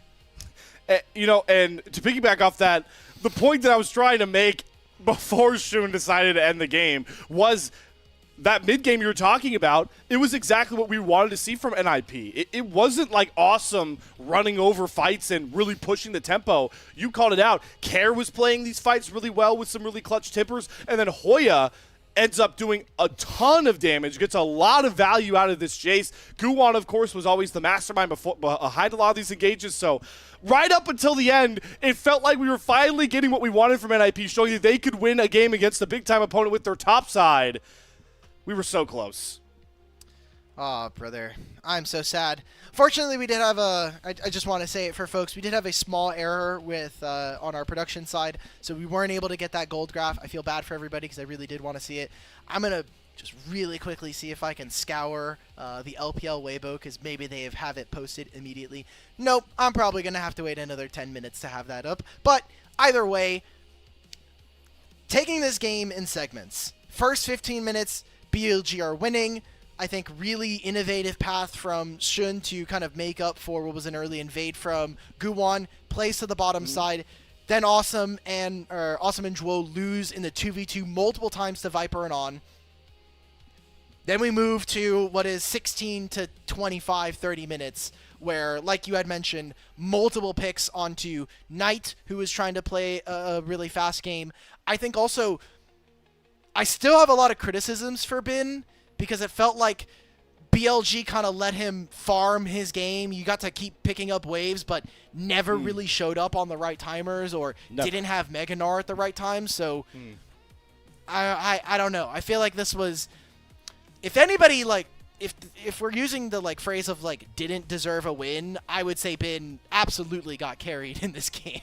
I would wholeheartedly agree. He quite literally never gets a teamfight Mega Gnar ult off. Like, if I tell you a Gnar player doesn't get to cast his ult in a meaningful teamfight, most of you at home are going to tell me that Gnar loses. Yeah. So that's enough in its own. I mean, this was the only time we thought he'd get the Gnar ultimate off, and even then, it's a polymorph to stifle it. I am looking at this gold graph. This is disgusting. We were able to pull do you have it? via feed. I posted it in our chat. Yeah, we're gonna see if we can get it on the screen. It is gonna be a little low res. Just deal with it, folks. We're just gonna have to. This is a free stream after all, so beggars can't be choosers. This is the fight, man. What happened here? Awesome literally has infinite damage. Yeah, it is. It is. Oh my god, that overload almost did not land. That looked like that did not land. Very close to not doing so. Yeah, the first kill Knight finally gets there. It's just classic Actualizer Rise where he gets through one cycle of spells, blows him up. All right, Ice Fire, you have it? Okay, so let's try. Okay. Hide the bin. Hide the. I like how it's covering the Giga bin. I like that it's covering the Giga bin. Oh, sweet mercy. That is awful. That is. See, you know what? We were talking about this. I'm going to do this for a moment. I'm wearing the Sixers jersey. You were trying to understand sports.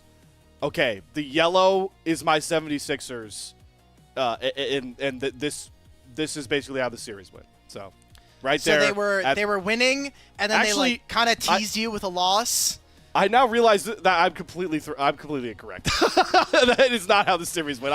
I've led you further astray. We're gonna pivot away from that. Good job, Sixers fan. Yeah, I'm doing a great job. You still can't ruin my happiness. There's no way to do it. Shun, speaking of the happiness, I guess he ends up with player of the game. I don't really hate giving it to him purely because that Cataclysm he got won them the game. So Yeah, I could have also seen Knight getting this. I actually am really interested to see what the votes are going to be because I have a feeling a lot of the votes coming in were like, oh, you're prepping for an NIP win, maybe. Wow. 7 no out of votes. 8 and a 1 for On. What are our observers cooking here? I think On was mostly a passenger of this game, but congratulations to Shun and congratulations to BLG for coming back. I don't think Danny is going to be very happy about that game going into review. Gosh, I hope we get a Danny reaction to that game because we already have so many amazing Danny reactions to some of these BLG just games in general. We'll have to wait on that. NIP don't have a lot of time to wait. They immediately have to go back to the drawing board and figure out what they were doing right, what went wrong, and most importantly, how can they keep this series alive? Game 2 could be the final one. BLG looking for revenge against one of the very few teams that have beaten them so far in Split 2. Will we see NIP repeat history, or will BLG get their revenge? We'll find out that and much more after a short break for Game 2 draft.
Back in a flash here on LPL English as we are into the thick of it with our final series of the day.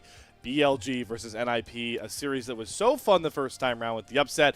And, well, it looked like it was going to disappoint until it didn't with a Game 1 banger back and forth. Classic LPL goal graph. I mean, how many more buzzwords can I insert to talk about whatever that Game 1 was from both of our teams? Well, you say not a disappointment, but I'm sure for all the NIP fans, them brothers is sad. them brothers and sisters are not feeling very good about what just happened, because they were on the roller coaster. They were mega despair to start, and then it got like very much super hopium, and then it all comes crashing like an adrenaline high right at the end. You're done for. You're wasted. You're spent. And like you said, Shun finds essentially the game-winning cataclysm to bring BLG up to the 1-0 lead. So really good for them. I did want to touch a little bit, not really about this game, but about the standings as a whole. We don't have to bring up the graphic. At 8 wins, BLG essentially kind of put themselves outside of bottom 4 because, or at least for Weibo. Weibo are at 3-8 right now, and they need to win their next series in order to keep up for their dreams. So 8 wins right now is kind of the pedestal to make and finalize top 4. That's a good marker to start taking note of, as we are, very much so in that second round robin, and we are going to start having to ramp up those seeding conversations. And I'm glad that you have here now, Aug Battery, established that threshold for top 4. The threshold here is very low for NIP in this series. Gotta find a game to win if they want to try and show that they can be a consistent threat against one of the best teams that comes from the LPL in Group Ascent here with Billy Gaming. And, what I will say is I agree that, it was a pretty despairing end here for NIP fans. What I would say to them now, if you are out there and listening, is the positive takeaway I think you can have from that Game 1 was that we were looking for these solo lanes to be able to show out, to, be able to show that they can maybe, carry a game. While they didn't bring it home, I still come away from that Game 1 for the most part, pretty impressed by the game both Hoya and Care put together. Yeah, that was definitely what we wanted to see from this team is, can the solo lanes bring it? And I think especially Hoya. I have maligned this player. I have talked bad about him. I have really said, like, this guy is probably one of the worst players in the league. We were actually surprised to see him on NIP. But he has turned it out. He has left some of those bad games from ThunderTalk in the past and has started to show up here in the league. He's not a perfect player by any means, but I think that is the beauty of an organization, of this squad for NIP. The fact that we have some players that haven't had the most successful careers being able to be more than the sum of their parts. And, this is a constant Slayer crutch whenever we have Hoya conversations, but I feel like it's especially apt knowing who they're matching up against. When are we going to start the dialogue that Hoya might just be Bin's nightmare? Because I will always remember when I got, I know you've heard this about a billion times, but I'll keep it shorter this time. When we had a much different format in Split 1 of 2025, it was just 4-man groups, everyone played best of 5s. Hoya on ThunderTalk went to 5 games against Bin and BLG, and he locks in Camille and ruins the game topside. ThunderTalk ended up winning a best of 5 against BLG, and ever since then I've always kept it in the back of my mind. It's kind of valid though, this split, right, Dimitri? Yeah. I mean, they get the 2-0 win. Hoya beats Bin there, and he was much better than Bin. You said it yourself. It felt like Bin was a player that deserved to lose that Game 1.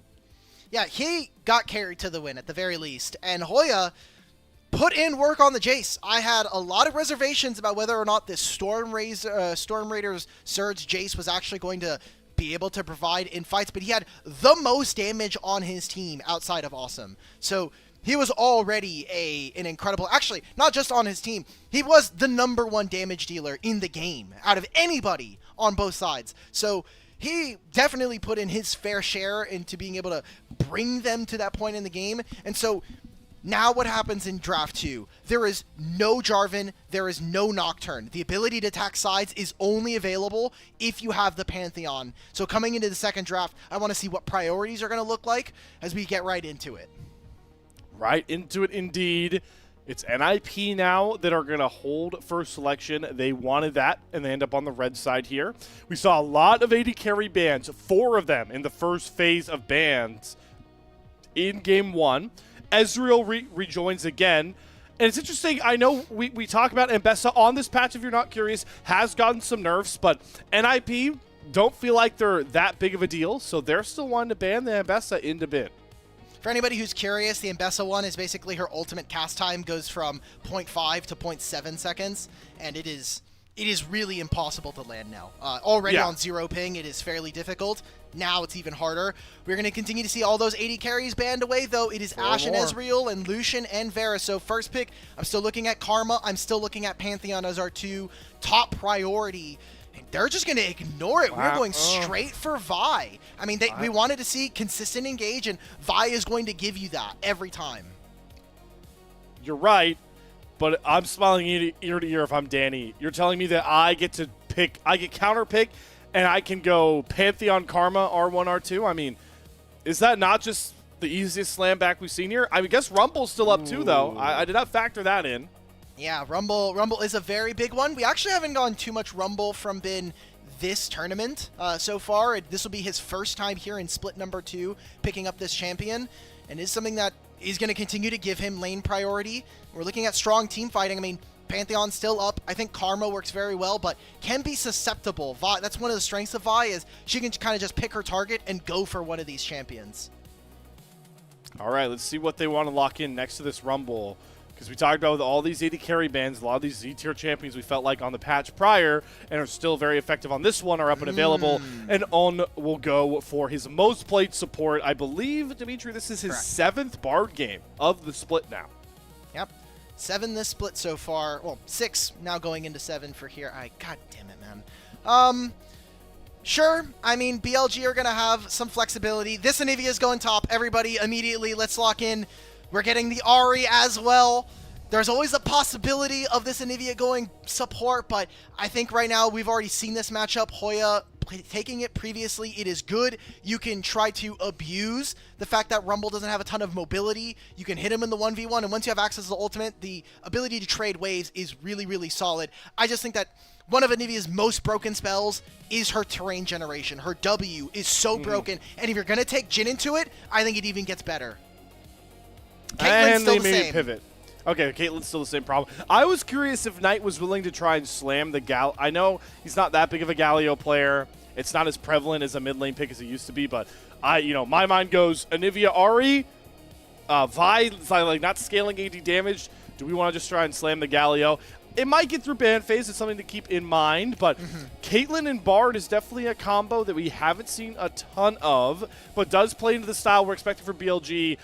Caitlyn can play from range enough, no matter what the bottom lane looks like, coming from Awesome and Zhuo, where he'll likely be left on an island and virtually safe, knowing how Viper plays his lanes. I mean, if On wants, they can take Electrocute in this lane and basically play it like Also a kill an 2v2 option. lane. So Yeah. you do kind of shove NIP into a box of, are you going to try to match with Corki Nami gone, and we're going to take away Nautilus and Karma? I think there are very few options for NIP to be looking for, and I know Ezreal is banned, but it is a champion that we have not seen from Awesome for most of the year. It has been one of their most banned champions so far in split number 2, so missing out on that is going to be really, really big. I think right now what NIP are going to need is some kind of range, something to kind of play alongside the burst combo that they have, but not many options I think are left right now. You're most likely looking at a Jhin game. Yeah, I was about to think Jhin, which obviously brings in a whole conversation of their own. You mentioned the 2 support bans in the second phase. Also factor in the Lucian ban coming over top means like Lucian Melio's not an option here as well. So I think we are in line for a Jhin game here. What becomes most intriguing for me is the fact that NIP did not ban away Pantheon. They target ban Knight. And it looks like, even despite that, Shun does not opt for the Pantheon. He's going to lock the Sejuani, which, I'm just going to say it, most common pairing mid lane next to that has been the Yone. Yeah, that's kind of my look. And giving counter pick to Knight, he's got a lot of spicy ones. We started off this year talking about how many unique champions he has played so far. Things like the LeBlanc.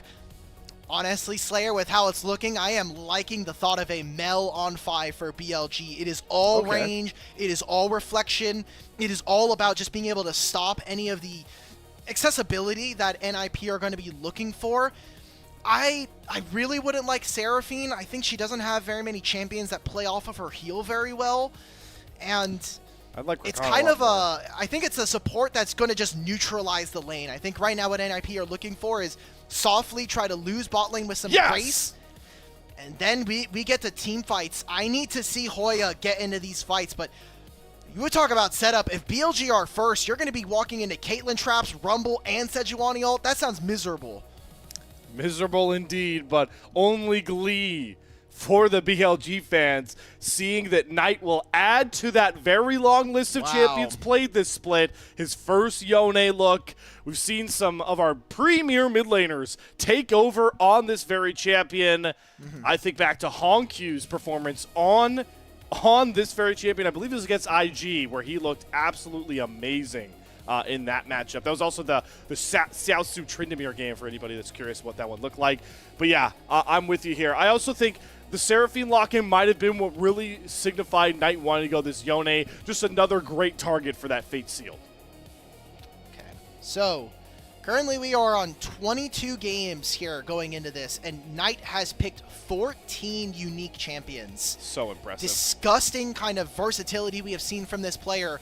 Going into this game, it is all about how we set up for objectives. I think if BLG are going to win this game, obviously it is going to come through some really strong team fighting, but this is a draft where I really feel like if they start to win, it is going to be incredibly difficult for NIP to come back in. So they have tools.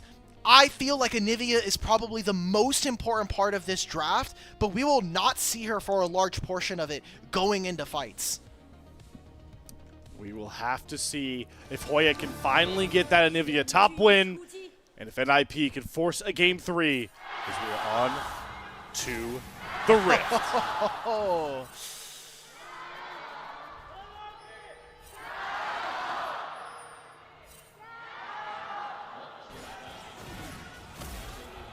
The home crowd fans are definitely still behind the NIP team here. Those were some of the loudest Jayos I have heard all split long, and it warms my heart so.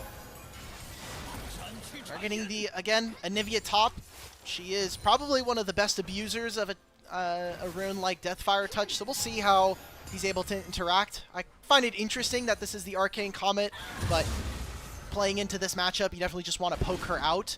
There's some early wards onto the entrances of the jungle around Tribrush on both sides for BLG. So they want to make sure that Vi does not get active and does not do anything any early game.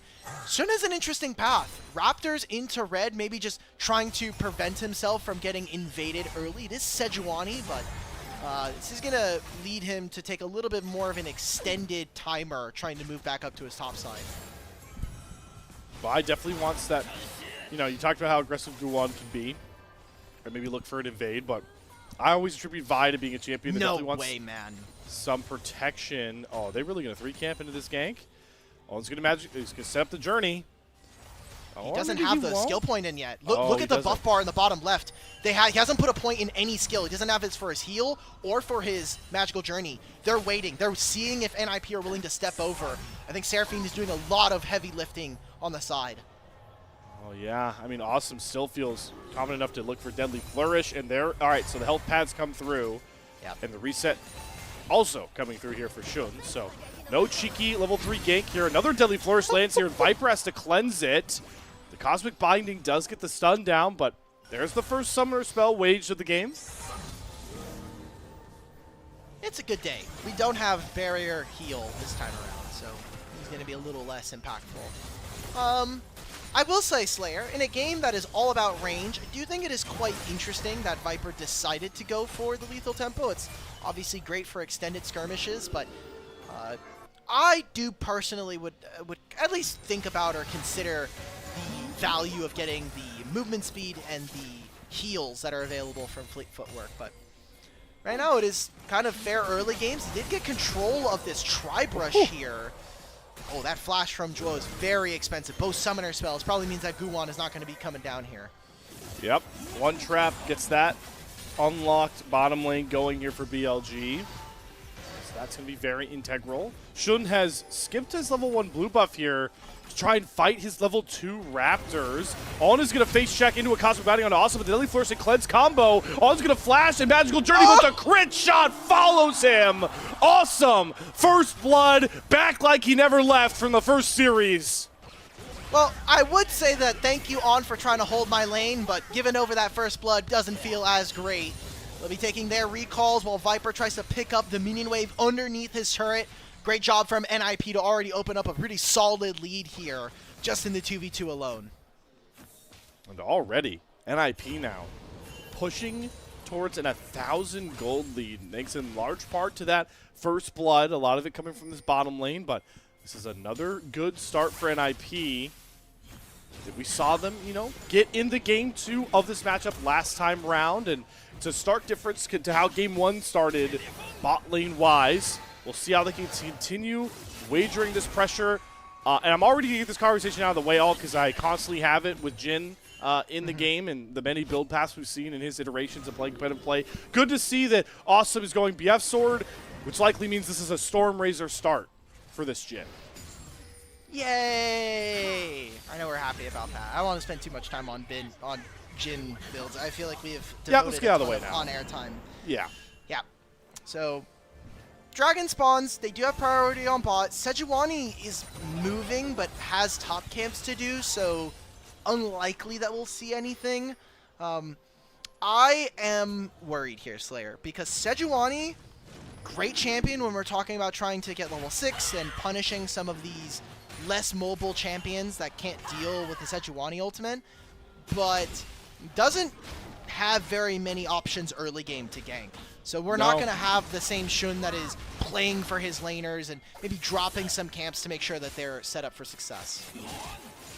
Yeah, that is a very valuable change-up from how Shun likes to play, and also how he was able to kind of really get BLG that lead was those early and unorthodox ganks from game 1. This time he's really just has to try to get to that Glacial Prison and use that to affect the map here. Is looking to maybe go after the second bottom lane crab spawn. Wonder how close he is over towards level 6, but he'll actually decide to back off here. That dragon has caught the ire of both of our junglers so far here. Guwon, I believe, will get his level 6 off of that second Scuttle Crab, though. He should, and if he's not, it's going to be really close. Already has his upgraded smite as well, so you can see that Shun, as soon as they see the Vi, no contest. We are not playing for this anymore. There we go. Guwon gets led around. Scuttle got some fancy feet, so not too surprised to see that he lost that one out there. Dragon goes over, and we're still winning these lanes. I'm liking this. I mean, the reason why I have such a high favorability for... On. He gets caught by another first before he gets into the journey. The beat drop comes down. Awesome's going to take the portal. He's going to flash what he thought was a Cosmic Binding, and the health pad is going to save On. Awesome committing that valuable flash to not get the kill. And the pings on the mini-map, I mean, Shun's topside. He's going to go for an invade. There could be a Vi, and Viper could be completely left out to dry here. So a lot of vision being placed on bottom side. An attempt on mid. Okay, there's the Arctic Assault forward. He's holding that Glacial Prison, trying to get the stun through first. Kara's going to use the Charm, and he won't even commit the ult. Kara doesn't even have to burn Spirit Rush. He had Spirit Rush and Flash available, neither having to be expended on that gank. Does he get what does he get from topside? Shun spent that timer instead of invading for Raptors to gank mid. I'm sure Knight is very happy about that, but if I'm a jungler, if I'm Shun, I'm depressed. Like, I could have taken an entire camp during this timer and gone closer to my other item. Guwon basically gets to steal my red and gets zero punishment for doing so. So Guwon, sizable camp lead. Shun still not happy about it. You mentioned that red buff. He's going to catch Guwon mid. Vault Breaker to try go over towards his grubs. First stun is going to land here. Shun going to see the flash come out from Guwon, and a second Vault Breaker committed. Knight even coming over They here. know Hoya's here. But Hoya wants to fight for this red buff. He's going to face check into 2 of them, gets the double stun down. But now it's Knight and Shun that are looking for the turn. Hoya's going to go into that egg form. Fate Sealed, though, is going to get Knight out over the wall. Cease and Desist committed as all of NIP collapse onto their own red buff. The Magical Journey may just betray On as he brings all the members after him and has to flash over the fat wall. Care gets the kill. NIP spring their trap well. Yeah, that's the confusing part, is that when you look at Anivia, her passive is disgusting. It's essentially a full reset for you. You get almost all your HP back, and now you basically got to play with a second health bar. So BLG didn't have the damage or the time to set up that play. They're going to lose a grub, and Shun is going to become, honestly, very impoverished right now. We didn't end up sealing the red buff, and sure, we traded a flash. We were able to trade Guwan's flash for On's, but that was a very expensive play, I think, for Billy. Best way I think they can really remedy that expensive play is maybe if they can try and work a dive onto Hoya now without that, passive form you called out on. They're already maybe looking to potentially go for it. Ben's bringing a wave in, but Guwan here on his Krubs is covering, and the wave is gone thanks to Hoya's Glacial Storm. So, nope, no dive to come for now. This champion is just broken, guys. Like, I swear, honestly, a lot of the games, if you want some free tech, you can just max your W, and it is very, very broken. And this is where playing into champions that don't have innate dashes or have to spend a lot to get around them become difficult to play. Things like Caitlyn, if she has to trap or use her 90 caliber net to get back over the wall, that's damage she's not doing onto your backline. And for Bin, same thing. He basically has to say, okay, I'm going to spec into Merc Treads early just so that I can try to get around this. And if you just place a wall going into River or playing around an objective, you can stop a lot of members of BLG from being able to deal stuff. So I'm putting a lot of emphasis, and this is hopefully to pay off later for some of these background team fights when we're talking about a Soul or a Dragon later on. The value of the Anivia terrain is what really sells a pick like this for Hoya, who despite, being one of the pioneering members of this tech, in the top lane at least, with On the other side being the guy that's brought into support, still searching for that first win. And, well, for now, and he's got NIP as a team in a commanding spot, about 1.5k gold up. Hasn't exactly manifested any first items coming through for any of these guys, but with the components Awesome has, I don't think a Stormrazor is very far away here for this gen. Looking at the rest of the map, we didn't touch on it before, but Care having this Ignite does mean that he needs to play a little bit more aggressively. We got to see him be good on trying to protect his top laner when they went for that invade on topside from BLG. And this next Dragon, I think, is really important, just being able to snowball most of this lead. We actually have not seen a lot of wins early on here in this game from BLG, and I think part of that is due to not seeing that Electrocute from On. Went for the Unsealed Spellbook, so it's a little bit more flexible, and Bard is kind of a jack-of-all-trades kind of champion, so the crazy things you can do on this, especially for such a highly regarded LPL support, I want to see more. I want to be able to see him be able to pop off, and he has the ultimate now. Yeah, it really feels like with Tempered Fate, with Glacial Prison, and the Fate Sealed, like, BLG have a lot of really strong fighting ultimates, but they haven't necessarily shown that just yet. Maybe it'll come at this Dragon here, as Shun hasn't started up. Care and Zhuo teaming up with Guwan to try and force their way into this river. Or maybe they'll just let this Dragon go here. They're going after another ward. Bin is over the wall. He's yet to be spotted here near this fight, but NIP have a hankering that he's around the area, and they won't try and force into this Dragon. BLG command all 5 members, and now Bin has to teleport back up top to catch the wave. Yeah, Hoya had already TP'd Encore. this. Hey, there's the Unsealed Spellbook. Cool. Gets the cleanse out. Yeah, when Hoya TP top lane, I think that was really smart from BLG to move Bin over, make sure that he's in position, and then move.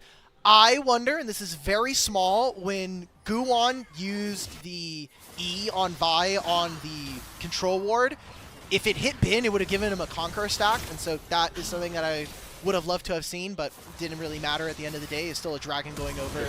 Oh my god, Bin. He's going to flash. Hoya's going to follow flash, but his passive form will not be proc. So Bin doesn't even get that win here. It's just a trade of flashes. Flash for flash, I mean, if we can punish this, this is good. We need to see Shun come back to this lane. Otherwise, the flash trade is, I think, in advantage for Hoya. Dodge, awesome. Gets away from Tempered Fate.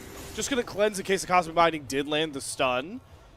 So more summoners being traded here. We're starting to see the pick potential ramp up, especially for BLG in this last minute or so.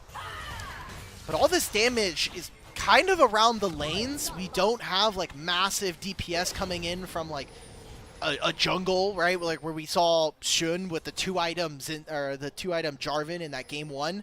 Good punish. This is what I want to see. If he doesn't have flash, Oh, keep he moved his hunting pink him ward. down. He moved his pink ward away from that defensive rush. Oh yeah, the trap will be sprung. Glacial Person going to land first into that equalizer. And the lava from below will force Hoya into the egg form that will be scrambled and melted down. Good pick there from Shun. Bin gets his revenge. Even gets some turret plates. Slayer, I'm going to ask you professionally, please do not reference food right now. It is 6 a.m. and I am incredibly hungry. I do not need to be thinking Note about that. taken. I'm already salivating at the thought of seeing honey fruit in the river right now. Note taken, my friend. We'll stick to just brawls. This Knight unbinds his soul there to go for some poke damage into Guwan. Ooh, nice little stun there. On from On. Care roaming over to match mid lane for mid lane. They're trying to make this dive work or maybe just force down this tier 1 turret, but enough BLG members have shown up that NIP won't try to commit for the first turret now. It's all about pressuring this side of the map. We saw that BLG decided to put some investment towards top lane. They get that kill for Hoya. And with NIP getting some plates on bottom side, it is now about moving that over to this Herald spawning in 30 seconds. Seems like Knight is going to stay. He has teleport. That is something that Care does not have. So playing the map wide is always going to be in favor of BLG, and it'll be up to NIP to how much do they want to stick to landing. They need to commit to certain plays so that they don't fall behind. It's looking more and more like the NIP play is to go for this Herald, but BLG are looking to make it a habit of hunting Hoya, especially without that passive form up. They know that the Fey Light is in their favor. Hoya has an inkling that this turret might not be safe, but he walks in to use the Glacial Storm to clear out the wave. Guwan and company have shifted all the way down here. Instead of going for the Herald, they're looking to cover. So now nobody is near that next big neutral objective right now, just trading for vision. Guwan going forward with a Vault Breaker, a bit audacious, but you won't be punished for now. A little audacious, no Xin Zhao. Keep him on the back foot for now. Get some AP buffs for the patch, but not necessary. Hoya, respect. Honestly, he kind of just low-key G-checked Knight. He's like, I'm walking up to this turret. If you want to dive me, go ahead, bro. But I'm hitting this wave. You are not stopping me. Nobody's stopping Herald from chilling in the pit for now. Shun will be making his way up there, as we do have those intriguing lane assignments like you talked about. Knight now going into Hoya. Definitely feels a bit confident with kill threat, with the fact that Anivia does not have access to that passive. Now we have both teams trying to set up around this Rift Herald that you pointed out was so valuable. I'm waiting for On, not just because I want to see Roll Quest, but I just want this like HUD to go up so we can see Grubs again. Because having Herald is a great buff for just being in a team fight, but Herald plus Grubs, you're going to get paid real heavily. And we've seen the gold kind of stagnate at 1,000 here, which you might want to say is a good thing for BLG, or maybe is a decent enough objective here for NIP. Okay, good stun there on a nice goes under turbo. The initial position lands and sets up the Fate Sealed.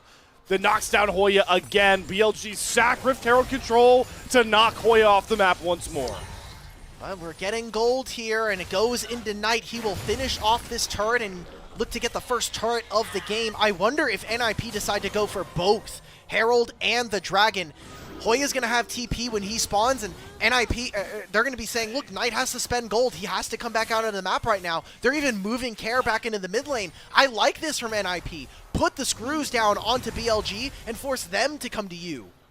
Second Cloud Soul of our series so far here. And it looks like BLG are willing to give this Dragon. I still don't hate this for BLG, knowing that Bin gets this really valuable push on the top side. He's going to get at least a plate. And with the touch of the void, since it is 2 grubs here for BLG, don't think he'll be able to pick up the turret, but it is still gold. Or he's going to full commit for the turret himself, and he's going to have his teammate. He can wall him, he's dead! He's got rid of the wave, though, and he has to flash over the ice wall from Hoya. Hoya's just going to hold the wave here. On is going to have to tank turret to walk all of BLG through. There's the equalizer down just for the slow. Into the Tempered Fate. Hoya's going to flash away. And now he's going to go under a turret of his own. He has the passive up, but Viper is here to save the day for BLG. He's out! He's going to look to TP with the egg. No! He doesn't get it off the trap. Stops him. And they finally get the kill onto Hoya. But man, did that get close. And look what NIP respond with in the mid lane using that Herald. They go towards bot side. They're able to pick up mid. This is a very fun trade. I respect Hoya for trying that because they got rid of the interaction where you can teleport during Egnivia. But if you channel the teleport before you go down, it still keeps going. Really, really tight timing there from BLG, able to pick that up. Both his flash and his teleport, and another kill going over to BLG. So this is a back and forth game, and these are the kind of games that help us figure out whether or not NIP are the real deal when it comes to contesting top 4. Well, Guwan's not doing much to ail that as he eats a full Glacial Prison Cosmic Binding combo coming through from On and Shun. NIP tried to cover for it, but it's another pick found here for BLG, and that one will officially swing the gold lead back in their favor. The thing that I love about BLG this game is that they've done a really, really solid job of punishing this Anivia. If she doesn't have flash, we're going for her. If she does, we're getting her flash and then re-attacking her at a later time. And that's one of the things with this champion, and kind of the name of the game when you're playing ranged top laners in general. You need to give them some kind of pressure, whether that is on the other side of the map or just giving them vision so that they can push up and play as aggressively as they want to. We're going to have Dragon spawning in 3 minutes, so we have a bit of time before really the next big fight of the game comes. And I need to see if NIP are able to really push, because we're talking about top lane, but Care without this teleport also can't match versus BLG, and this is going to be a reoccurring theme where NIP need to get a lot on the opposite side. Yeah, I didn't get to necessarily ask you how valuable you felt the Ignite was or why Care went for it, but its value has definitely been minuscule up to this point compared to what TP will bring you in this phase. Do have these two teams started gathering around the mid lane. Guwan maybe looking to try and pressure onto Viper or punish Shun for some of his vision quests he currently has, but Shun is just going to wait in that brush, maybe suspecting Guwan is in the area. He'll finally show as all of NIP congregate around this mid lane, but like you mentioned, there's no real big objective to go for. Neither team are going to go for Baron, so NIP just kind of, you know, puffing out their chest on this side of the map. Oh, Tempered Fate though. He's dead. Grab. Cosmic Binding from On. Doesn't need to be landed because the trap comes first. Viper has the first kill as Knight is going to get Cease and Desist jumped on. Kara goes into the Charm combo as well. The Shield Bow, though, provides Knight just enough time to get the Fate sealed off. And with Bin's Flame Spinner, Guwan will fall. Kara is next. On the other side of the fight, Deadly Flourish will land for Awesome. Does catch Viper out for one fleeting kill, but that's a 2-for-1 trade. And with Knight on the Yone, why not go after Baron? Well, I was going to say that the Ignite is good for lane and being able to cut at the sustain, especially for Blade of the Ruin King, but once he has a shield bow, Yone is unkillable with Sejuani. That's a great pairing. Goodbye. From Bin. Doesn't hit the harpoon, but he gets the burn with the Liandries, and there's the Baron. Here's the game we wanted to see from Bin, and here's that fight win from BLG back in the replay. Just a beautiful punish for Dwo not having the ability to flash, and look at this, the Ignite comes down. If the damage was just a little bit more, and on it, and I didn't even notice this, but on the Mikhail's heal there, it is reduced, but still something to note, and the shield bow makes him incredibly tough to take down. That kind of push and pull we were talking about, NIP, if they're going to lose on one side, they really need to invest in the other, but they lose both ends of the fight and only pick up Viper, which is not enough here. Baron now taken, and this is going to kind of freely give BLG the time to push out their waves, take down maybe a turret or two, get some plates, and then set up for that dragon that's up here in 20. So while BLG get this push set up, we can have a moment, because we've talked a lot about NIP's schedule. You talked about that gauntlet they went through earlier on. I'm really pausing to see if they're going to chase after all. I want to take a moment. BLG, guys, it's no, time just to send it. You gotta send it. You gotta send it. You know what? I'm gonna hold it here because we have the dragon up. Okay. NIP are pushing really hard for this mid lane. We'll get to NIP's future in a bit. Right now we're in the present, where if there wasn't for a trap line, I think Guwon might actually go after this dragon, but he won't. So we'll even back up at 2 apiece here. Now let's take a look at the schedule looking forward here for NIP, in case anyone's curious, because it does get a bit easier compared to the gauntlet we put out for them last week. Does it? Does it really? I mean, maybe record-wise the it does. Is a bit of I guess for the Weibo series, it definitely does get a little bit easier. But the AL series was most confusing to me. Guwon just got completely ran for all of his gold in his pockets and his jungle camps. And maybe we'll see with IG and Ya. Maybe they've got something a little bit cooked up here. There is a pretty massive flank from Guwon, but with Knight here, with 3 people available, NIP. Oh, nice hit from Shun. Glacial Prison on top of the equalizer. Oh, he did have the passive care, though. Blinking health bar as well. BLG will have to relinquish control around that bot side. Next wave, Baron powered coming up here from Viper. That should be this tier 2 turret dropping, and a big influx of gold onto this power play for BLG. Well, we mentioned it from the draft, but if you're NIP and you are walking into an objective BLG already have control of, you're never getting in. I mean, you really have to force on off angles. You have to be able to use maybe Kair's ultimate over a wall, maybe a vault breaker as well. But you saw the Caitlyn traps. They got set up. You're entrenched versus Rumble and Sejuani. Good luck. I'm not playing the game. We're moving on. They didn't even really get to hit on midwave here. NIP are really, really down in terms of where they can even find plays around the map. Shun feeling really tanky. Walking into 3 members. Guwon gets the McKells. He flashes, going after Viper. Encore lands on top, but he gets a McKells zone. And what a tempered fate from On. Stops NIP in their tracks and cuts them down to size. Viper does finally end up dropping off the board. The BLG have a man advantage. Finn does have to flash away from a Deadly Fleur snare. And Billy Gaming are finding it hard to push into Hoya, push into the range this Anivia provides. NIP, though, still down a man. They want to push this mid lane up, but Knight is waiting for his moment that he won't take with that Fate Sealed. I love this. Thank you to the production team and the observers over on LPL showing us the ability maxes from Hoya. He has his wall maxed out, which is mostly just the length of the wall, and then his E, his Frostbite, gives you a lot of utility in being able to fight. And we saw how impactful the wall has been, but I don't know, as much Anivia Glaze as I want to put in this game, it is not going to fix what is a masterful team fight. Equalizer, Shun sets this up with On.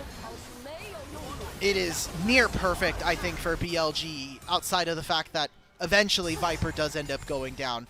That ultimate from the bar just completely warped the fight. It's another death from Viper that I feel like can be avoided. He turns to try and Q, but he's not out of range of Kair's He Q. could die another 4 times, I don't care. This game is cooked. Listen, this is my GOAT. I got to be critical of him. Sure. He had flash up when he got caught in the other death, too. So just, small things that I expect Viper to be a lot better on, but like you mentioned, it doesn't really make a difference in the overall game state. It's still BLG, much so in control. They're leading, nearly crushing over 4,000. And where do you really feel like that hurts the most right now, all item-wise for BLG? Well, the fact that before this next dragon, BLG are going to have a timer to recall and finish Infinity Edge. They already have QSS here for Knight. Like, these are all good things, and they're even going to get more gold because they're going to be able to hit on mid-tier 1 all before this setup. This is even kind of playing into the fact that Viper didn't flash. He will now have this for the next fight. Oh, Kair. Oh, Kair. I mean, he Spirit Rush dashes as he gets stunned, and the wall does force Shun out, so we're trading mid lane ulti for jungler ulti for BLG's side. They really want to get this mid-tier 1 turret down. They see Liv Pepper step up, get two more autos, 1 more auto. Woo! There, it's finally picked up. They're going to get their recalls. It's time to spend money. We've got a lot of gold in our inventories right now, so let's get back out on the map. BLG, sure, this will be Soul Point. I think this fight is probably the most critical here, but I'm looking at inventories across the board here for NIP, mostly at Awesome, who is the only player on the Ninjas who have even a scrap of a gold lead over their opponent, and he is not even close to finishing the Infinity Edge. Still has to get the crit cloak and then the combined gold, so I would love to see if NIP could try to contest this next dragon, because don't know if this game really gets easier if you're going to be playing into 4 items, Caitlyn 5 items on this champion even, and then same for Knight. Yeah. Not going to delve, back into the exhausted Jhin build conversation. What I will say is a lot of times this scaling Jhin build does scale very well into most AD carry matchups when you get, full crit 4 items. That's not the case into Caitlyn. Caitlyn's the one champion where you can kind of go toe-to-toe, fully scaled up with that Jhin. So Guwon is going to look to make a pick, maybe towards that Caitlyn. He holds the Vault Breaker, but instead we'll just go after the Raptors. He's trying to hold control near this Drake pit, but BLG will just kind of force their way in. Oh, we're going to start. I mean, yeah, we have Sejuani Yone. Sure, why not? Immediately, NIP Caitlyn's are going to have to travel over here. Remember, Care, no teleport. They're controlling through mid, and Anivia has no vision here. Just going to have to TP into the mid wave. And look at the trap line. Can't even walk in. They do get that TP from Hoya, and that's enough for BLG to say, all right, we'll take that as a win. The Baron was just a bit of a bluff, and they'll come off and look for the reset. Expensive, expensive, expensive. And now they're just trying to get rid of all of these wards. BLG now control through mid, go into the bot side, make the exact same play, but now Hoya, he's already spotted on wards. He's finishing the control ward on the Tri-Brush. Soul Points is going to go over to BLG with no contest from NIP. Unless On and Vin give them a contest. But yeah, really well played map play there from BLG. And now, with that TP down for Hoya, they can really play that sort of 5 wide thing you've been talking a lot about this game, all because they have double TP advantage. They have so much advantage on the map right now. It's a bit of a seesaw. You see pings towards Baron. I think BLG don't want to give NIP Whoa. a look. Okay. Oh, the wall. Oh, the wall. On nearly gets caught. The flash from Guwon. Flash match from On, and Shun will body block on the curtain call. But a close call indeed there for the BLG support. Dude, this is why this Anivia pick is so broken, but I'm still worried that it's not going to be enough for this team. Care goes for one last fish with that Spirit Rush. Last charge there. We're getting some recalls on. Oh, great buffer there from Knight. The Fate sealed. Make sure Guwon can't follow. Bin does get caught by another nice ice wall there from Anivia, so he has to flash, but just Knight things.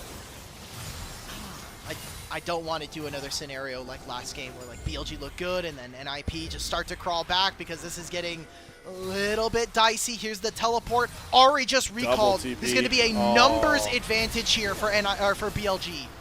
But they still don't have Glacial Prison. It's up in 8 seconds. There's no Fate sealed. So a lot of their team fight power has been sort of, taken down a peg. But they're still on to the Baron. Guwon, it's looking like a steal angle. Bin's dead. Wait a minute. Chimped out, but Bin gets caught. The charm lands. He goes into the stasis. Knight's down to 50% HP. What are we Shun doing? gets pushed out of the pit. BLG just leashed Baron NIP. Shun, can he get back in for the steal? No, he gets charmed and killed off from Care, who's going to Spirit Dash after him and find the second kill. 5 press, 5 for awesome, but the crit shot follows. Another kill found. Knight is going to get charmed and have to cleanse out to be the only Billy member to live. What the hell was that? Bin, zero respect being shown to this Anivia. Equalizer was down, forced them away from the play, and then he walks into a choke point. NIP just collapsed on them. They get the Baron, and I don't know if they can end. These are 30-second death timers. They don't have any grubs, but these are Baron-empowered minions. Oh my God. Are they going to do it? Flipped the game in BLG's favor after a throw. And they won the game off of that. Do NIP go for the same thing? No. They remember what happened when they tried to end the game against Knight a series ago, and they'll take their triumphant comeback win as we watch the big mistake from Bin collapse BLG's lead. So many things to take into consideration. The Bard ultimate was not up for this play. And then you see here, just trapped in the corridor. I want to see the other half because I was kind of focused on what Care was doing, just making sure that Shun does not get in. Look at how big that wall is. Where does this ultimate go? They're trying to find Hoya. It is absolutely useless. A mixed execution, I think, from BLG, big time, around this objective. NIP's coach getting very excited. This must be such a roller coaster of a team to watch during stage games, having big deficits, coming back in the late game, being able to problem solve. And now I gotta say, Slayer, I know you're a little bit down. You're saying Caitlyn can match. Thank you for showing this gold graph, but this Jhin is really dangerous. He has Storm 100%. Razor plus Fleet Footwork. He has a bunch of movement speed, and as long as he can do his damage, now with the silver Quicksilver Sash and the McHale's, I think Jhin is untouchable in a lot of fights unless there's a big punish. Unless he gets Tempered Fate, and then knocked up by the Fate Sealed. Can they blow up through He Awesome? lives! How far is it going down? Knight goes back in, rebinds his soul. Guwan has found Viper. They still can't kill off Awesome. He gets the shield from Zhuo, and crit shots down on to shoot it on. It's only the solo lanes up for BLG. Is this the final march for NIP? 30 seconds, I think that is it. There is an equalizer. Maybe it can burn down the minion wave. Knight will not have ultimate. It will have to be the solo laners of BLG to hold on. Here we go. The solo lanes versus all of NIP. There's the equalizer. Hoya flashes forward. Bin does go into the stasis well timed. Hoya takes a pretty big chunk. Guwan does not land the Vault Breaker, but Care gets the charm. Guwan goes into the GA. Here comes the curtain call. The next wave is coming up. They don't need to go after That's Knight. it. They'll just go for the kill. NIP, what a comeback. They force a game 3 out of nowhere. Hey, who cares about an early game lead? At this point, if there's a 9,000 lead at 10 minutes, I will not care. We are just heading straight to 35 minutes. God damn NIP, I love this team. The roller coaster rolls on with ninjas in pajamas. Man, that was, well, that was the game 1 that we thought you predicted going into the series. At game 2, I mean, does that not check all the boxes?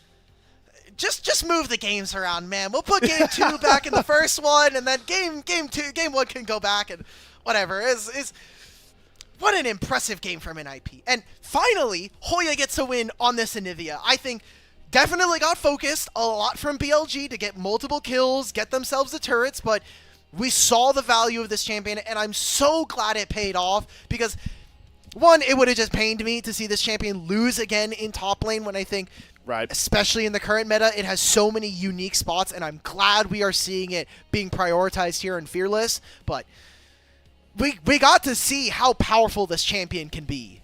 And again, thinking about reoccurring themes in this series, we've seen some pretty mistake-riddled gameplay from not just all of BLG, but most importantly, Bin again here. Like, he's at the focal point of this collapse. He first gets picked, and then it's like kind of just like dominoes falling in a row, right? So, I'm really impressed by NIP. This is really fun, but there's always another side of the coin, right, Dimitri? And this, last 10 minutes from all of BLG is worrying.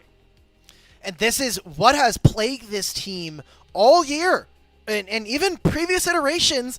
Every year for the last 3 years, we have seen this Bin Knight setup has been, their objective setups haven't been clean. They've kind of lacked the ability to be really coached because how can you coach some of the best individual players in the world? And we've consistently reamed this team for not having good maps, and they've been able to get around that by just having goal differences at 15, by outplaying their opponents. Split 1, we weren't even sure that this was going to be our champions to start off playoffs until they just ran over everybody in the league. And they come back into Split 2, and we're saying, okay, they're still winning through leads. And again, that discussion around Bin and what he's able to do in these games, and really around Knight, who it's kind of him or Tien for MVP of the league. But this was a game where they were ahead, and they did not respect their opponents. Now multiple series in a row against many different teams. Yeah, and, it's going to start costing them if they continue to drop series, but most important, knowing what BLG are upholding for the LPL as a whole and, factoring it in to the much bigger international tournaments that will go later on, right? It's just, yes, this is a domestic BO3 during the regular split. Like, something like this, like a series like this could become pretty forgetful in the grand scheme of once we get to playoffs, and, even later down the line for a team like BLG, of course, expected to go to MSI. But not being able to put together a clean game, closing out leads against teams like NIP, if BLG want to, bring home an MSI title or, want to be a world's threat, you cannot be making mistakes like this in your domestic league. It will not cut it when you have to go up against the best of the best. Look, if you need any BLG copium, it's the regular season. This is actually the perfect time for you to start tripping up and kind of ruining the game in some instances. So there's a long competitive calendar ahead of them. Ninjas Pajamas, though, dude, this team is fire. This team is gas. I don't even care if they lose this series. This is absolutely entertaining League of Legends at the very least. And coming back to the discussion as to whether or not this is really a top 4 caliber team, I just want to look at their head-to-heads versus the other top 4. So BLG, Top Esports, AL, JDG, that's our current top 4. If they win here tonight, NIP will be 2-0 over BLG. They are 1-1 versus JDG this split, and 0-1 versus anyone's Legends and Top Esports. If they're able to tie up some of those leads and take this series tonight, that's enough. I think that's enough of a conversation. I've been trying to lead this on the podcast. I said, hey, they're 3-series week. If they can win one series, sure, they look competitive. They take the big upset versus BLG. Okay, this looks like a good team. When are we actually going to seriously say, okay, NIP is battling in top 4? Well, we might have to start having those discussions very soon at this point, Dimitri. Like you mentioned, 2-0 against BLG. They've taken a JDG series. I think those conversations are going to have to start being had once they do match up, against one of those top esports or against AL later on here. Awesome gets player of the game, his 5th one of the season by this point. The Jin scaled up to be a threat, and, he got that clutch flash to get that final, that big kill on the Viper. And then, of course, that last fight, they put everything in the bag of killing Awesome. I'm still so awe-inspired by how he was able to survive that long. Shout out to Joao with the big shield that he gives him at the end there. I know we missed the highlights, but yeah, a very, very well-deserved player. Oh, my God, unanimous player of the game here for Awesome. Could have been Awesome. If it was me, I'm still on my Anivia hype. I would have thrown him a vote, even though it still would have been 7 out of 8 or 8 out of 9. I would have taken that. I'm not too mad about an Awesome vote. And, man, this is delivering. BLG, Ninjas in Pajamas. Maybe the first time around we weren't expecting it to be a banger, but by this time we should have known this was going to be a series that absolutely delivers on the excitement. NIP put together a comeback of their own to answer BLG's game-saving fight from Game 1. The series is tied up 1 apiece, so we finally come down to one final game. Are NIP going to become the kryptonite of Billy Gaming in the LPL? We'll see if they can get it done in Game 3. Somebody's going home a winner. Somebody's going home a loser in this final game on a Summoner's Rift. We'll get started with that Game 3 draft coming your guys' way after another break.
It all comes down to this, everybody. Game 3 in what is becoming one of the most fun, I guess, rivalries, just matchups, right, of Split 2 here. NIP versus BLG. Even in the 2-0 win for NIP, every single game at this point, all 4 of the games we have gotten in this matchup, all battery, have not disappointed. And I want to bring this back. You say a rivalry. I do think it has kind of been building towards that.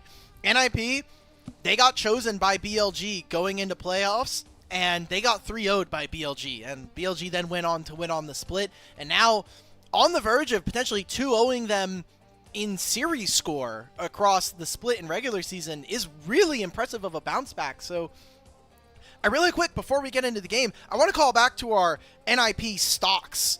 I want to see how the community is feeling. I want to see who are going to be the people that are going to stick by NIP in their last hour. This is the last time you can get on the hype train for tonight. If you try to get on the bandwagon once they've already won, it's not the same. Yep, so wager your stonks now. Again, I'll plug it. The LPL English Discord is a great place to really lock in your stonks, but you can do it in Twitch chat, YouTube chat. You can do it on social media, wherever. You just got to let us know where your stonks are at. And this may be one of the hardest wagers you can ever think of, the way this team plays, because even in their wins and their losses, at some point they were winning the game up until they lost it, and in game 2 they were losing the game up until they won it. So best of luck. Just make sure to stick to whatever side you choose.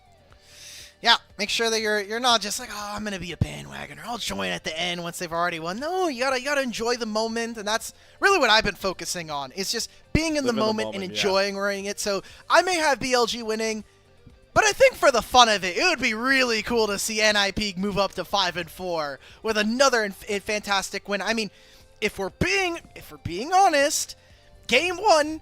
You could go either way as to who would have won that game. If you stopped watching at 15 minutes, you said BLG are going to win. If you kept watching to 30, you could have said NIP was going to win. So I have a feeling a lot of fans are going to be very upset either way with the result of tonight.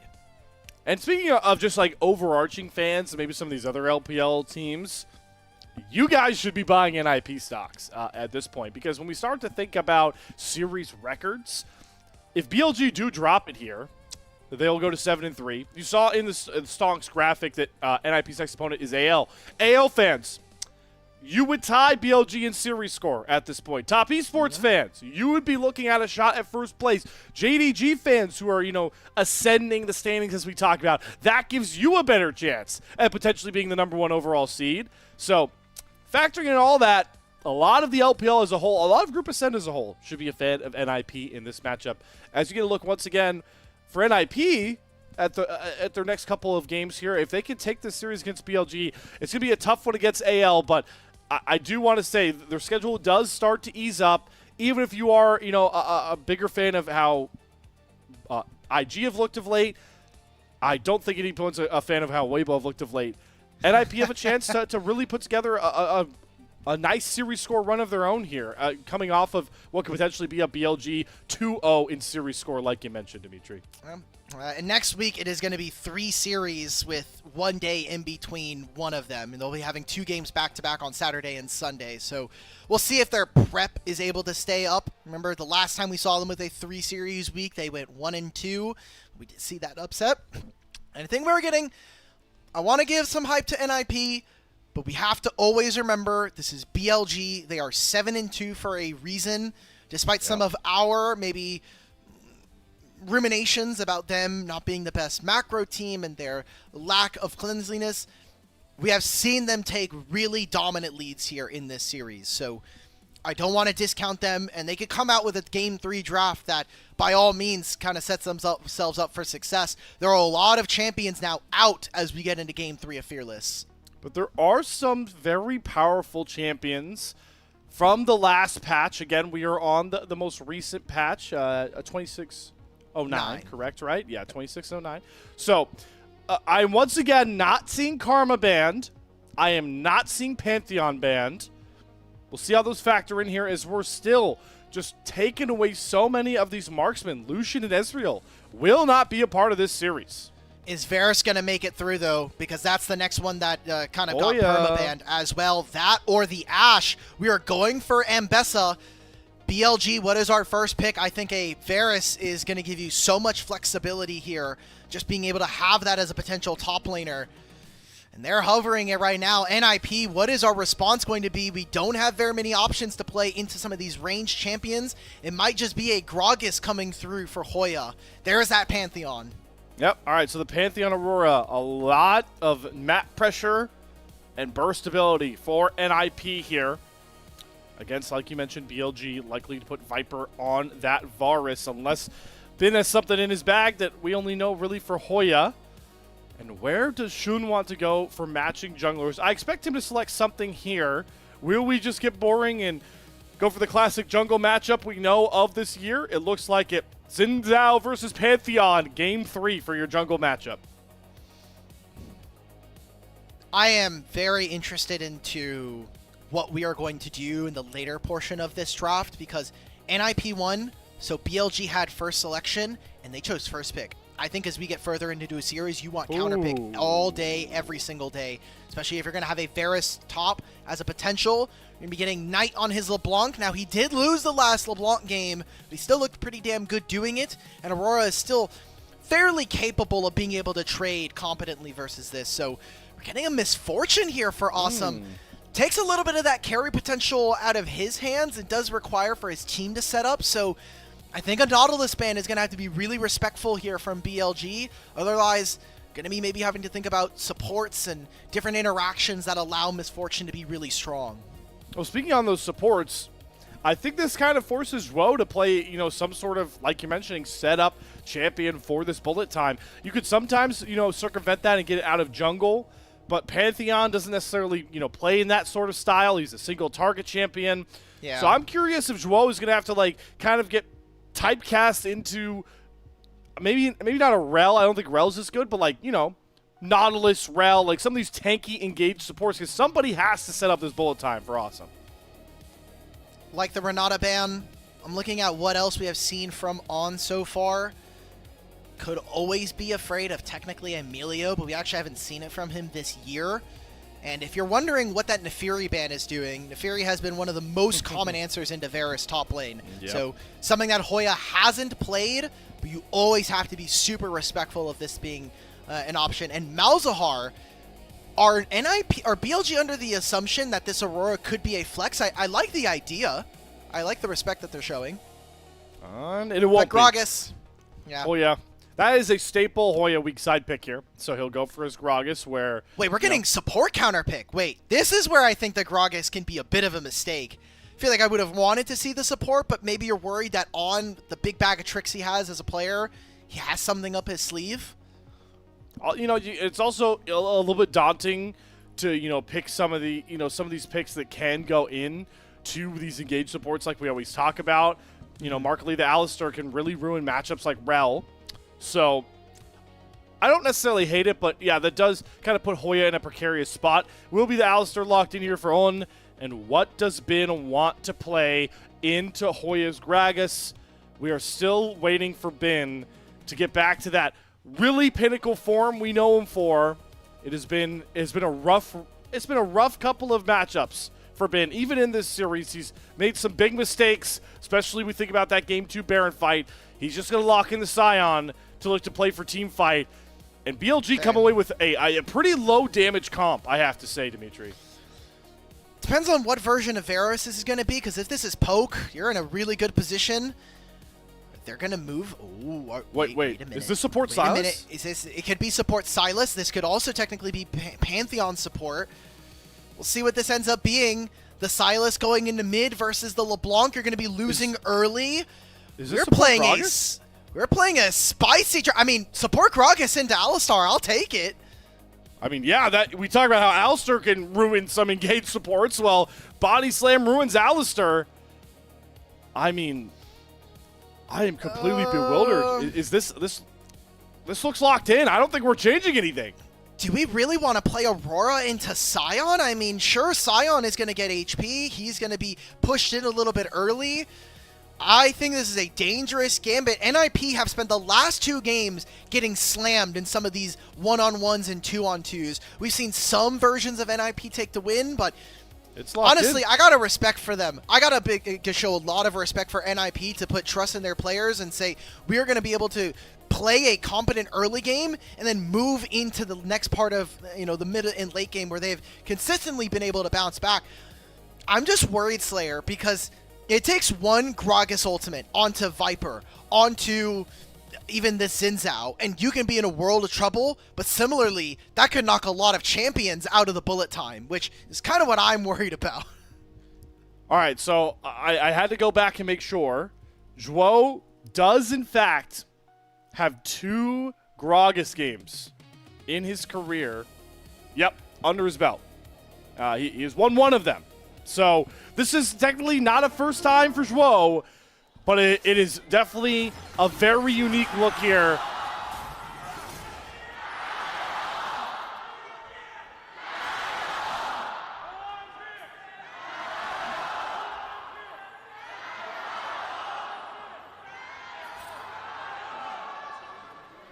But that Fan Chan leader, he got completely griefed. I don't know, he spent way too long on the leading the Gyos there. So we got out of sync, but Game 3, Slayer. Game 3 on the cards. We're getting a Hoya, Aurora. I wonder if the matchup changes now with Deathfire Touch. It does give you a lot more kill pressure versus these tanks. We'll have to see, because we already see Zhuo really Jesus. punishing this on Alistair level 1. He turns around to get the pulverize down, but Zhuo showing off some fancy tech here, and it already has the BLG bot lane a bit back on the ropes. Also win for Cleanse from Awesome, so maybe just worried about if he gets hit by a single piece of like a chain of corruptions, it makes it more difficult. I'll see what the application of this is going to be, because typically I would just love to see things like Barrier protects you on the recall if you really need it, and for Misfortune especially, taking damage is extremely critical. We're talking about keeping up the strut passive. Junglers are going to be going to the same sides, but we saw an early invade from Guwon and some vision that will run out before we see Shun move into the top side. All right, both junglers pathing alongside each other. Despite the fact we see this Hoya Aurora in the Sion matchup, what we can expect is what we're seeing. He's constantly getting pushed into bin, throwing these waves under turret, so that is going to be a pretty big pressure point for Guwon to try and track behind, especially if both these junglers run into each other at that top Scuttle Crab. The way everything's currently slated, Hoya is going to be best equipped to move down if there is a fight. But at the same time, I also think that Guwon, the Pantheon clear is just a bit faster. I believe he should get this blue buff done before the Krugs are completed for Shun. So Shun is going to go for that recall. Yeah, I think he realizes it's very unlikely that I get this crab. He's even going to ping it and make his way to trade the bot Scuttle Crab himself. And On just got back from a recall, so he moves into bot side river, gets vision. Very important, I think, for BLG, especially because we also saw Knight put down his ward on the Raptor pit, so they know, generally speaking, Guwon should be on the top side of the map. I'm going to leverage the fact that my support is out first, and so we'll get ourselves to equalize the lead between our 2 junglers. Looking already, Awesome was able to get a recall. This is Viper with teleport, so missing a combat summoner spell. Uh-oh, Care. Uh-oh. Oh boy, immediate flash. That does not feel good. And the wave is pushing away from him. I was going to say maybe could have affected the jungle matchup, but yeah, Shun still is able to finish this. If you're looking, why do we have this massive lower third? Xin Zhao got a lot of changes. Oh my god. Changes we don't care about. Double flashes on, goes for the alley sec into Knight's chains, and they will get Knight. First blood here. Care, remember, already burned that flash, but Awesome coming on over with tons of damage himself. Shun gets that kill. TP coming through. This is Viper rejoining. See if he decides to go for anything. Hail of Arrows is going to land. Care is not going to stick his recall. We are trading auto attacks. We are not stopping this fight. This Knight will find Awesome. Care has to abscond over the wall, and Viper's TP pays off. BLG come away from our first scrap ahead. Yeah, Knight has a shutdown at 4.5 minutes. 2 kills going over to him. Gets the Ignite, and, I mean, beautifully played. Gets around the teammates of Awesome, lands the chains, and Viper then kind of over top throws in an arrow with his W active. So, very, very well played coming in from BLG. And all about the coordination here with On and Shun. 2v3, you're always going to win this, and I think just perfectly coordinated with the fact that Viper can always TP. I am now extremely excited for BLG, but very worried considering our mid-jungle just basically got their game ruined early. Yeah, it's like, it's a classic LPL conundrum, right, where we get our very wacky fighting, Dude. like full-scale fights. Oh my god, the value on that arrow was so high. But now, yeah, how do our junglers pick up the pieces here on either side?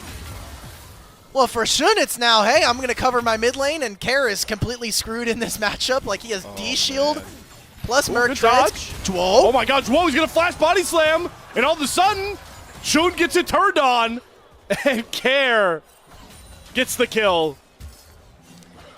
All right, Guwon, you saved the game. We somehow got a kill in this play. We are playing 3-on-3, 6 minutes into the game, and I want to note, part of this is actually incentivized thanks to the role quest changes. I know we haven't talked about it a lot here. We hit it at the very top of the show and some of the bits after that, but they have made it so that staying in lane isn't as rewarding for all of our champions. There is the passive role quest experience that you get for being in your lane, but now there's less of a penalty for leaving your lane early on. So we're already seeing our teams starting to index and play around with that timer.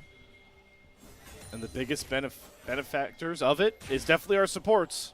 As you can see, both Dwo and On are chilling in this mid lane, looking to gather some experience of their own.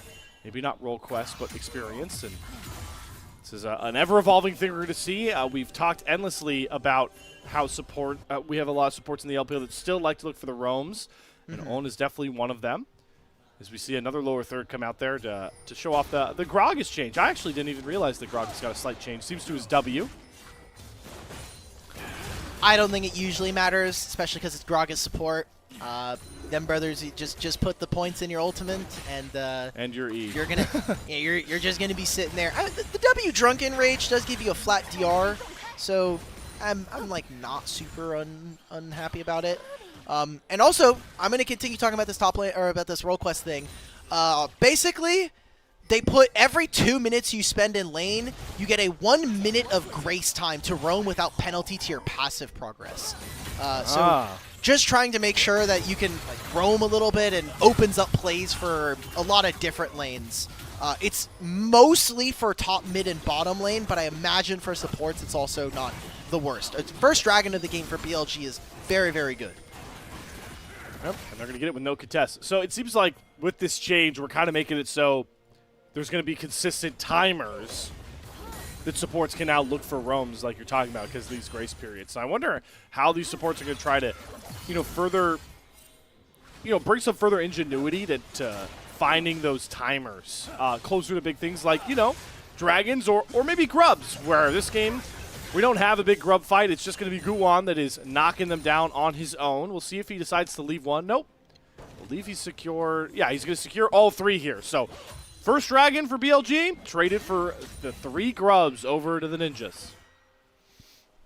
And Dwo's mid again. We've got the pyramid around mid lane. 3 people on mid every single wave for the rest of the game. I think that is how we're going to see both of these teams operate, how spicy this game is going to be. And, Grubs is nice. Dragon is great. Talking about how these comps are going to interact, I am going to say for BLG, I favor how, I guess, linear this fight can go. You're going to have great front line. Viper is usually just going to get a lot of spells off, and similarly with Knight, the burst is there. NIP don't have like a traditional front line. I mean, it's Gragas support. The golden experience just isn't going to be there to support that.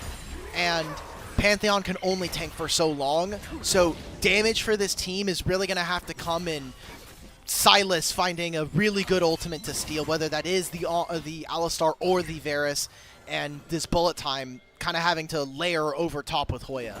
Yeah, the bullet time here, like, we applaud the creativity, this draft, and the flexibility that IP have put together, but I feel like the biggest loser of all of this is Awesome. Good luck trying to get, innate value out of this bullet time because there is very little set up for it. And, to maybe alleviate that wound for NIP fans, at the very least, Awesome, we haven't really seen that lethality MF build come out that tries to maximize the bullet time. I'm glad to see, a lot more misfortunes are going back towards going PTA, rushing the Bloodthirster, and then playing for those more expensive items. And that is what Awesome is going to do. So MF is going to have a lot more value in her auto-attacking ability in this game. But Awesome. You can't walk up to this. That is an insane bullet rain there. Wow. That is lane saving. That's probably game saving, honestly. Like, not dying, not losing your flash, that is an extremely good boon to have. And they spot out Shun, so this back from Guwon is not going to feel all that bad, and it's just information gained, essentially for free.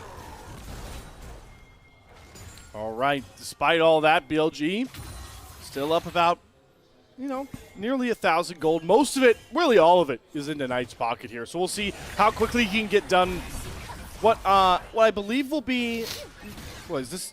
Is this like there's a lot of things I guess Knight could go for with this first item, but he's got three people coming to his lane. He tries to blow up Care first. Flash from Guwon, gets the stun, but the clones come out and that buys Knight just enough time to get that kill with Ignite onto Care. And Guwon is getting chased down by Shunzhuo. Can't cover him anymore because the Crescent Guard knocks him away from his own jungler. And Knight picks up 2 more kills. Knight with all 4 kills for BLG in this do-or-die Game 3. And they've already committed to the lane swap. Viper walked top lane and now is going to try to fight off against Hoya, who's going to TP. Maybe just to simply cover for him. They dropped a lot of this bot wave. I'm actually pretty interested to see where and how we got to this scenario. Maybe they were trying to set up on top side. You saw a lot of pings. Man, Care, this is a really bad death to have here. I mean, he's just trying to get the minion wave, and they thought with Guwon he was going to be able to survive that Ignite and the damage here from Knight. Probably just going to be Luden's companion, like just burst out, have heavy frontline damage. There's, again, no tanks, so you really don't have to worry about getting the Blackfire Torch Blaze or the ability haste. Just a great play all around. It is a 1,500 gold lead here for Knight. Another game where we're looking at the mid lane of BLG finding an advantage. He's got the Dark Seal stacks. He's got 4 of them. Already got his mid lane quest done with those Sork shoes, so any early MR from, Mercs, for example, that Care is sporting, that sort of magic resistance is going to be somewhat mitigated. And, despite all of the ups and downs BLG have had in this series, not just to throw Game 2 away, but nearly throwing Game 1 away, you can always go back to old reliable that is Knight in these big pressurized games. Oh, good explosive cast there from Zhuo. And I think Owen is completely dead here. He's going to flash away. Zhuo will follow flash body slam. And a long enough slow means Guwon's spear finds that kill as the dragon hits onto the rift. An insane timer for NIP to find because that opens themselves up to grab this dragon. I mean, we're neutralizing some of these other lanes. Varus is pushing away lanes. We're seeing LeBlanc consistently find success in the 1v1 and the 3v3s. But right now it is just a very good find, I think, from NIP to be able to punish on who even didn't use the ultimate. We saw it in that last play when he was diving and he was tanking turret shots. The Unbreakable Will made him really, really unable to be taken down even with turret shots. Yeah, interesting to see that he just holds on to that ultimate. It's not even like there's anything that he would want it for, or like very soon after that death. We have Herald, I guess, in a minute 16, so really want to prioritize having that for a Rift Herald play is my only real thinking for holding that ultimate. Yeah, I mean, just making sure it is level 1 Alistar ultimate, so I'm just going to real quick check. 120 seconds. It would have been a very tight timer. Yeah, so, it would have been tight. Yeah, it would have been like basically right as it spawns, which is not all that bad. But either way, still, is BLG with a 1,000 gold lead. NIP are fighting back. And I remind everybody, this game is super important for both teams, obviously, but for BLG, getting to 8 wins is essentially like a soft lock for getting them into top 4, which is an immediate bid into playoffs. And for NIP, it's for them to kind of bounce back and get themselves in position to try to contest for top 4. So if they can win this game, they have a 2-0 series advantage in the head-to-head versus BLG, which is, I think, very, very important when we're looking at some of the other teams around them in the standings. I'm glad you noted that catch-up potential for NIP as well, knowing how much now JDG, after their series win against NIP, have skyrocketed ahead of NIP, and also AL off of their slow start have gone very, very far ahead of this squad. So for all those, can this team be a real true top 4 team? Well, in the standings department, they've got to start winning some of these series to actually threaten that top 4. Oh, Kara's in super poverty land, though. This guy is applying for all kinds of welfare benefits, no matter what state. I'm sure Demacia has great coverage, but we're 16 minutes in almost into this game, and he has a catalyst. And now he's the one that's facing off into Bin. Like, if Bin wants, and if Silas takes a few too many bad trades, he actually can just solo kill him here. Are we sure that Demacia would be giving Silas the coverage he needs? I think we picked the wrong spot for Silas. I think his rap sheet may ruin it. Look, I'm sure Lux would make an exception. Okay. Yeah, that's a good shout. Play to the heartstrings of Lux. That is exactly welfare, how to go about it. Look, you know, affordability for all, fast and free Griffin rides. It's just like New York. There, Demacia to New York link. All right, that is a 7:17 in the morning sort of conversation to be having here. Let's focus shift here over to the Herald that has been started by BLG. Owen has the unbreakable will that he was holding on to that whole time. And, well, there isn't a fight really to be had here. We have switched up lane assignments, though. So, Kara's TP top side. Bin's now matched up against Hoya.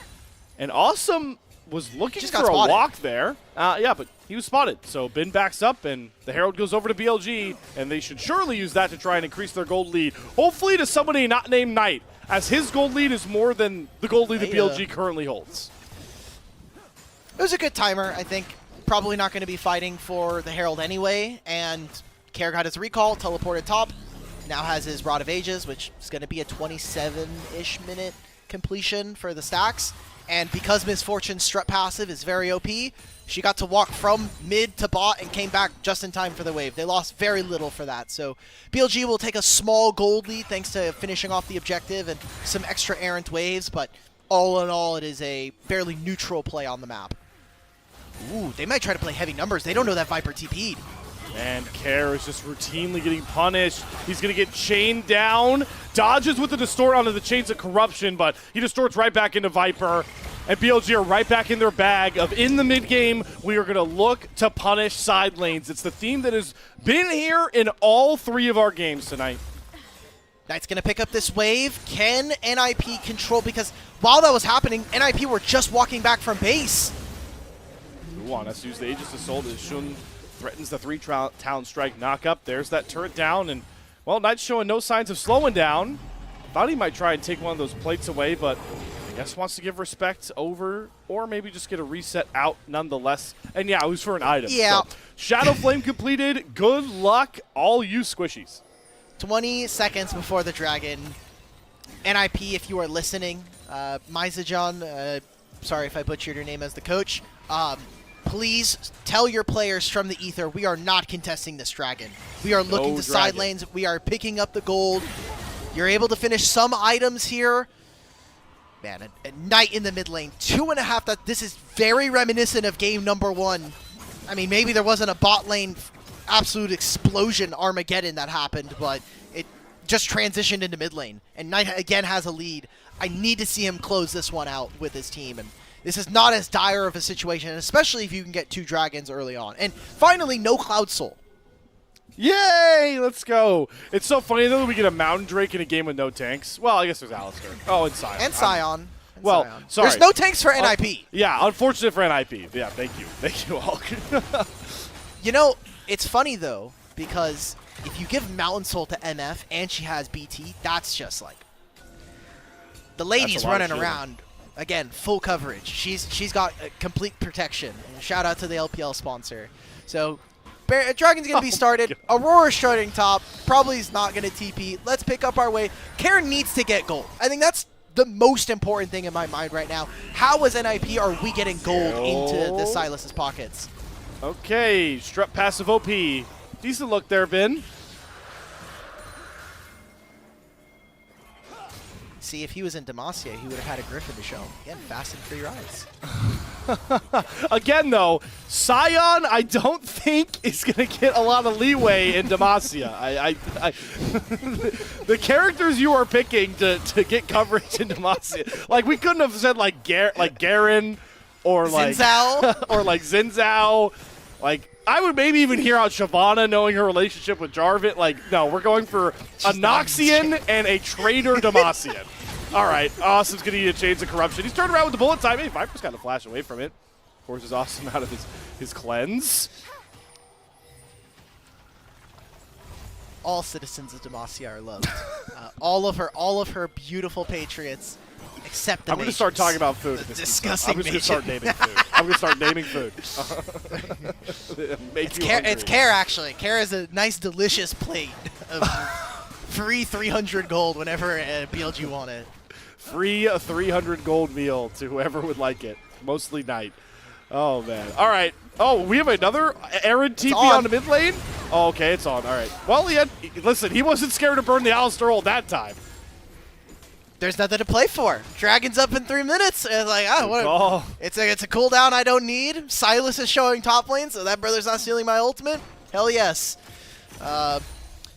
I've got to say, though, for as much praise as I've been wanting to give to Hoya, I'm very worried about this champion. This Aurora champion does not look like it is doing very much. No. And you know what the one benefit for Knight here is that with this Giraffeman IP, he knows how to play LeBlanc into both Silas and Aurora. So it's not like he's very well versed in I'm sure in the LeBlanc Aurora matchup and the LeBlanc Silas matchup. So either one of those solo lanes that are being very ineffective for NIP can get these hands from Knight. But I bet he's never played against Hoya's Aurora. Thought about that. That is likely factual. Herald, though, is definitely tussled with a lot of mid lane tier 1 turrets. Boom. There goes Shelly into that IP. Mid lane turret. Isn't down just yet. BLG, though, will just push up his 5 and force the thing down here. So that is a key structure to get because now all these ward lines from On, Shun, and company can move on up and, most importantly, move up around this Baron. It was already fairly easy for them to move and get vision thanks to Knight getting this top tier 1, but especially with this top tier, or this mid lane now going down, it is obviously easier for them to move up vision. I think it is also very, very difficult for NIP to play towards mid lane and have someone like Awesome play up when he has to be afraid of potentially someone flanking him, whether that's from top side or bottom lane. Yep, he's level 15 to 13. Yeah, he also, what is Guwon going to do with him? They can't go after him. Oh, boy, they've caught Zhuo. Nice Chains of Corruption there from Viper. Explosive cast too little too late. And Zhuo has been picked off here. Yeah, BLG are dominating the side lanes. And you talked about how useless this Hoya Aurora feels like. How about the fact I have yet to see Guwon ult? And we're at 23 minutes. I'm pretty sure he hasn't ulted. That is not his fault as to why Silas is not being in the game right now. It's not his fault, but he is also incredibly useless to try and help this game state. Oh boy, Knight. Look at my lanes! Look at my lanes! I'm not gonna blame Guwon for this, man. I'm it's not my fault that my it. mid lane. I know. But okay. my mid has literally 0 pressure. My Aurora is playing into Sion, right? So the push is kind of null and void after the first couple of waves. So he knew that there was a ward. This is just a good punish. I don't know, Zhuo just not giving a ton of respect to the Alistar engage, maybe not knowing that all of BLG are in the area. And that was 2 turrets taken, mid and bottom lane tier 1s, now gone. Wanted to check in on some of these inventories because they are kind of getting a little bit interesting. Knight having himself the Verdant Barrier, so now he has a mini spell shield. And look at Awesome. Bloodthirster, LDR, Hex Drinker. BF Sword. BF Sword. Infinity Edge, please, because he needs damage at this point. Yeah, I just always find it funny when we build those components. No, yeah, this is the build. This is the Misfortune build that I subscribe to. That will allow you to be decently potent in later fights. Still going to be a tough task to try and get rid of Bin Sion and also this Alistar, but this is the build you have to go to at least stay competitive in these 5v5s. Will we finally have our first 5-on-5 here? It's Okay. TPing. And Knight is on their way. If Knight goes down, that's a 900 gold lead. He is massive in this game, and he will dictate whether or not BLG can contest for this dragon. You also can one-shot anybody that doesn't have Aegis Assault up, a.k.a. anybody that's not Guwon. I guess Kara has hijacked the Unbreakable Will. He's going to go after Jun. That's a really good Crescent Guard, though. Gets Kara off of him. Guwon has to flash away from Decimating Smash. Kara still holding on to this hijacked Unbreakable Will. That makes him a lot scarier of a threat. But Knight double distorts. He finds Hoya off to the side, and goodbye, Hoya. Not respecting Knight's LeBlanc jumps over the minion wave and one-shots this Aurora. Dragon Soul Point given over to BLG. And Knight is like, I am not losing again to Care. I am not losing to Ninjas in Pajamas again here. We are ending this game. We're getting ourselves up to the Dragon Soul Point.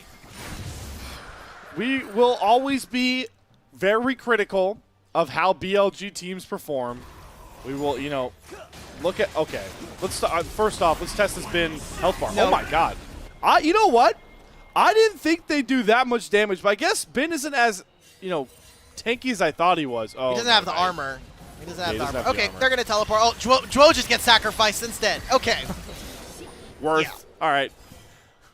Support diff, am I right, everybody?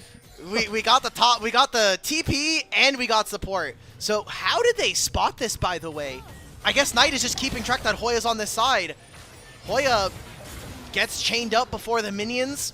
Clutch look from Knight. Just, again, we already went over the play. So this is also some of the problems I have with Gragas support is that unlike Alistar at least has the knock-up, he has the knock-back, but Gragas, if you just stand on top of him, he can't even use his body slam to get out. So you look at his items, he's got a Mikhail's, he's got a Locket, he is incredibly squishy as a champion.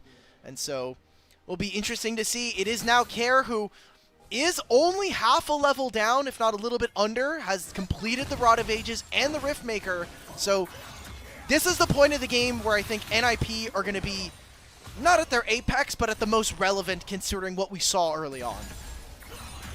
We'll definitely get towards a pretty close apex once Awesome gets this IE done as well. I think it's a huge mark for him. Especially if he can try and outpace the armor that needs to come through here for Bin on this Scion. He has all that health, but it's pretty easy for that to be shred by this Misfortune. We just have to see if you can get the most out of this MF's kit in these fights. But BLG are continuing to kind of play that 5-wide style. They're not really looking for any of these 5v5s, mainly because if we just let Knight continue to cook on these side lanes and threaten either Care or Hoya, we can find to pick off that and then look for the Baron. I like just letting Knight play whatever style fits best for him, and for LeBlanc, it's always threatening to just blow somebody up on a side lane. Everybody else is fairly even. Like, it's a 500 gold lead in jungle. To me, this doesn't really matter. Bot lane is fairly even. And like you're mentioning, getting value from Misfortune is going to be in the bullet time. And maybe that's what Hoya and Care are here to do. They're basically just playing global taunts. Here, come pick me off and try to kill me and let the bullet time give them success. Here is that ultimate. There's the first Grand Starfall, and it's matched by Chains of Corruption and also a whole lot of TPs. Hoya's going to hop over the wall. Bin has a lot of shield that's going to have to be chewed through by somebody on NIP as they are bullied out of the top river here. But BLG, they're still looking for picks. They can't really force a Baron and look for a turn. They need to respect the 5v5 threat that this comp from NIP still holds, because their mid laner holds all that gold lead. Knight continuing to look for distorts, finds Shane's, looks for more poke damage. Whoa, down to half HP already off of one mere spell from Knight, and, well, another piercing arrow comes through for Viper, and NIP are really forced to back up further from where they are. Knight over the wall, oop, gonna spot Care, and lose his spell shield. Now, the onset of that play, I actually think is advantage to NIP because you got the TP out from Bin, so that's not going to be something that's available for this Dragon in a minute and a half. However, the second half of this play is where I start to have issues. And maybe the third act. Yeah, Oh act. my god! Oh my god! Guwon from 40% HP to 0% HP. Viper wanted in on the one-shot parade. Bullet time, gonna force a split between On and Bin. Bin very low, On with the Unbreakable up, but Dwo goes forward to body slam. and is slammed back towards the fountain. Guwon and Zhuo down, and now BLG feel confident enough to go after Baron 5-on-3. No, I don't think we're going for Baron. I think we're getting this scuttle. We're greeting out for one more jungle camp and then looking to reset. Dragon's up in a minute. Some of these spells will not be up, but I don't think it matters. I think you're going to take the advantage that you have out on the map right now. Very, very explosive fight. I mean, Guwon disappeared with a single Varus Q. That was incredible to see a disappearing act coming in from BLG's AD carry and their setup around this mid. What I was saying is the second half of the play is that, oh, we actually took their top tier 2 and we got to push into mid, so NIP are basically fighting for scraps on a mid wave and they get no ability to set up on the bottom side of the jungle. So BLG now just gets to threaten. This is Mountain Soul. There is the Mikhail's down. Yep. No Chains of Corruption, but everything else here for BLG is up on the table. Good luck walking into a LeBlanc with 3 full items completed and a book that is only stacking more and more pages as time passes. Shun with the GA on towards the Dragon. His Care already has to expend that hijacked Unbreakable Will. BLG can play patient, try and wait for that timer that makes Care a lot less of a threat here. As NIP try and wrap around the top side to force a strong flank. But On holding strong, still also holding on to that ultimate of his own. As Care will lose access to that Unbreakable Will, becomes a lot squishier.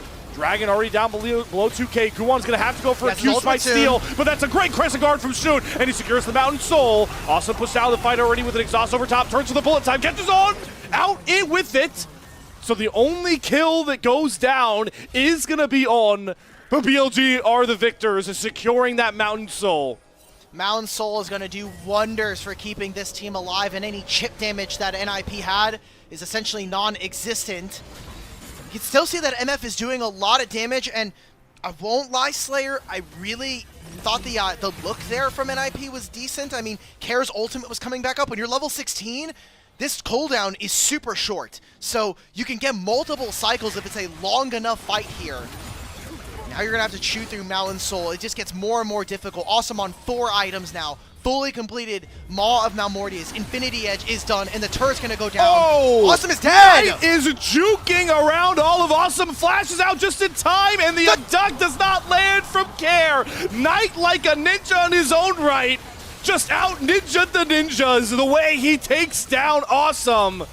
Guwon does get back out until the Unstoppable Onslaught comes through from this Scion. Ben hits his mark, and Shun's wind becomes lightning. Zaps back Guwon. Man, you call them ninjas, I call them thieves in the night there. BLG come out massive in the heist, getting that pick, and really just beautifully played here from Knight. This is why this guy is in MVP in contention almost every single split of LPL in modern history. The Baron's going to go over to BLG, and it almost feels like these are the last finishing pieces that they're going to take to finish off this series. Finishing off games has been the absolute boon of this team in this series. But like you mentioned, Knight playing like this, he is not going home a loser today. Dude, look at this. I know it is Viper who ends up getting the last tick of this, but just perfect dodge. And then this. Oh, just barely dodges out, and I thought it was maybe going to be the little LeBlanc clone that blocks it. Doesn't even need it, just is able to sidestep. Not going to say that that was completely the Mountain Soul shield, but you have to imagine the Mountain Soul shield definitely helped in that manner. Made a difference, yeah. It made a world of difference with how low that health bar gets. Knight now 6-0. Got more Medjai stacks. He has the Banshee's Veil as well that provides him so much extra safety whenever he looks for those aggressive distorts. It is just Knight's game, and he is running it how he sees fit. And NIP are yet to find an answer. Hoya looks for Between Worlds, but a double distort. Oh my god, Mr. Grand Starfall. Knight's out of cooldowns. He's going to get blown up. Whoa, that is nearly 1,200 gold into the pocket of Guwon. We have Baron. What are we doing as BLG? We should be staying here. We should be trying to race them. It does not matter if they have 4 people in a wave. We have 3 on the wave. I mean, it's going to be 4-on-4 around mid, 4-on-5, I should say. 40 seconds for Knight. Can NIP even battle? There's no minion wave to play for. Oh no! The second cast Chains of Corruption, Kajwo, and Viper deletes him. Tressingard forward, look at Shun, he's blocking all of that bullet time, and he's gonna re-engage. He has the GA, he can play confident, and then with the way Viper is hitting these arrows, why not keep pushing forward? Knight did the heavy lifting early, and Viper looking to be the closer on this series with a quadra kill to boot. Ace to Billy Gaming! And they still got the minion wave, and guess what? If Knight really wants to, he'll make his way. But I think the family photo is just going to be with 4 from BLG and a purple worm right next to them. BLG closing out this game. Well, they definitely took a little bit of the weight off of Knight's shoulders there in that final fight. And here comes what could potentially be that final push. It's only Zhuo that is now up. The next person to come through will be Guwon and Care. But they're still 15 seconds out, and now Own gets to play a bodyguard away from this push. That will be it. It took a lot more than BLG wanted to wager, but they get their revenge on NIP. 2-1 series win. Moving up to 8-2, man. Just a beautiful sight to watch, and especially the way we were able to get to here. Just an insane series. Go into 3 games. It really is. And Slayer, there is a reality where this is a 2-0 from NIP again. With that game 1 performance, it was a last-minute save from Shun that brings them to this point in the series. I don't know who else to give MVP for the series. It's either Shun or Knight. Yeah, you know, I'm glad I don't have an official wager to throw out. That's my opinion. I maybe just defaulted to Knight, man. That's never a bad choice. Maybe that's a bit of a cop-out. You know, at least there was a shining light at the end there. The BLG do kind of win a fight without Knight to kind of, I know I already said it, but like take some pressure off his back. BLG, we can be really critical of a lot of their players, how they perform, you know, not necessarily being on point, closing out games with macro. Though reliable is always just going to be Knight kind of saying, all right, guys, I'll win us this game. We're good. I've got it. So that's all reliable. And again, like you mentioned, BLG probably shouldn't have had to go to something like that. But hey, it's awesome entertainment to get to see Knight pick up, like you mentioned, his first LeBlanc win of the split, I believe. I feel so bad for the NIP fans who have to watch this team like just stumble at the very end. But I gotta say, man, these games are incredible. Like, not only just the comebacks that happened tonight, but like games 1 and 2 versus Top Esports were incredible to watch. They actually almost beat Top Esports in that first game, and Tien and Kareem clutch up at the very end. And then game 2, we're playing like a Nivea versus Lee Sin. And Ninjas in Pajamas are probably the most entertaining team right now here in the league, bar none. And the Game 3 draft, it was wacky. I think they really put a lot of faith in their players to try some of these off-the-wall, really niche picks. It didn't end up working for them, but it's this kind of experimentation that I can only hope is going to bring them further wins later on in the season. We can only hope we'll bring further wins, and for now, as you mentioned, we really appreciate the entertainment value it brings. Let's, though, take a look towards those updated standings, because you heard all talk really a lot about it. 8 wins is becoming the cutoff threshold for top 3, and, well, here's the visual aid to see why. 5 and 6 right now, 4 and 5, 4 and 6, NIP and IG, so BLG really feel protected. I know a lot of you at home didn't expect them to ever have to fight for their playoff spot in any sort of like Knights tournament or play-in tournament, but they virtually now have locked in any doubters that wasn't going to be a reality, any doubters that BLG would not be a top 4 team heading into playoffs. Yeah, as long as Top Esports and AL get to their 8 wins, it essentially like locks, especially Weibo. The only team that's actually locked in this group is WE. They can, no matter how many games they win from this point, they are going to be bottom 4 going in. So they're going to be playing one best of 5 versus a Group Nirvana team to make their way into the playoffs and keep their place in Ascend. But I just love how close this 5th through 7th is. They are 4-5, 4-6, 3 and 8. It is not that far off. And the most important thing you guys at home need to think about is game differential. The fact that they are one game off from each other and a few games off towards the bottom means that really anybody could start to leapfrog each other. And it just means that schedule becomes that much more important. last topic before I move on and we can continue talking about the series. If Weibo lose any more series from here on out, it is almost impossible for them to make top 4. I'm going to continue my Weibo hate train. I'm done supporting this team. Them brothers are lost. I'm sorry. You're done picking that team too. That's where most of the hatred comes through, guys, for Ulk Batteries. That Weibo have been the boon of his predictions. It's the classic: if I pick them, they lose; if I don't, they win scenario for you. And I know it's been weighing on you. Thank you, Top Esports. Yeah, thank you, Top Esports. As I'm sure this night performance is weighing on NIP in this one.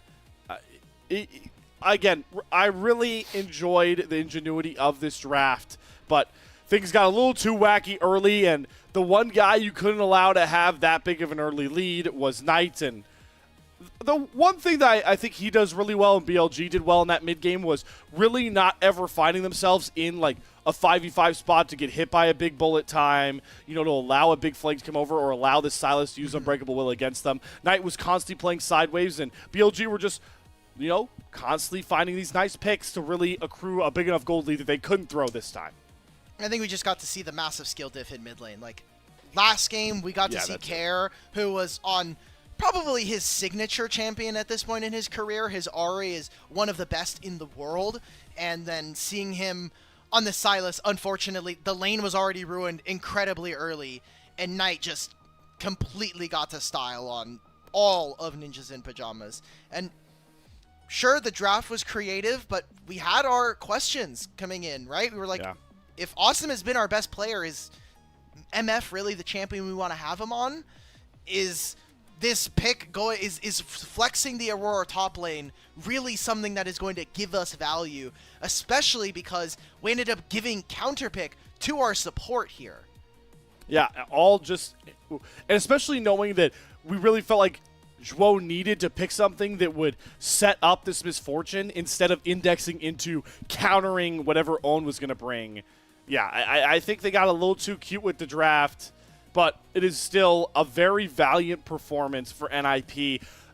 Just barring any sort of, BLG catastrophe with the rest of their series, we are very much so looking at this split as NIP being the team to give the best run at BLG through the double round robin. But unless anybody else decides to step up and take more series off BLG, which there are a few remaining chances for teams to do it. Some teams don't get another chance at that, actually. Yeah, I was going to say, BLG is kind of running towards the end of their season here. They only have 4 matches left. NIP right now, they are kind of in a similar boat, but they have 5 series, so there's a little bit of a discrepancy between our teams. We are getting to the point where everybody's around 9 and 10. I think actually now, with this final series, we are at 9 and 10 for everybody, so oh boy. That is a good look for BLG. I am still a little bit, I think they're a bit suspect right now, especially the way that they started, but whether it is them warming up, it is kind of their first game that we have seen from them since Wednesday, so you can maybe chalk it up to starting off the series a little bit cold, but I think we definitely saw a lot of disrespect to their opponents, or at the very least, just a lack of preparation and confident enough shot calling in the mid game, especially games 1 and 2. Especially, indeed, those first 2 games here. I'm going to put you on the spot a little bit here. Don't need to give me a player of the game for game 3. It's Knight. There's no conversation. Yeah. You said Knight or Shun. We're not going to get to see player of the series here because of the interview. Who is your player of the series here, Dimitri? Real quick, I'm just going to go check I'm going to just check scoreboards real quick because sometimes you just got to scoreboard watch for a little bit. I would really have to say Shun. I think that game 1, he obviously has the game-saving play, and he also starts the game off for this team. I think Sejuani was actually fairly decent, but a lot of things didn't end up going right for them, and obviously we talked about what ended up happening there. And then this game number 3, just watching him kind of pilot around on the Xin Zhao, being kind of like a frontliner, and also playing the 3-man core around mid with On, set the game up for success for this team. I know it was, Guwon and Care, they made a few mistakes, but I really feel like him and Knight worked really well with incorporating the support and winning this matchup and controlling the map from there on out. So if it is anybody, I do feel like it should be him. Knight did kind of have like a I wouldn't say a stinker, but a much quieter game 2 considering the Yone, but a lot of things that happened that game were not his fault. So it looks like we're getting a Shun interview. Good for him. Cool. Really happy for him. I also was going to say, if there's any reason for you not to vote for a Shun MVP, it should be because he actually stole the Penta from Viper. Okay, yeah. Well, we've seen stolen penta. Well, we had a pentakill today, and then we in the same series had a stolen pentakill at the end of that awesome Nirvana series. So you know what? I support that backing. I'm with you there. Shun will get the player of the series. Well, folks, we on the LPL English broadcast always end our broadcast by shouting out our players of the stream, a.k.a. our Elite Coffee supporters. And there are two people that I would love to give a big... I know you made fun of me last time for this. I didn't make fun of you. That was Kai who was making fun of you. I mean, that's a bad heart. I mean, roommate it Ilya. looks better from this... Whatever. Just give him a shout-out, man. Aaron Subinmong, thank you so much for your pledged financial contributions. They help level up the broadcast and give back to the Haston crew who strive to give you an LPL English project every single darn day. Except for the next 2 days, of course, thanks to the LPL schedule. So this will kind of conclude this block of week here, but make sure to come back here, Tuesday nights for us NAPST people into like Wednesday morning for a lot of you other people. We will be back in action with full-on Group Ascend. WE versus IG is that first matchup, and then Top Esports versus JDG. But we are done here. A 6-game day to close out this week. It was a pleasure, as always, to chop it up with you all, even if you're willing to give some Demacian funds out to whoever wants to come for them. That's we'll leave you with that issue. For everybody. Shout out to our production, Ice Fire Ride. See you guys.